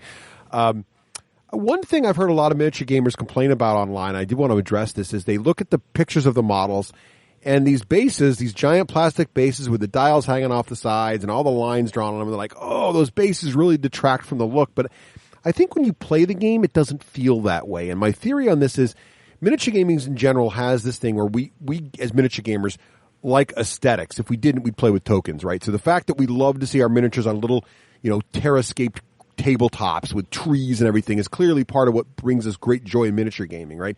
But there's this fight between making it look like a picture versus making it playable. So almost all the great miniature games that are really cool models we're going to train end up with tokens all over the table, right? War Machine, GW, you name it, Firestorm Armada, Dystopian Wars, X-Wing, there's tokens all around the ships. What's amazing about Firestorm Armada is by putting it all into the bases, Star Wars Armada. Oh, Star Wars Armada, thank you. Yeah, there's another Armada game. Keep them honest. Keep them honest. Thank you. So what's amazing about Star Wars Armada is that all that information is tracked on the base. There's actually no tokens in the play area at all. All those tokens, some tokens are on your ship's cards in your sort of home zone there, but on the play top, your shield counters, your damage, everything's tracked right on those tokens, and it actually results, from my eyes, in a much, even activations handled by these little clickers, a much cleaner looking tabletop, but I can still glance at my opponent's ship on the table and understand who's damaged, who's not damaged, who's activated, who hasn't activated, which facing's got the worst shields, which facing's got strong shields, all at a glance. So it's almost like a combination of imagining like a virtual tactical display combined with the actual ships moving. And so in my mind, it's kind of like this awesome holodeck thing going on. So I'm a little weird, obviously, but that's how I see it. And it looks really cool to me. As opposed to I love Dystopian Wars, don't get me wrong, but you got little piles of damage tokens and little piles of crew tokens and little piles of critical hit tokens all over the place. And at some point, you're looking at more tokens than your actual models on the table. And this game does not suffer from that. So I think the bases are well worth it for that part. I also agree, that it plays nice and quick. I love how fast it plays. And there's so many cool, innovative mechanics in here. We've already talked about them all. I think the way the movement thing is brilliant because, I love Firestorm Armada really nails the movement and making ships feel slow, but you got this turning template. You got to keep moving a little bit, move the turning template, move a little bit, move the turning template, move a little bit, move the turning. This thing's just boom, boom. And what's cool too is what Craig and I found is it's easy to back up. Yeah. So if you move and you realize, oh crap, I shouldn't have moved wrong ship, or I forgot to shoot first. You just put the template's still right there. You just move the guy back to where he was. It's very easy to back up real quick if you make a mistake, which is nice. So, I love it, and really, I think when you bring all the mechanics together in this game, it's hard to say statements like this, but it's I think right now at this point, it's my favorite set of mechanics for fleet engagement. I like it better than Dystopian Wars, and I like it better than Firestorm Armada in terms of how it just easy and clean it plays and how fast it plays, but it still captures all the cool stuff, the way fighters work. And John, I'm going to disagree with you on making the fighters base to base for engagement, because if you didn't have a little bit of distance, I couldn't get cap up around my capital ship, right? So right now I can have 4 squadrons of TIE fighters on the cardinal points of a Star Destroyer, and you can't come and get base to base with it without getting engaged. So I can, it's sort of like a little Overwatch on my ship kind of thing, So I see why they did that. It's kind of cool, but I get what you're saying about making the table clutter, but I like that element of it, and it feels like it's got all the elements I want out of this kind of a game. So I just love it. And Craig, I'm going to agree with your rating almost down to the wire. I'm thinking it's a 3+, but a +1 for a Star Wars fan, or a +1 for a Starship naval combat guy, because both these things are handled brilliantly. And it's really, if you like naval combat games, and even not in space, just on the water, this game is just. This is actually more like on the water, because there's really no nod to 3D. There's no nod to 3D at all. There's no 3D whatsoever. You're suffering if you're shooting through other ships. Yep. You're ramming if you go near the other ships. So yeah, it's far more like a water naval game. But it ends up with really, but it's very, very cool, really cinematic moments. Like Craig mentioned, I had my ship parked on top of the objective, the starbase, and Craig got a critical hit, and I had 1 wound left. And so he's got his Admiral's ability, which is pretty awesome too, which is you look through the 4 critical cards at the top of the deck and pick the one you want. Yeah. And he couldn't find the one that did 2 damage instead of 1. That's what I had 2 damage left. That's what it was. And he couldn't find the one that did 2 damage instead of 1, but he found the one that if you're on top of an obstacle, you take a point of damage from the card, and then you also take a point of damage from the obstacle. And so he played that on me. So the visual in my head is like it's called maneuvering out. So he hits my engines and my ship slowly spins down and crashes into the space station. And it's just like, what a great ending. And I lost my capital ship and it was just an awesome scene. That was the game he tied in because he crashed me into the starbase. So that's just a great visual and that great moment. So yeah, is it realistic in space? No. But is it the crazy over the top cinema you see in Star Wars? Yes, it's all. Yeah, I mean, Star Wars, the fighter combat is based on World War II. So right. You're not, you gotta use the source material or bow to it at some point.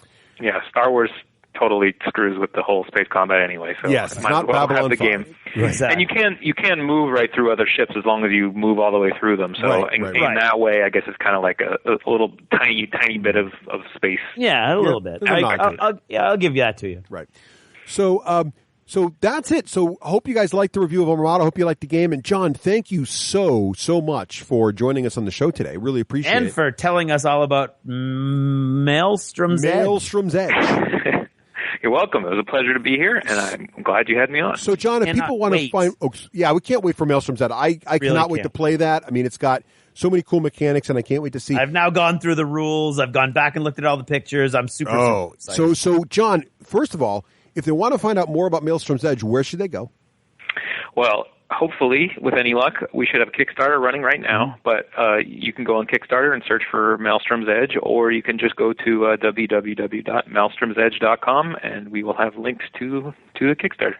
And if they want to find out more about you and Dakka Dakk, and that's, of course, over at dakkadakk.com, right?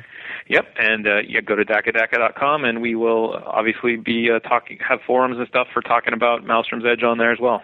Sweet. Well, John, thanks again. Best of luck with the Kickstarter. We will be watching with bated breath, my friend.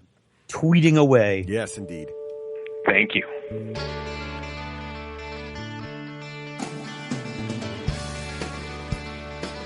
This edition of Jever Notice is brought to you by all of the fine folks who have gone over to Patreon and become patrons of the D6 generation. You guys help us do what we do, doing it for you guys for the regular schedule, keeping everything regular, allowing us to get more and more reach into the community. All of these things are because of you guys. And for today, I would like to thank Gert, Paul, Chris, Stuart, and Mal. Once again, continuing the new trend of only putting your first names on Patreon, which is fine. Do you ever notice how many experts there are online? I mean, we've talked about this before, and every now and then I just notice it, and you kind of just shake your head, and it's disheartening, really, because most of those experts are really, really not very positive people. It's just kind of very negative, in fact, it makes you feel sort of sad. Whether it's people who know for a fact what Kickstarter people are doing and doing wrong and doing right, and they feel entitled to lecture, people about what they're doing wrong or right, or people who have a view of something that clearly they're the expert on, and so they're going to lecture everybody about their view, whether it's on Twitter or Facebook or in a forum. It's just the whole civil discourse topic that I have occasionally revisited from time to time has bubbled up inside me once again, and I'm fighting the urge to actually, let me pull the curtain away just a little bit. There's a topic that I would dearly like to discuss, and I discussed it at length over dinner the other night with Russ, and he begged me not to do it, and I wasn't going to do it, and then I did it. And this has only happened 3 times in the entire history of the show.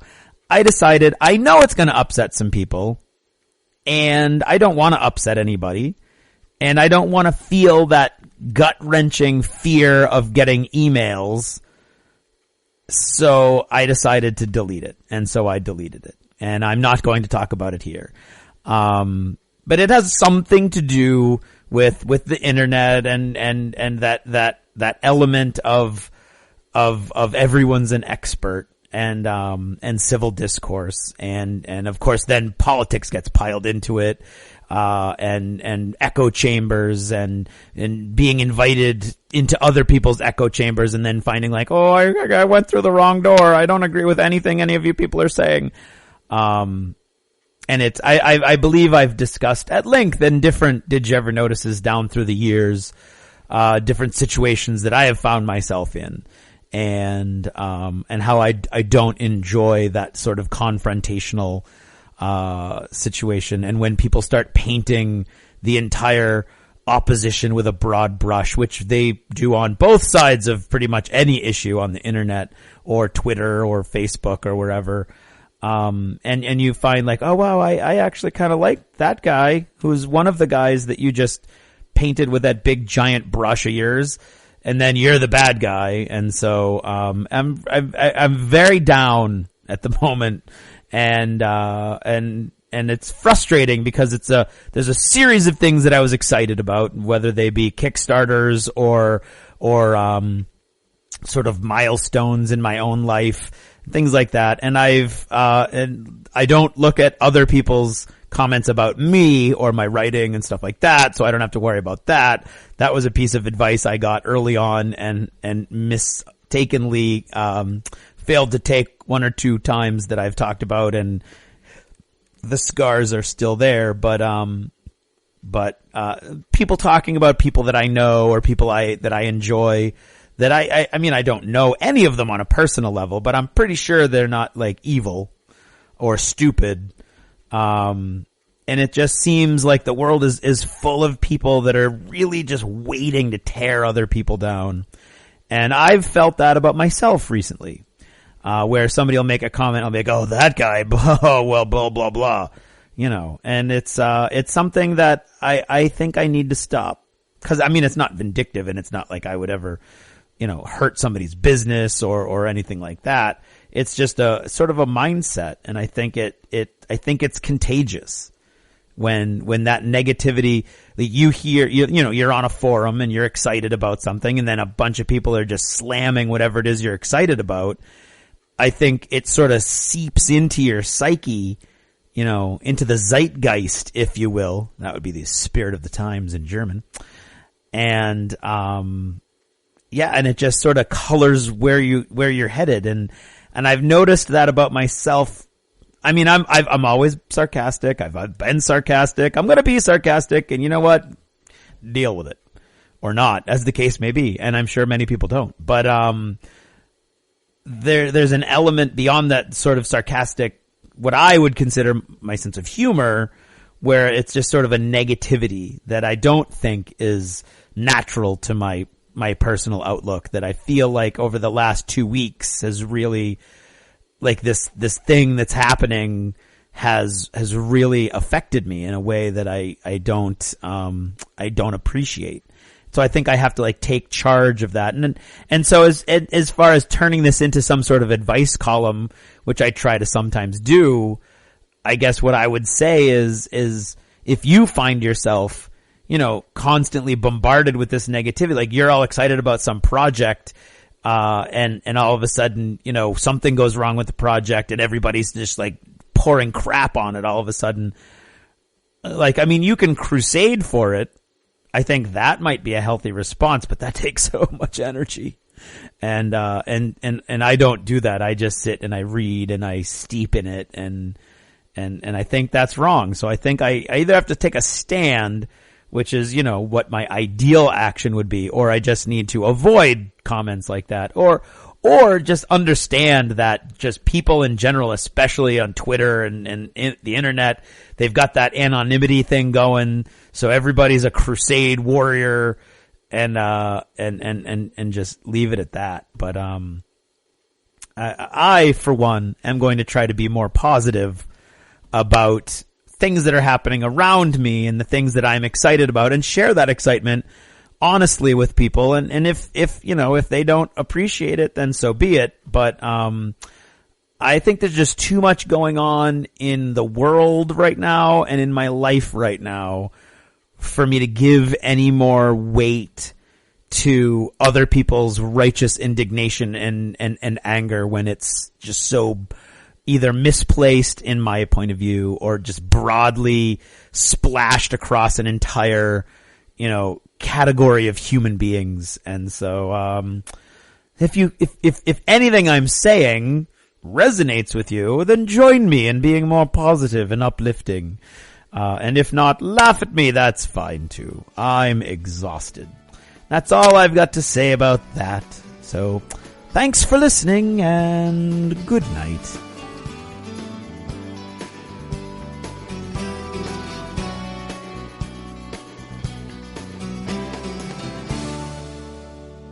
Achievement unlocked. You've made it to the end of another D6 Generation episode, the podcast whose humor has universally been acclaimed as not too horrible. Please let us know what you thought of the show by either emailing us at info@the d6generation.com or by posting in our official D6G episode thread at the top of the Dakka Discussions forum on dakkadakka.com. If for some inexplicable reason you actually enjoyed this show, you can help others find out about it by leaving positive reviews on iTunes. See you in 2 weeks. Thanks for listening, and happy gaming. The theme from Total Fangirl comes from the soundtrack of The Last Night on Earth, the zombie game, courtesy of Flying Frog Productions, and is a composition of Mary Beth Magalanes.